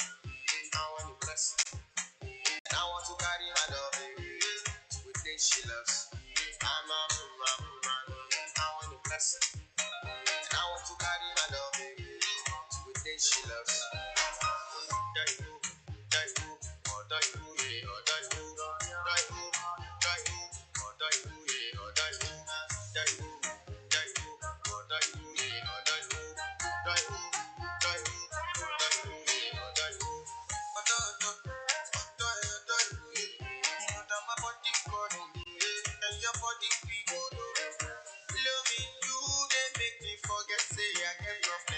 By the end of the night, and the battle, I want to flex my love. I want to press. And I want to carry my love, baby. With this she loves. I'm a woman. I want to press. And I want to carry my love, baby. With this she loves.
Sometimes I got your blessing.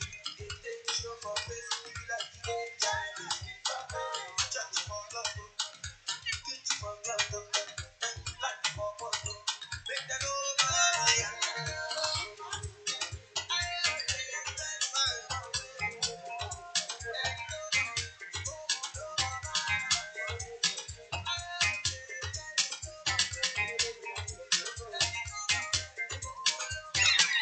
highway, cause my way. It's not nobody that they cause my way. I want to leave if I'm your way. Or if you want to do it my way. I you should not have it. You tell me that I know they go about it. I know they can't say it's not my pray. Money on me, money on me. This kind of love, yeah, gonna make me want more. My you. This kind of love, yeah, I don't want for the night. I don't want to feel like you. Yo, see your body right.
But first you must get it. Now come back to now you making my money. Nobody goes on. I know everything I do is nobody else concerned. So come on, so come on. I see that there's a lot, but I don't want to lie.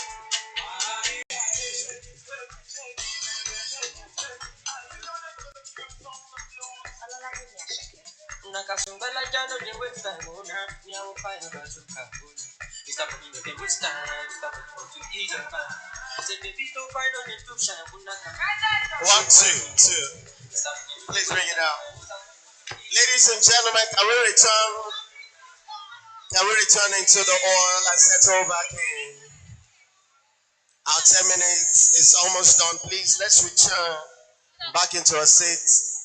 It's good to see all of you. Thank you so much for the show of love. Nice to meet all of you. I hope you have collected numbers. Feel free. There is nobody too big for you to access.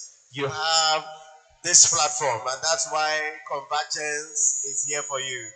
Those of us on the red carpet, can we come back inside, please?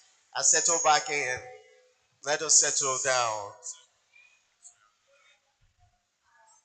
I am going to be asking names of the numbers of new friends that you have made.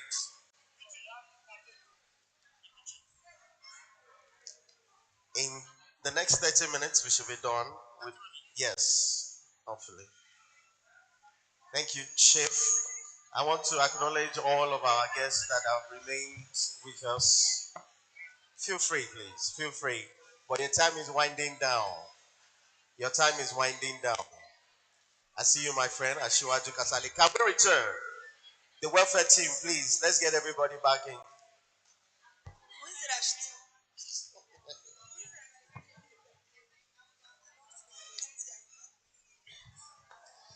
A quick announcement, ladies and gentlemen. There's tea at the back. Exit for anyone who's interested. There is tea for you. All right. I believe some of you have gotten it. If you have not gotten it, you can quietly go get your tea and return. For those of us that have gotten it, please let's return. It's fine, but please let's settle down. Let's settle in.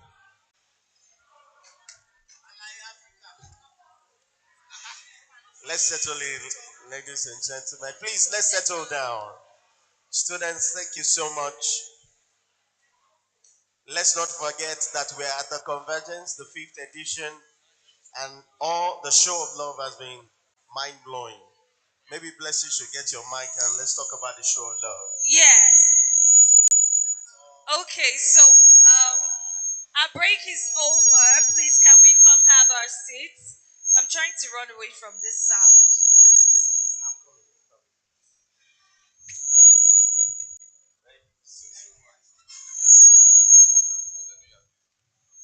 Blessing, is okay to talk.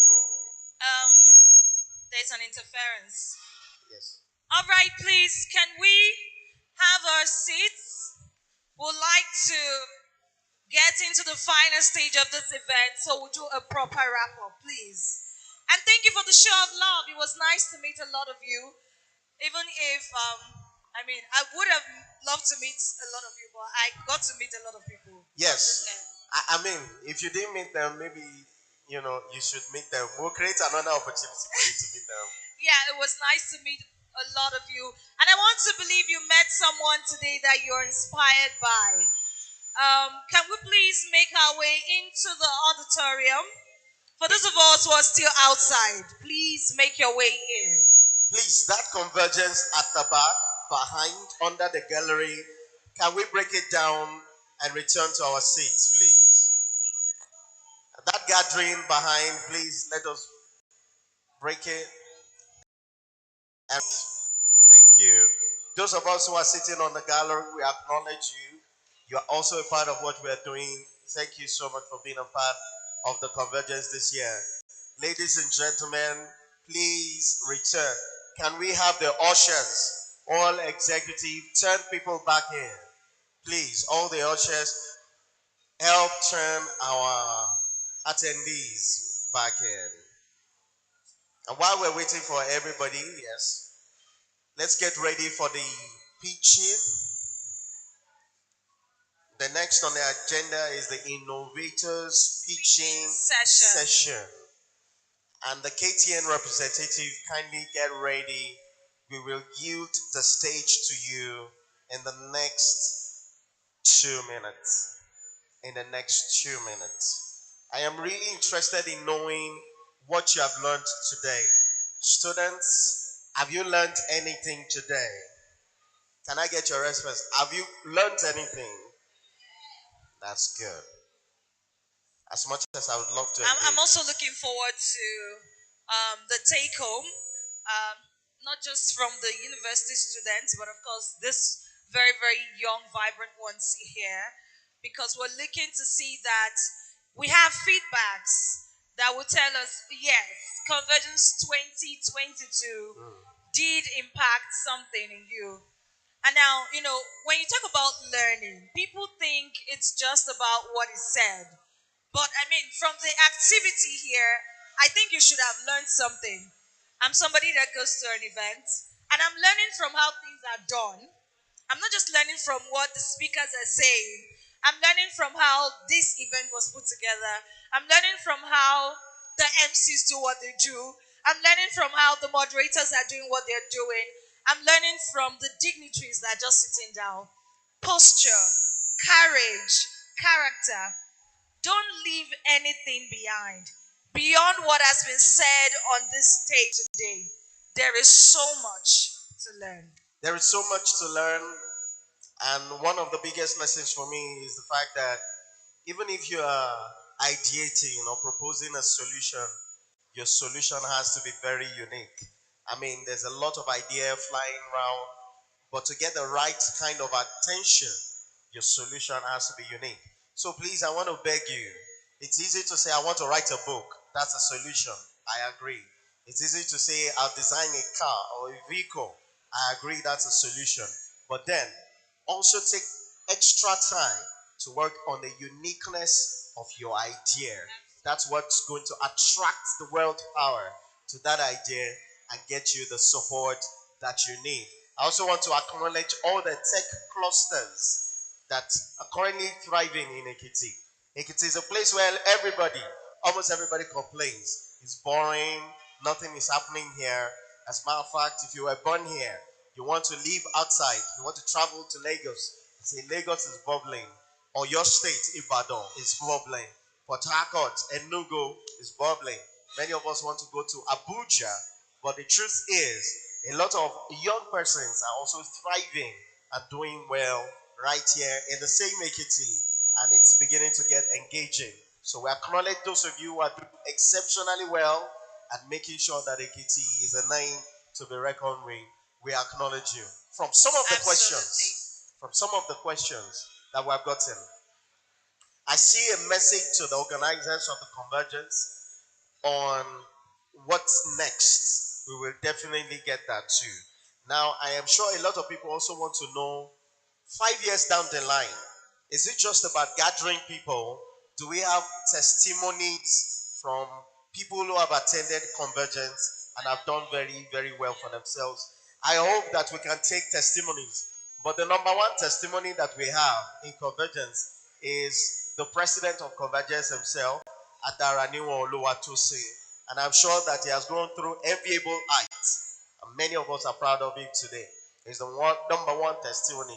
Maybe number two would be Alaji, who is now a doctor.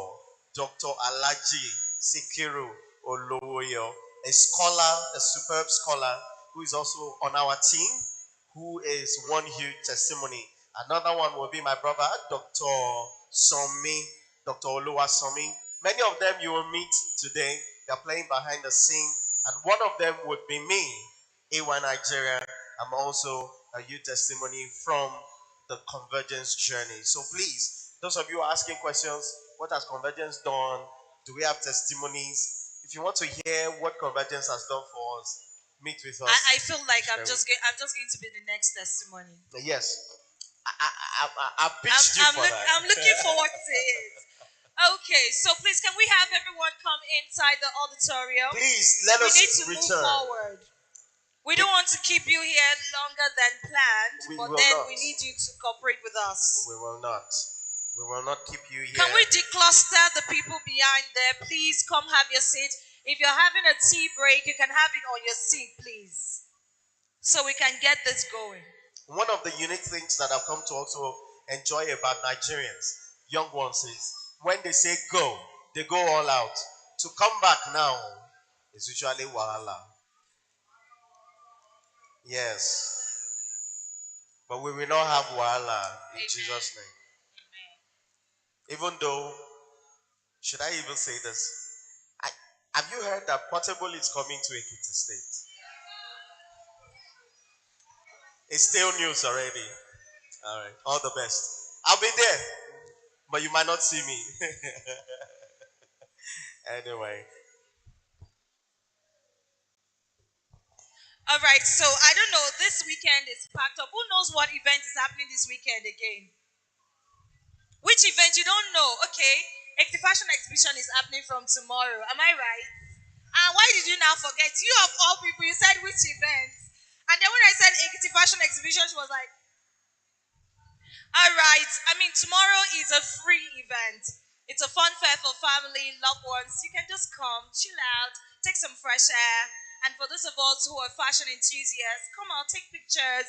And for those of us who are into the fashion business, it's a good place for you to learn. There's going to be a workshop, a family hangout, and then on Sunday is the fashion event proper, where a lot of individuals rather are going to be awarded, and more also, A1 Nigeria is going to be there. Simi Williams will be there. I will be on the red carpet, ready to receive you. Who is excited? I am excited. I'm excited. And for those of you who do buying and selling,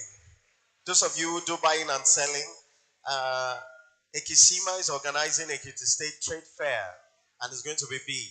So you don't have any excuse at all to say Ekiti is boring. We're giving you a list of events that you should get yourself involved. I mean, because they say it a lot. They go, Ekiti is boring. And someone was saying Ekiti is boring one time. I don't know because I'm in the media. And then I go, do you know this event is coming? He said, no. I said, have you tried to even attend? They won't come. And most of their gate pass, honestly, I don't know about, what's his name again? Sorry, I'm not a big fan. Of Portable. Portable, yeah, thank you. I don't know about that event, but I know about Ekiti Fashion Exhibition. On Sunday's event is just 1,000 naira for gate pass. I mean, a lot of us can afford 1,000 naira.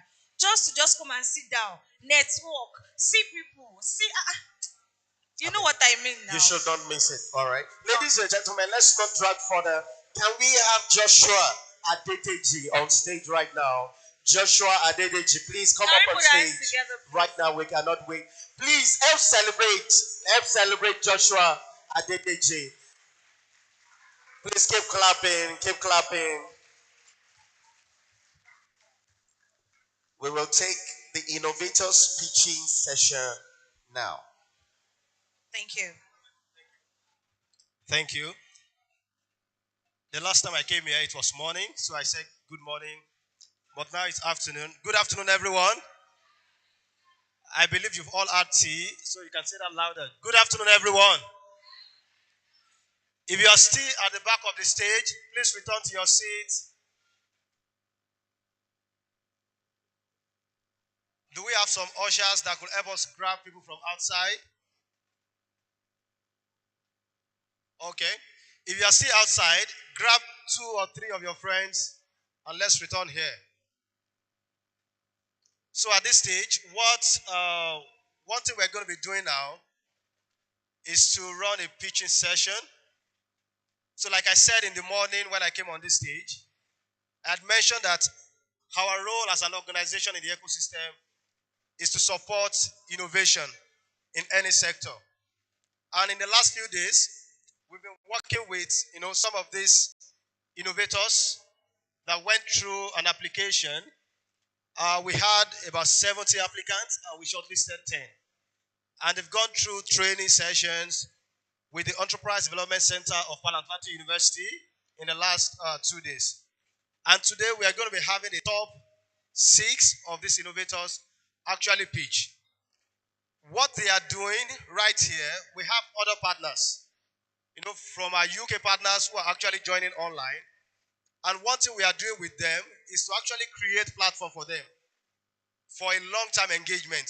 It's going beyond this session. We are going to be working with these 10 innovators within the next few months to support them in terms of accessing the right support, accessing the right partners, and of course, going global. So it's going beyond this session, but this is the first stage. They are testing out, their innovation. They've gone through training. Some of them, when they started, they were not courageous enough. But now, going out of that training, they are all, fired up. They know what their innovation is about, and they can talk about it.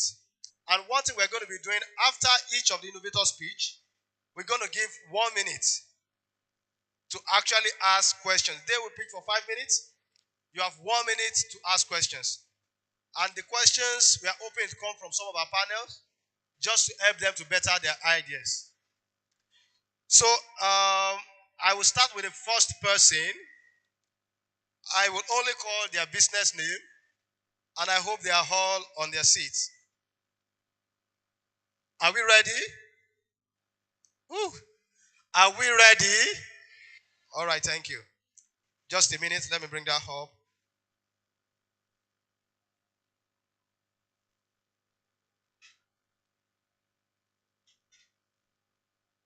All right, so do we have Motiva on the seat? Motiva.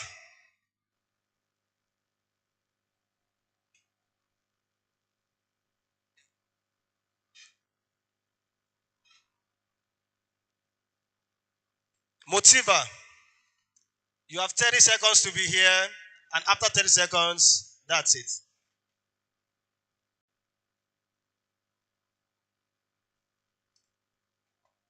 All right, he's coming. Put your hands together for him. Put your hands together. Can we have the slide up?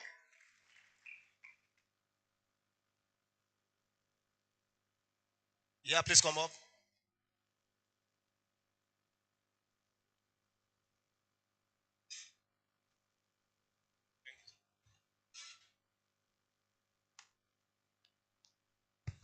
All right.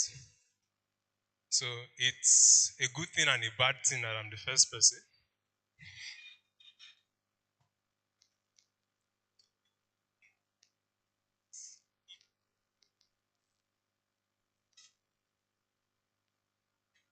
All right, everybody. Good afternoon to you. Hope you are enjoying yourselves. All right. My name is Mayowa Olajide Akinleye, and I am the co-founder for Motiva. We simply want to help you start, find, and complete online courses that you need, right? I'll show you 2 pictures today, and those 2 pictures underscores the context of this conversation.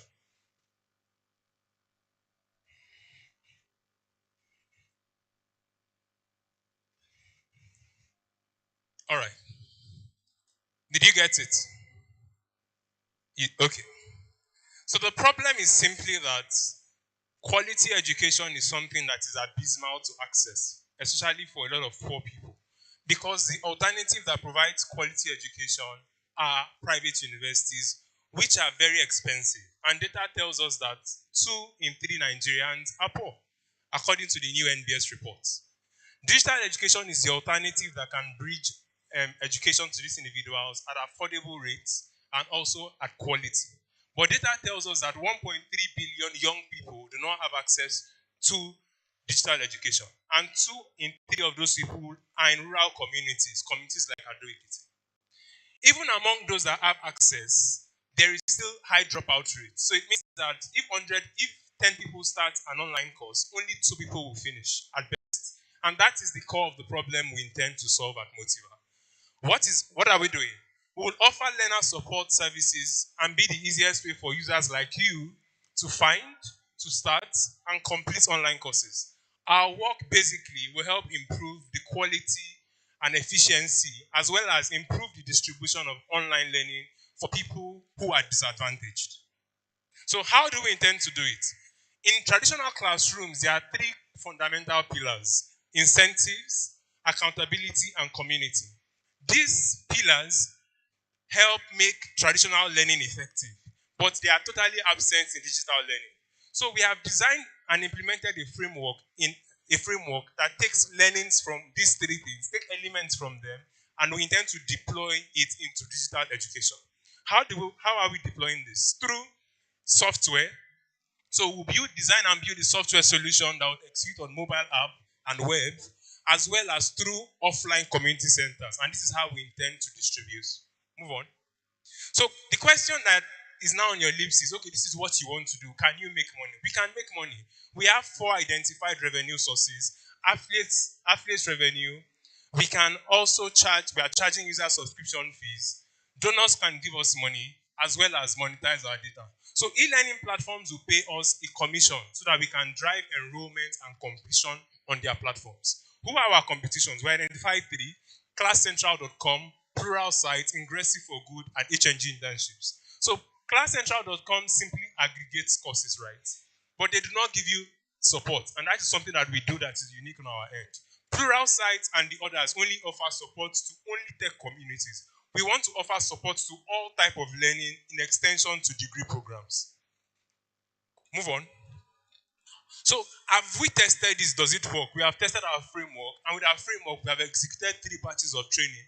This is Ondo State with the Commissioner of Education of Youth in Ondo State during one of our pilot sessions. So 102 students started, 44 of them across 8 skill tracks finished. This is a completion rate of 43%. That is almost 3 times the global average, showing you that our framework does work. And these are testimonials from those sessions. Move on. So next steps. Why exactly am I talking to you today? We have defined our pathway our work pathway into 4 stages. And this is what is highlighted. We have done stage 1. We have tested our key assumptions. Our second stage is to run the framework in a closed loop. It means run our framework within a closed system. And our target is 2 public secondary schools in Ekiti State. And that's where we are targeting. So we help 50 students in SS3, in 2 public school students, start, and complete online courses. And the cost structure for that is around 800,000 naira. And that is what we hope that this crowd can help us to access. To launch our solution and finish all these 5 stages is a cost structure between $40,000 to $50,000 over the next 2 years. We have work ahead of us, ladies and gentlemen, and we hope that you can join us and help us. Ladies and gentlemen, as I close my speech, productivity is tied closely to opportunity, right? And opportunity is tied even more closely to education. Join us and support our work as we try to help the 47 million young children in Nigeria that live in poverty access education and support that can ensure social mobility for them and ensure that they live happier lives. Thank you for your time. Thank you.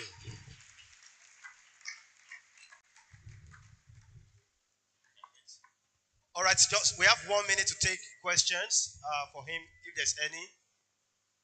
Any question, reaction?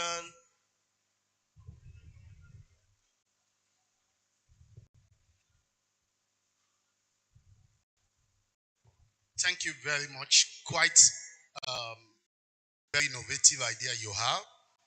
But the only question I have for you, why should I invest in you? What is in it for me? Do I just give you 800,000? What do I get back? Thank you. All right. So why you need to invest is... My brother, calm down. No, this is a question. No, think about it very well because it looks like he will give you. Thank you. So why you need to invest is the biggest reason why I am here, right? I have a burning desire to ensure that people that don't have access to education have access to education. Exactly. We share that same vision, and that is one thing that we have in common.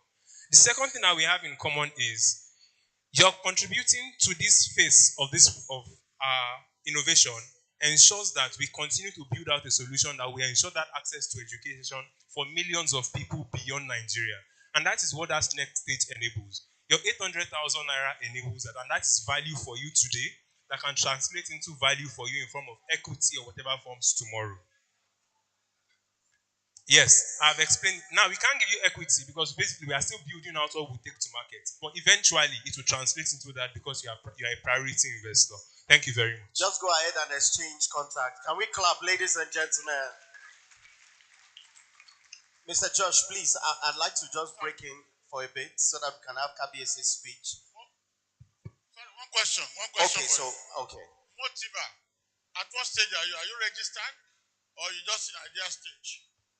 Because if you are not, the first you go and register is CAC. Somebody don't steal this name. So basically, we've done the business name registration, but much more extensive registration as an enterprise, we have not done that yet. Okay, so based on what you presented, we'll sponsor you to register in CAC. Please, can you clap properly, ladies and gentlemen? All right. Thank you so much. All right. So I have one final thing to say. So, please, if you are on Twitter, you have Twitter. Follow us on Twitter. Join our community.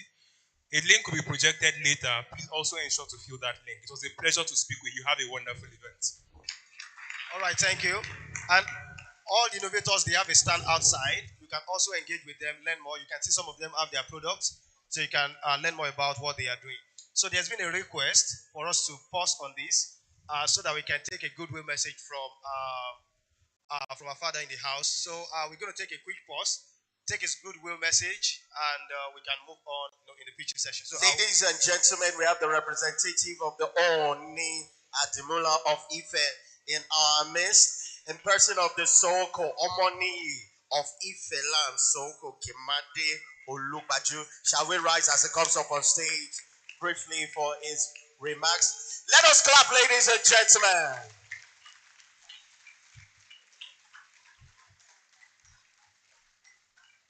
Very briefly, Kabiese. Thank you so much.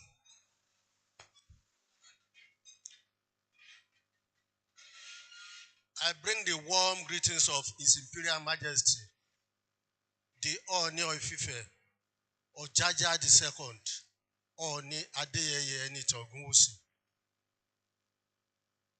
You will notice that in the last 1 or 2 years, I've been coming here to represent him in programs. And that is a way to let you know that KBC is aware of the importance of the youth. And you will also notice that Baba himself came in as the Oni of Ife at a very tender age. Though tender, I will say, at age 41. Baba has turned 48 this year. And he sees himself as part of us. And for sure, most of you have visited Ile-Ife in recent past. You will notice that every year there is a program which Baba launched, during which he normally gives scholarship awards. Some students will travel out of the country. I am in charge of that as one of his ambassadors. So I am here today to perform the same role. But let me quickly point out here, the two speakers here who just left, I want to believe that there are some things you have learned from what they said.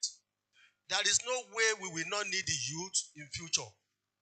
We are not even talking about the future because sometimes we make mistakes by saying that the youth are our future. No, they are the leaders of today. And it is now that you have to start that leadership role.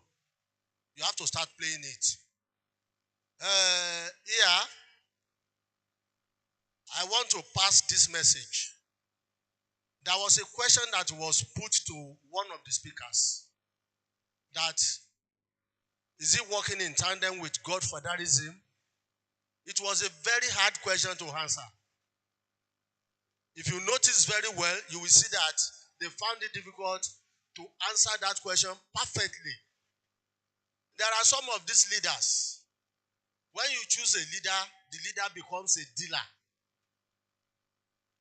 Students, if you write leader, L-E-A-D-E-R, and you cut the letters, separate them and rearrange, you will get a dealer. Somebody who will tell you go to the field, use your money, contest. After winning that election, he will be telling you how to spend your money. How do you now start looking at those people who voted for you? How do you pay back to the system? And that is the problem we have in governance today. So I want you to learn every little bit of what they said. And again, one of them was talking about resilient. He was saying that you have to be resilient. So if somebody is fighting to get something, make sure you don't retire.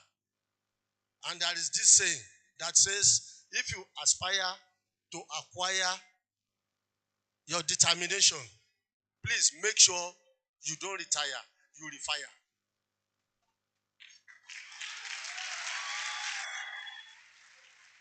It's a simple way to look at it.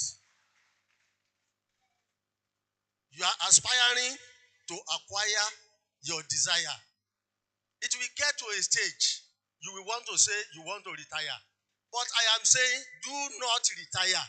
Refire. So today, the message is this. It's very clear.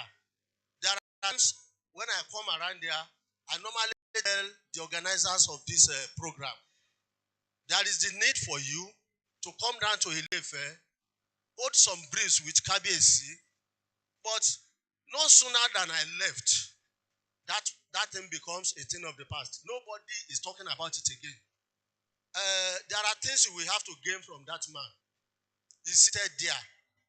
A lot of things you will gain from him. So I will still repeat it today, that anytime you are free, and not far from now, because we are not at a spot. You may want to come down to Ilefe. Kabesi may say, be in Jos. And if you want to come, I am your link. Hence, let's make it a thing you have to do to time. Thank you so much. I pray that I will be part of this program next year too. Excellency, can we please put our hands together for him? Your Royal Highness. All right, we'd like to go into the pitching session, and I'd like to call on Mr. Joshua. Please put your hands together for him. You think it's easy? You have the mic there. Yes.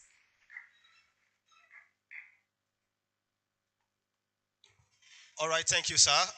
That was a great one, and it's really great to see this event engaging even the traditional rulers, also at the politics level and every other stakeholders. So, so we had a quick break, and we're going back into that. It's a good learning, opportunity for everyone, especially those looking at starting their own entrepreneurial journey, so that you also learn. They've gone through this training in terms of how can you get people's attention, what are the key things you need to mention.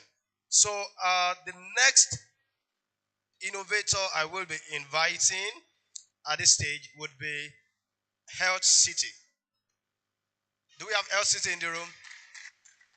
All right, put your hands together for Health City. Where is she? Oh, all right. Yeah, she's coming. Keep clapping until she gets on the stage.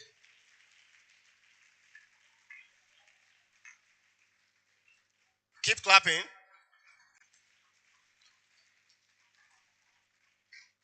Awesome. You have 5 minutes. Thank you.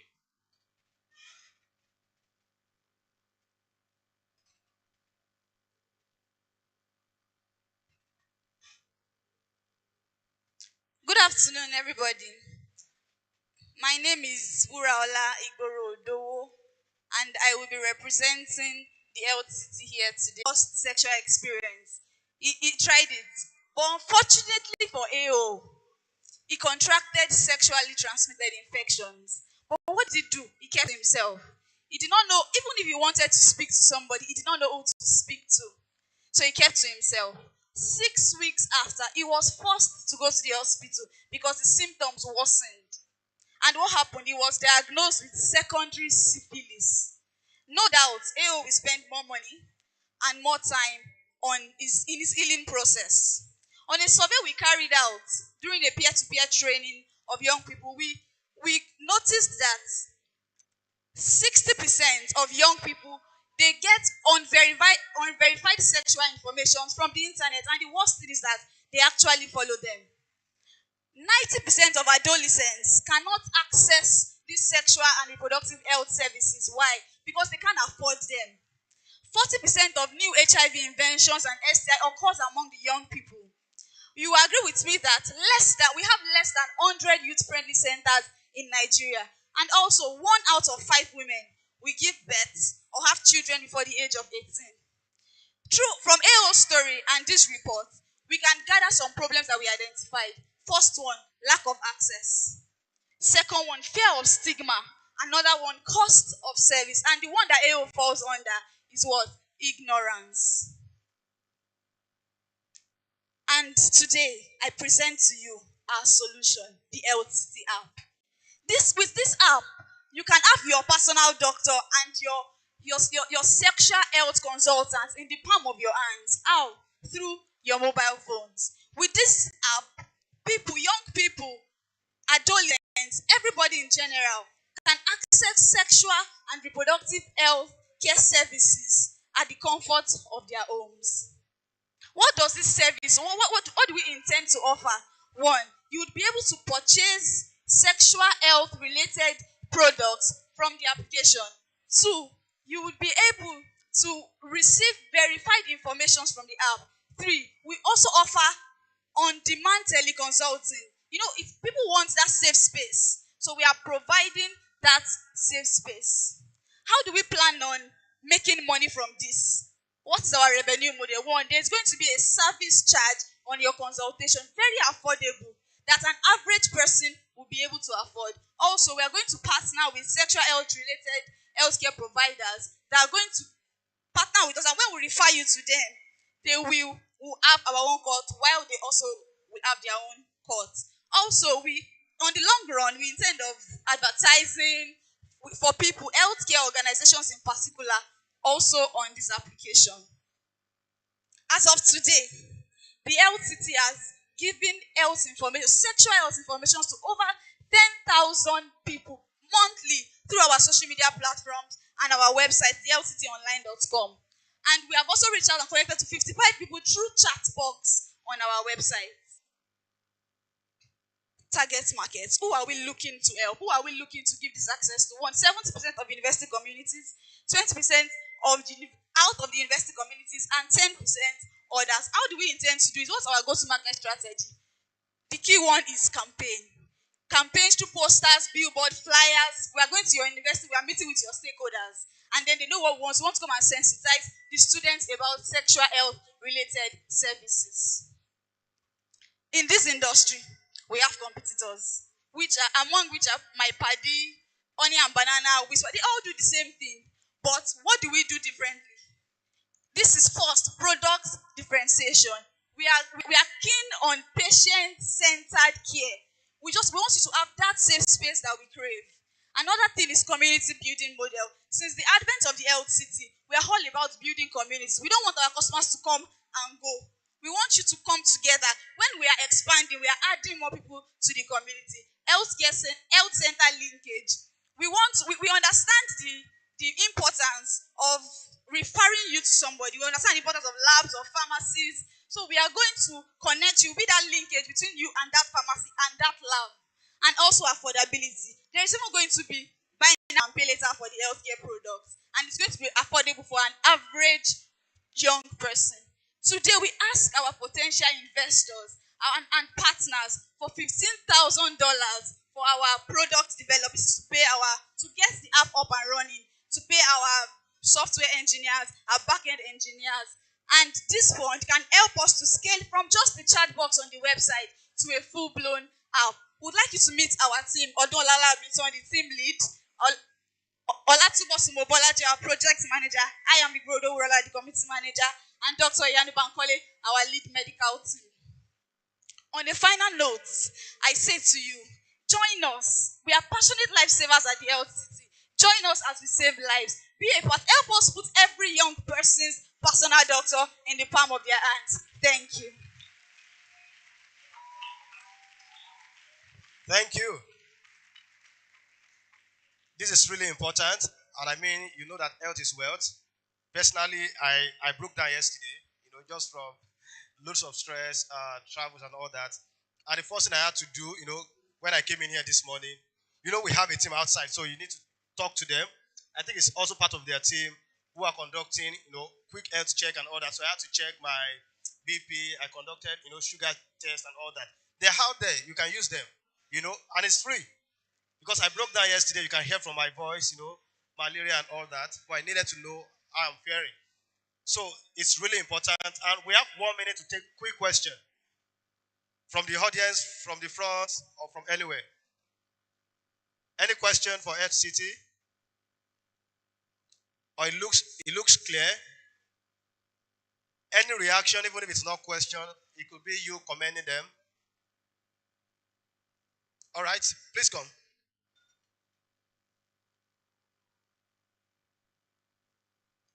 All right, put your hands together for her.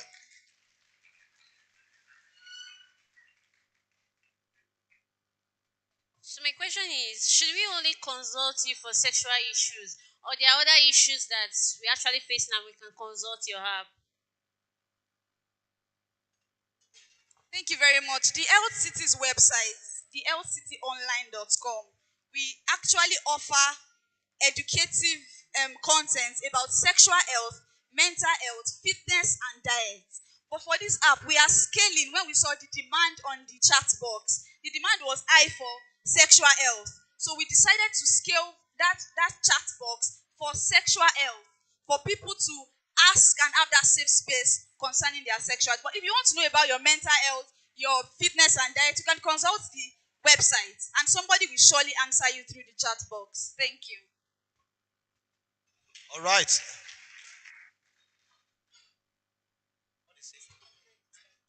Yes, sir. Sir, we are registered with CSC. We have our tax identification number too, sir. And you have account number for money. All right. The final question. If you can run, you have 30 seconds. 30 seconds to get here plus your question. Yeah, my question is, do you need volunteers to work with online, like your social media app, posting and getting stuffs? Do you need volunteers? We also have a team of content creators that we are not together. We have people in Abuja and all other universities. So if you want to be a part of it, you can come and meet me. Thank you very much. All right. Let's put our hands together for her. That's a beautiful one. Thank you. And I like your question actually, because many of us in the university, when you're out of school, you tell them, I'm just getting done with my NYSC, and they're asking for 1 year of experience or 2 years. Whereas you can actually start volunteering now.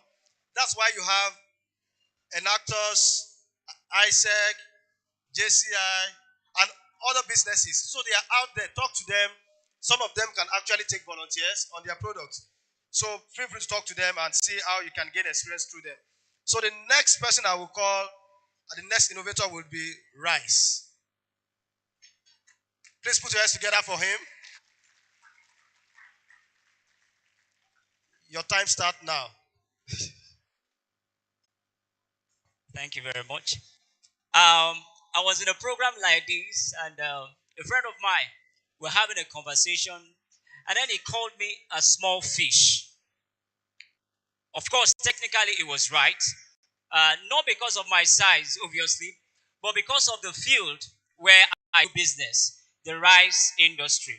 Now, in 2021, that was last year, the total milled rice in Nigeria was 5.3 million, which is valued at $7.2 billion. That's a big field.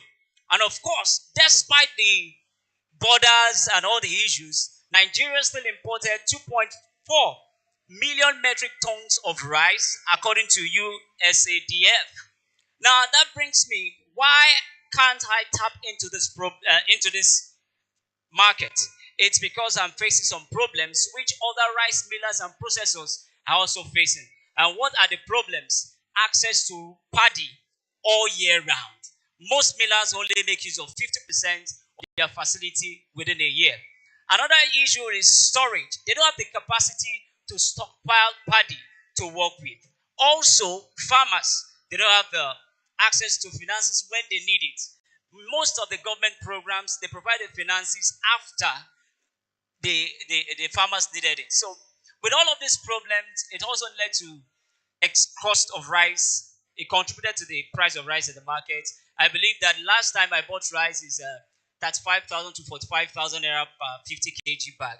But we have come up with a solution, and we call the solution rice. Don't be surprised. Now, rice is a storage and inventory information system whereby the farmer brings its produce into a warehouse where the system has been integrated. Now, we generate an e-ticket for the farmer, and the farmer can use this e-ticket to exchange with the processor, whereby the processor now becomes the owner of the paddy in the warehouse. So, as we do this with a lot of farmers, the processors will now have access to paddy in the warehouse all year round. And also, this ticket can be used as a form of collateral with banks, our financial partners, so that the farmer can access loan on his own terms in his own time. With this solution, we are not targeting all farmers. We are targeting micro, small, and medium scale farmers and processors with less than 10 metric tons per day. And we want to reach out to 40 farmers in the next 40 millers rather in the next 5 years, 12,000 farmers, and 24 metric tons of paddy in our warehouses all around Nigeria. However, we are starting small with 150 farmers and 450 metric tons as a pilot project. How do we make money? Through inventory commission, 3% on interest, 3% interest on the revolving loans. We also make sales of PIC bags and storage equipment. We have partners in this business. NISA is our partner, Cool Mill, Refund, which is the biggest rice farmers association in Nigeria today. We have IDH, BOI, and FX for price regulation. Of course, there are competitors as well, but the competitors are not offering what we offer the farmers. They are not bringing them closer. That is, they are not bringing them closer to the finances they need.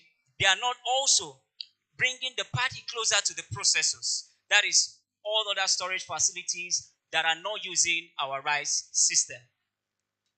What do we need? We need 20,000 US dollars for our pilot project.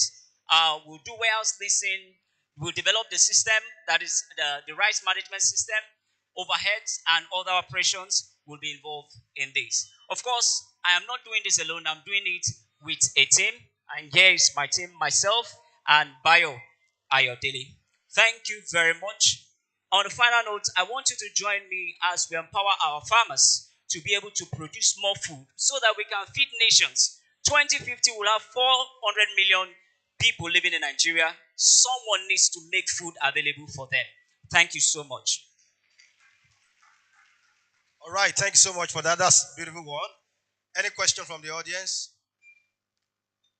Oh, it seems we love food. Too many hands.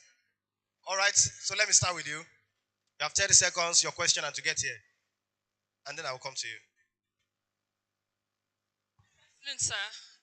Nice innovation you are doing. So my first question is, who are your target audience? I know they are rice farmers, but we can't be ambiguous with rice farmers. Are you starting with rice farmers in Ekiti? And you made mention of challenge with millers in the states. I also like to know, have you gotten a data of mills that we have in Ekiti State, and if they can be able to function to be able to achieve what you want? That's the second question. Then the third question, which was one major thing you mentioned. You mentioned that for rice millers, in I don't know where you did your survey, but they utilize their resources probably 50% in a year, probably because there's seasonality in rice production. What are you doing in respect to that, such that you can have an all-year-round production? Because I feel that we help more in this project. Thank you very much. I get all the questions, but I would like to start from the last one. Now, this project we're about to embark on will actually solve the problem of the availability of rice paddy for the rice millers. That's why we are targeting small scale and micro scale rice millers, those that are doing less than 10 metric tons per day. Those are our targets. And we're also targeting rural farmers, those that don't have up to 10 hectares of rice farmland. Those are the people we are targeting to bring into the umbrella of this system. And then the second question, which was about, could you please?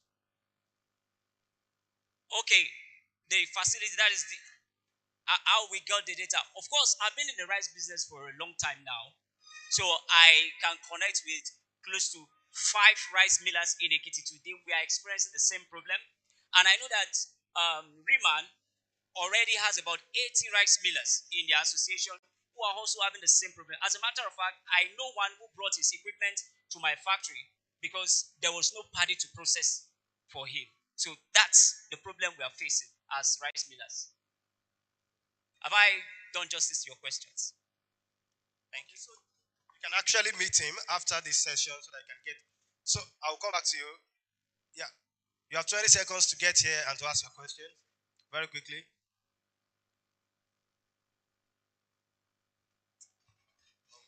So your innovation, does it cover young entrepreneurs that have interest in rice farming also that have not started? Well, the category of people we are targeting are small scale farmers. So if a young entrepreneur wants to go into farming, you have about 5 hectares, 6 hectares, 3 hectares. Of course, our innovation will definitely cover you. And as a matter of fact, we already have over 40 farmers who are interested to be onboarded in this program.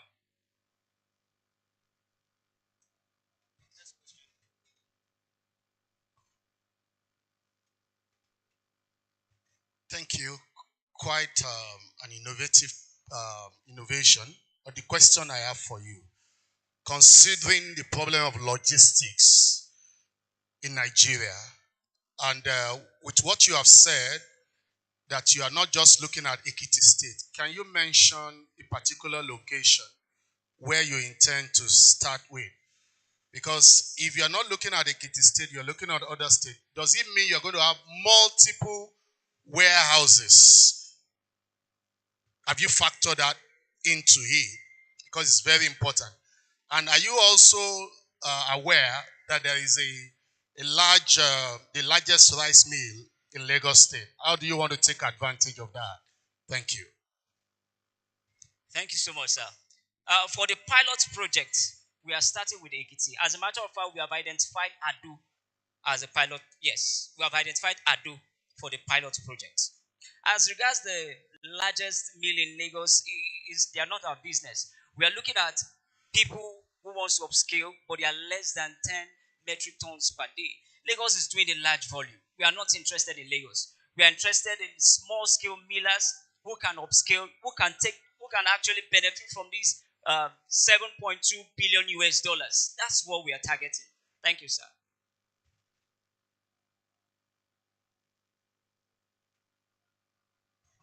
So what is the need for an investor? What is the rate of return or turnaround time? We are the ideal stage yet at this point. So ideal stage, yes. So if we start mentioning ROI now, it might not be the best even for the investor. But for someone who comes in, we'll give them priority when that time comes.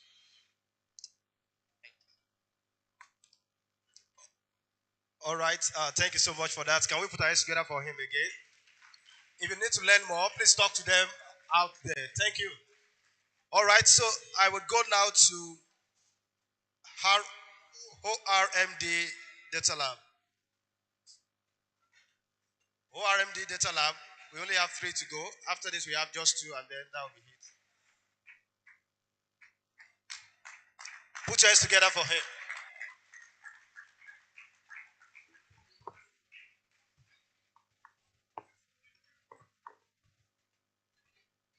Good afternoon, ladies and gentlemen. My name is Olaniyo Remilekun Desmond, and I'm a software engineer working on the Nigerian MEMS platform, which we are based here in Ekiti. Next slide. Who we are trying to bring into the market an artificial intelligence-based system content using artificial intelligence and augmented reality and serve it to the user. We are trying to build a system where we connect Nigerian content creator and user with the intention of making you happy and at the same time putting money in your pocket. This is how we mean. How will you feel if you have a platform where you watch comedy and while you are watching comedy, you are earning at the same time? Will you like that kind of platform? Good. So this is the kind of platform that we are building. We want to use the power of artificial intelligence and augmented reality to allow Nigerian content creators to create content using the artificial intelligence and serve a premium comedy for you, which you will watch, and while watching, you are getting money in your pocket. Next slide. Now, the Nigerian comedy industry is one of the fastest growing industry in Nigerian entertainment. Now, research says that the industry generates over 50 billion naira as we are speaking currently. And according to research by Joberman made it clear to us that this industry, this Nigerian comedy industry, enables about 4 million Nigerians to be viable and economically financed. Then it has the potential to create about 2.5 million jobs. Now, you can agree with me that you know someone called Bodashagi. Yes or yes? You know someone called Mataoma? Yes or yes? What about Mr. Fiki Fiki? Yes, these are some of the Nigerians who are tapping into this industry, and we are creating a product to tap into this industry as well. The next slide. Now, what is our product? Our product is memes. Now, memes, we want to use artificial intelligence and combination with augmented reality in which Nigerian content creator can use that AI to create memes for you where you will laugh, and while laughing, you get money in your pocket. Is it interesting? Yes, good. So it is a platform where you laugh. We want to make you laugh, and while you are laughing, you are earning money straight in your pocket. Now, it is a win-win for everybody. You user, you are watching the premium content, you are laughing, you are earning money. The Nigerian content creator who created the content is making money, and the investor who invested in our product is also making money. Are we fair enough? Good. Next slide. Now, we do not want too much. We just only want, next slide please. We only want 10% from the Nigeria comedy industry, which generates 50 billion naira. Now, how do we make money on this platform? Good. We make money through advertisement, that's one. We make money through account verification, that's two. We make money through e-commerce commission, that's three. Next slide. Which is a mobile developer. We also have Mr. Providence, which is a product designer. We have Miss Flora, a female who is an artificial intelligence engineer. We also have Miss Beatrice, who is an augmented reality designer. And we have Miss Omidonyi Ifeoluwa, which is a content creator. Next slide. Now, what we want, we do not want much. We have done about 50% code base of the software. We just need 10 million naira so that we can create this platform, so that Nigerian content creator can create memes for you, so that you can laugh, and while you are laughing, you are getting money in your pocket. Ladies and gentlemen, in conclusion, we need just this money so that we can put all of these things together, so that we can create a happy Nigerian, so that everybody takes share in this 50 billion market share. You are collecting your own share. The content creator is collecting his own share. The investor is also collecting his own share. Thank you. And we say we are happy. Thank you, ladies and gentlemen. All right, put your hands together. Thank you. I know the question will not come from here because we have our elders. I'm not sure they know what this is. Okay. Any question for him? Just one. We can only take one. One or none. Let me just take one. You can talk to him. So can you come very quickly? Any other question? Just talk to him after this session. We have to move. You have 20 seconds. Yeah, thank you, sir. You mentioned that you plan to create memes through the use of artificial intelligence and AI, right? But based on what we've seen in today's world, memes generated by robots, because I mean, that's what backs up AIs. Memes generated by robots usually come off as dry. They are not relatable to humans. So how do you plan to curb that, since you plan to generate automatic memes that are relatable to Nigerians through AI? How do you plan to go about that? Okay, thank you.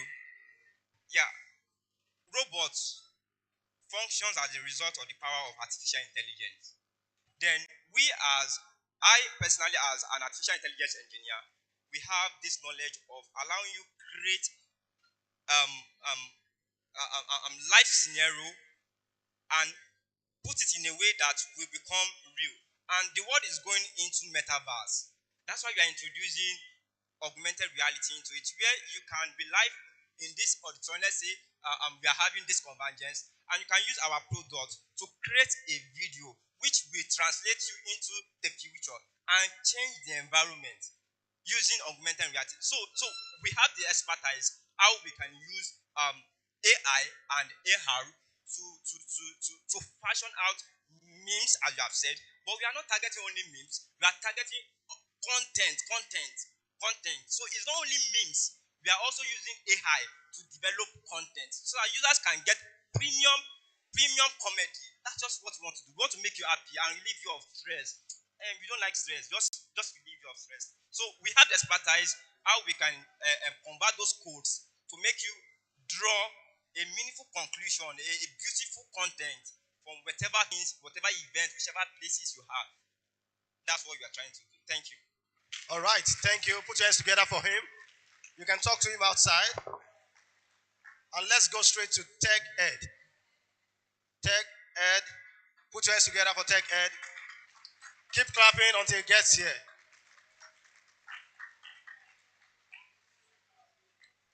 All right, you have 5 minutes. Thank you very much, sir. Good afternoon, everybody. My name is Sean Folorun Shaw. I'm an artificial intelligence and machine learning expert, and I'm also the creative director at TechEd NG. Now, as I was coming here this morning, I forgot to lock my door. Now you ask me, how did you forget? How did you know that you forgot to lock your door? I was about 2 kilometers away from my house when my device told me that you forgot to lock your door. And all I did was to take my phone with a click of a button, and my door was locked. Now, how did I do that?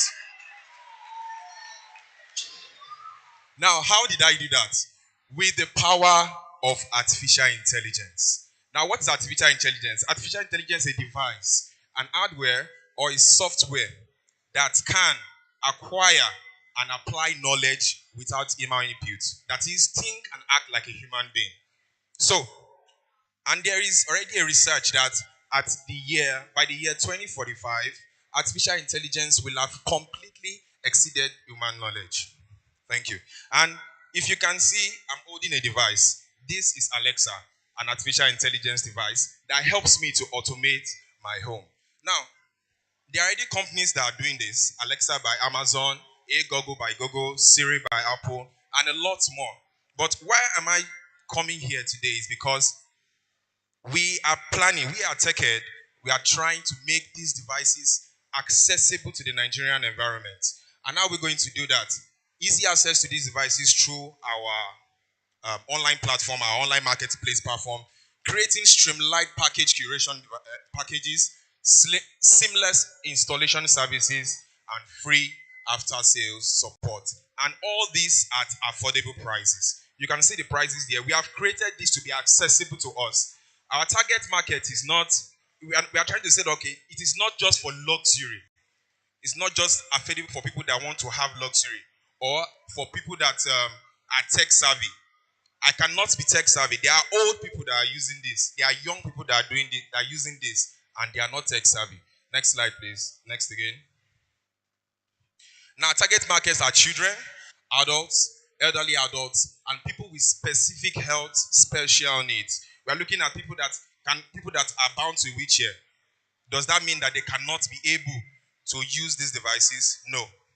And we need funding in the amount of 10 million naira to purchase more smart home devices so that we can actively sell to people to train technicians and AI developers to be able to create more jobs into the society, and AI developers in the aspect that, okay, these devices were not created by us, but we can tap into this and actually create things for ourselves. Imagine talking to this device in Yoruba and it's answering you back in Yoruba, and also for marketing. We have about 100,000 users in Nigeria with a revenue of what, 175 million, and an expected growth by 2026 to 365 million. By the end of next year, we are hoping to tap into 10% of this market, and by 2026, we are hoping to tap into about 40% of this market. Next slide. TechEd is bringing seamless access to smart home devices at affordable rates so that next time you and I won't forget to lock your doors. Thank you very much.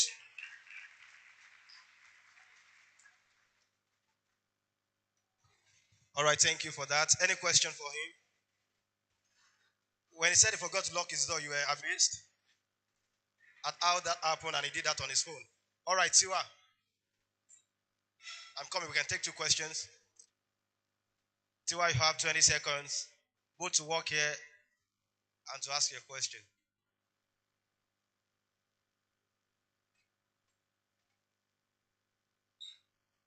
Yeah, thank you. I'm a bit confused.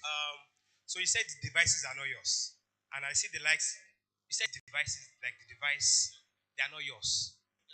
They're yours, right? Okay. So I see platforms like Siri and Alexa. So do you have like a license for them?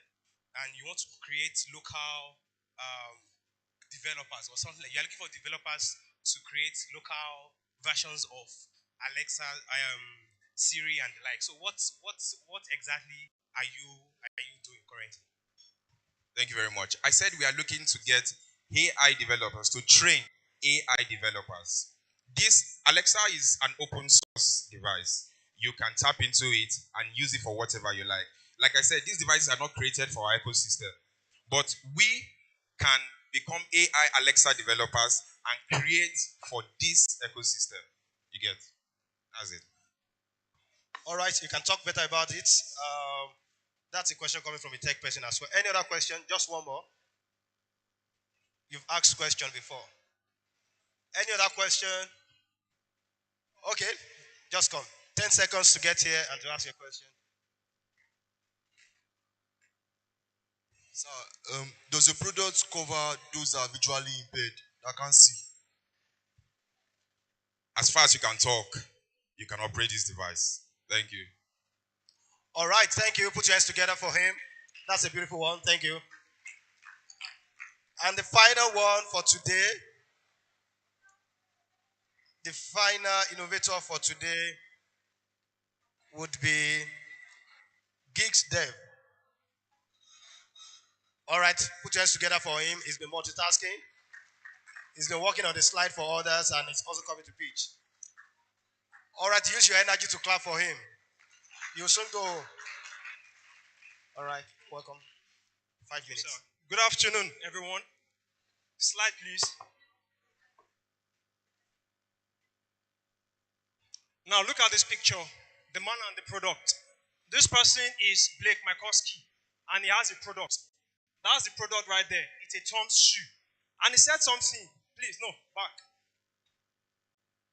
He said, people will buy your product once for the cost. They won't do it twice unless it's good. Next slide, please. I want to talk about the cost and the good aspect of a product. Now look at this problem. About 90% of startups fail. Understand, that man I showed you, he had a product.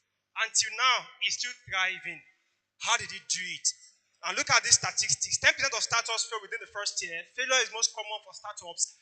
Reading through this, it shows us that there's a challenge here in Africa and in Nigeria. Next slide. Next slide, please. Now, the startup market. Now, in every problem, there is always an opportunity. So this is a statement of the opportunity we have in the tech startup community. The global startup economy, no, back please. The global startup economy is worth nearly 3 trillion. Next slide, please. Nigeria alone, 7 billion. That's about 6 billion naira in funding in tech startup. These are statistics. As of 2001, And in Africa, we have billion. It shows that there's an opportunity. Remember where I started from, a problem of how startups are failing, of how products are came to offer a product. The rice man came to offer a product, technology driven. Everyone I showed you. He went to a place with people that don't have shoes, and he feels I can do something to help them, and at the same time making money. This is what GiveDev is for. We want to create a platform whereby you can walk in and talk to us about your idea, and we can walk you through the process from ideation to MVP. One of our speakers spoke about MVP, minimum viable product. Many of us don't even know what it is. We don't know the processes. We don't know the things it entails. So we feel you got an idea. Just like, let me just go. Are you getting my point now? The next. So for startups, what do you want to do? This is our value proposition. It's not much. You want to help launch your product in tech. We want to provide software and technical support. For some, maybe it's money. We have engineers. I'm a software engineer. I designed that website, by the way, and the other project I have done. And I have other engineers that we are working together, a team that we are working together. Now, how do you want to make money? Still stay on this slide. We provide affordable tech solutions. Remember the idea. This platform is like a social enterprise. We want to help. While we are helping, we are also tapping into that 3 billion market by building a product that will be able to tap an aspect of that money. So for investors, if you put money into this, any idea or the ideas, look at Flutterwave, look at Andela, look at quite a number of startups in Nigeria that are doing great. It can be every one of us here. So we exist as an organization that you can walk in anytime and you can talk to us and you can say, let's see how we can break this thing from simple idea with clarity. Without you, we will help you get to the actual state. Next slide, please. Now, this is how we want to do it. We are going to be having a tech startup acceleration program. What does it mean? We will put out advert. Oh yeah, apply.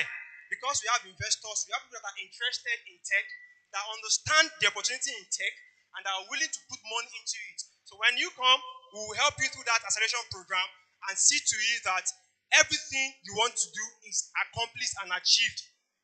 And the way we also have our own share in this is through equity. When your product comes out, there is a share of it because it's going to be making money. Your product will be making money to the global market, not only Nigeria. Do you get? So we'll be getting the equity from there.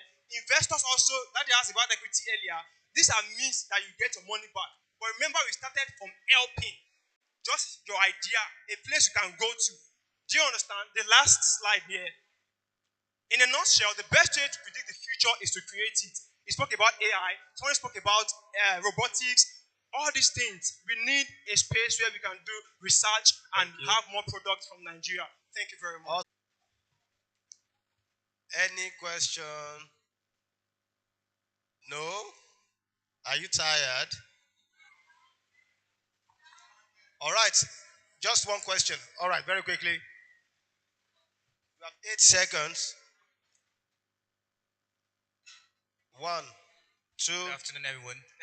Though the tech industry is very important, as you know, and Nigeria actually is also supporting the tech industry as they just passed the bill. So I don't know how well are we expanding to also go into government in generating all of these tech ideas. Yes, government. So I don't know if government, yes. That's why we have like a dad here.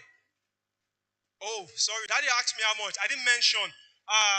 For the stage we are right now, we see we don't want to take.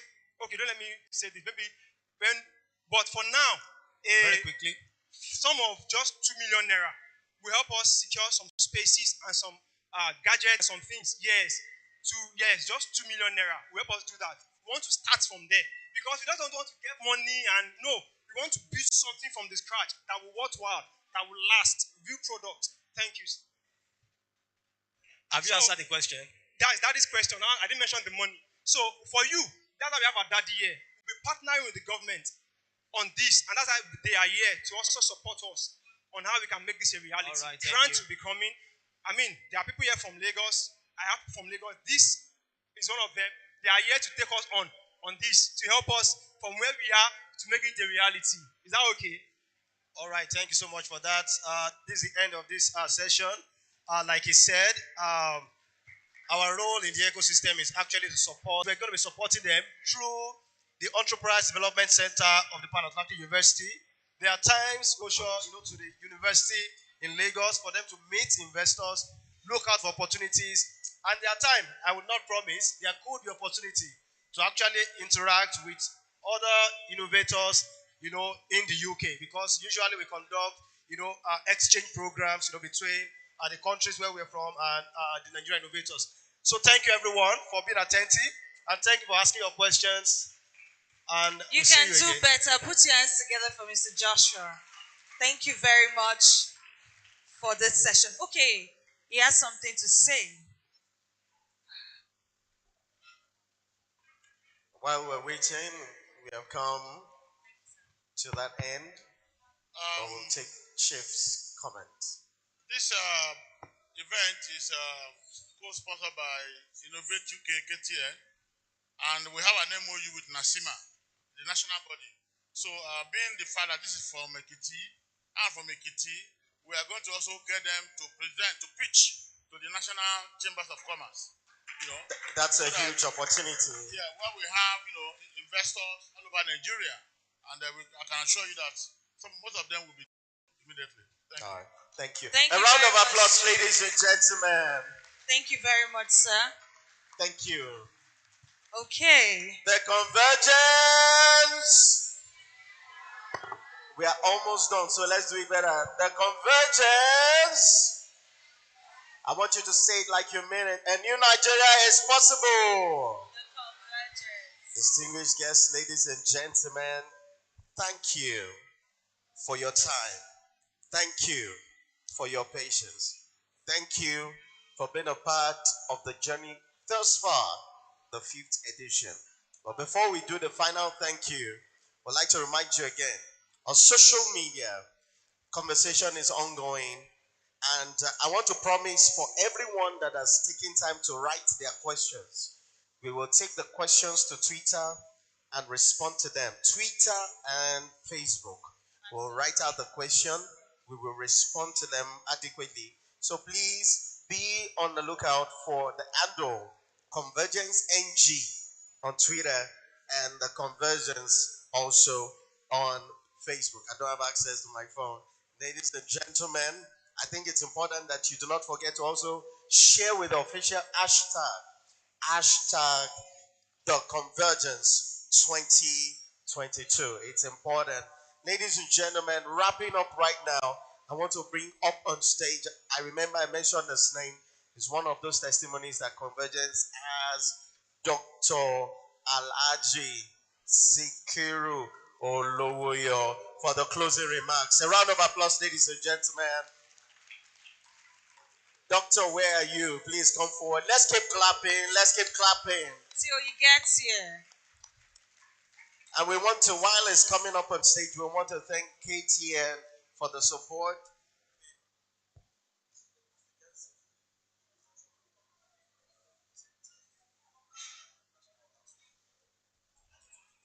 Okay. So before Alaji comes, please remain seated, please. Can you remain seated? Thank you. Before Alaji would come, we want to quickly take a goodwill message from Miss Ekiti, Queen Jumoke. Goodwill message, very briefly. Goodwill message. Please, can we clap, Can ladies we and put hands gentlemen? together for her?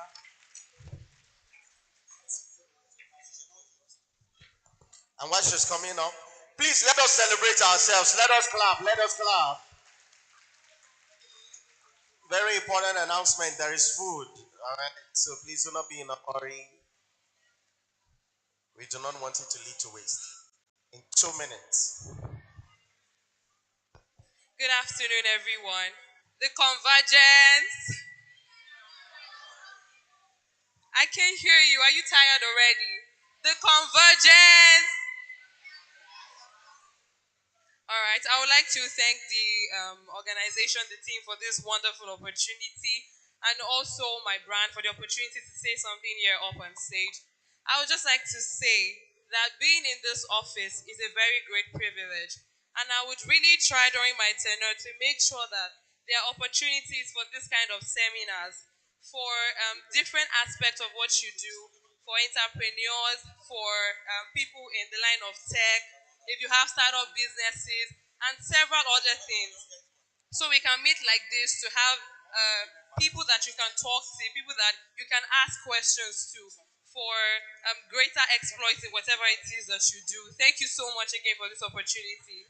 Thank you very much. Please put your hands together for Miss Ekiti. She has spoken so well. It is beauty and brain for me. All right, ladies and gentlemen, we need you to stay back. Please, we have packages for you. And we don't want you to leave and not give them to you. Please don't leave yet. We need you to stay.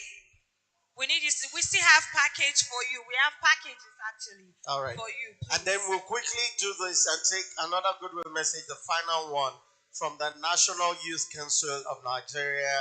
Comrade is here. Can we jam our hands together for Comrade Bankole, the only authentic NYCN chairman? Convergence. The convergence. Build the youth. I will not want to bore much again from what we have gathered today.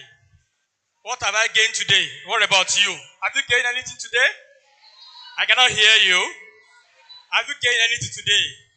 I will only conclude and say, please, you have acquired today, you have aspired, you have acquired, and do not retire. But what? And after that one, be celebrated. God bless all of you. Thank you. Build the youth. Build the nation. Can we do it better? Precise, straight to the point. Thank you. Thank you very much. I think we should do a little bit of getting your takes on today's event. I'm going to have this mic go round. Right after that, we're closing already, please. And we need you to still wait. We didn't make those packages for ourselves. They are for you. Can I get one usher, please? Anybody working with the Convergence? You see, what I have learned is if you want something done, do it yourself. Thank you, Don't AY. worry. All right, so we're going to ask few questions. We want to know your take home on today's event. It's not enough. We can't actually assume. If you're working with people who work with data, you know that they work with data. They don't work with assumption. So I'm going to be asking few questions. And please answer my questions, okay? Thank you. It's not an examination question. It's just what you got from today's program. Because you're looking just very calm. Let me give you the mic. What's your major take home? We had a first session that talked about entrepreneurs, that talked about business, strategizing, innovative ideas. And then we had the other session that talked about politics, participation in politics, godfatherism. What is your vision? What would you say is your take home from this event today? Thank you. Personally, I would say on the business side of things, I learned how to, go from the inner ideation stage to um, the stage of having a planned format for your idea, something tangible. Then to the process of having the importance of having a minimum viable product, as said by Mr. Lesomi, I think, the man from Ondo. Yeah. And then I learned that, to survive in life and in business, you have to be armed with some knowledge. Yeah. And you have to be persistent with your idea. And you don't always get to start big. You have to start from somewhere. So by forging ahead with whatever stage you are, you progress, and the big idea continually shows, and you may not even know the big idea at first, but by doing it continually. Yeah. Thank you. Blessing. Thank you. Can we clap, ladies and gentlemen? Blessing, let's return to the stage. All right. Thank you very much. Let's put our hands together for him once more, please. Can I have all the team members of Convergence from the president down to everybody right here on the stage? We have a cake to cut.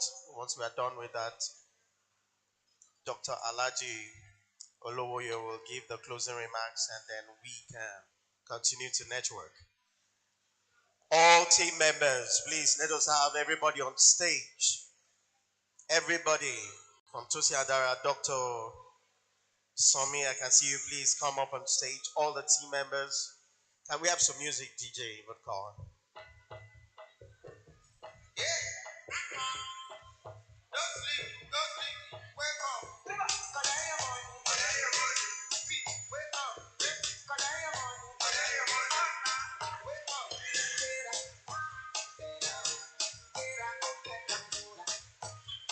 Please, can we get that table closer?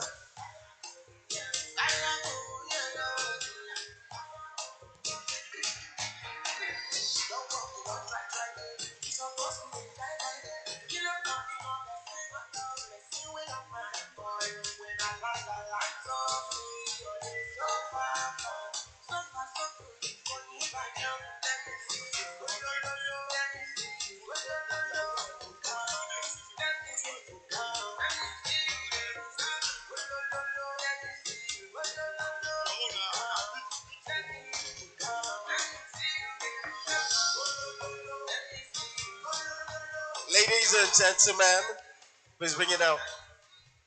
Ladies and gentlemen, I was thinking that you will celebrate the team members for Convergence. Can you celebrate them, please? All right, so we have a cake here, and then we're going to use the Convergence in New Nigeria as possible. Then the third one, we'll cut the cake. Can we have our hands on the cake? But we want to use Bluetooth. All right. Just stretch. We can stretch. Are we ready, ladies and gentlemen? On the third one, after the third mention, we'll cut. 1, 2, go. The Convergence. So we're going to start again now. Are you ready? The Convergence. The Convergence. A new Nigeria is possible. The Convergence. Congratulations to the Convergence team. Can we please put our hands together for them? These are the brains behind this event. Dr. Alaji Sikiru Olowoye, please come forward for the closing remark. God bless you, my dear brother. The Convergence. Let me first and foremost appreciate God for today's program and for the opportunity granted to every one of us to be here. My appreciation goes to our partners. We really appreciate you for the support and for everything you have done for this program to come to reality. Also, we appreciate our leader, Sir Koshile. We really appreciate you for all you have been doing in Ekiti. For the young one, God will continue to appreciate you, sir. To our support organization, we appreciate you, sir, for all the kind gestures and your support over this program. May God continue to uphold you. To the team Convergence, from our president, Tosin Adara, I want to say that Tosin has come with good initiative in Ekiti and has been building a network that I believe in the next few years it will be the network that will be talk of all homes. We appreciate what you have been doing, and not only you, to the Vice President Convergence, AY Nigeria, and to my humble self, the Program Manager, and to the Secretary, Dr. Samia, and all the team members. We appreciate all you have been doing. To everyone that have come to this program, I believe one way or the other you have gained one thing. And everything you have learned, please try as much as possible to work with it. Convergence is 5 years today. And I believe we'll continue to do this every year. But the most important thing is to see the results, to see the impact on our people. If not because of the way we schedule this year, we will have exhibited the impact that Convergence have had on many people in Ekiti State. But I believe next year Convergence will be able to showcase those who we believe that Convergence have impacted on their life. To God be the glory. This year's Convergence has come, and we thank God for the success of the program. Next year Convergence is coming, and I believe all of us will be there to attend the next year Convergence and to have good thing to tell as our success story by God's grace. As part of the activities we have for today, though this might not concern most of us, especially the students that come from Foye, Boesti, Federal Poly, and the rest. But we still have some set of other programs that I've highlighted for today. Then there is this other fun fair part of Convergence this year. That's what we call bonfire. So if you are interested, just ensure you register again for us to know that you'll be waiting for that. Please, but if you know that you are not waiting, please ensure you get back to your boss and return to your school. To our secondary school students, up school, thank you for coming. We appreciate you. All the teachers, we appreciate you for coming. And I believe next year, will you be here again? Hope you enjoy the program very well. Maybe another set. Another set. Okay, another set by that time. So thank God for your life. So by God's grace, we are having some packages. Maybe as we end this session, the package will be given to every one of us. Please help us to manage it. God bless you all. The Convergence! New Nigeria is possible. All right. Let's put hands together for him. Thank you. Convergence! I like the energy. Convergence 2022. A new Nigeria is possible.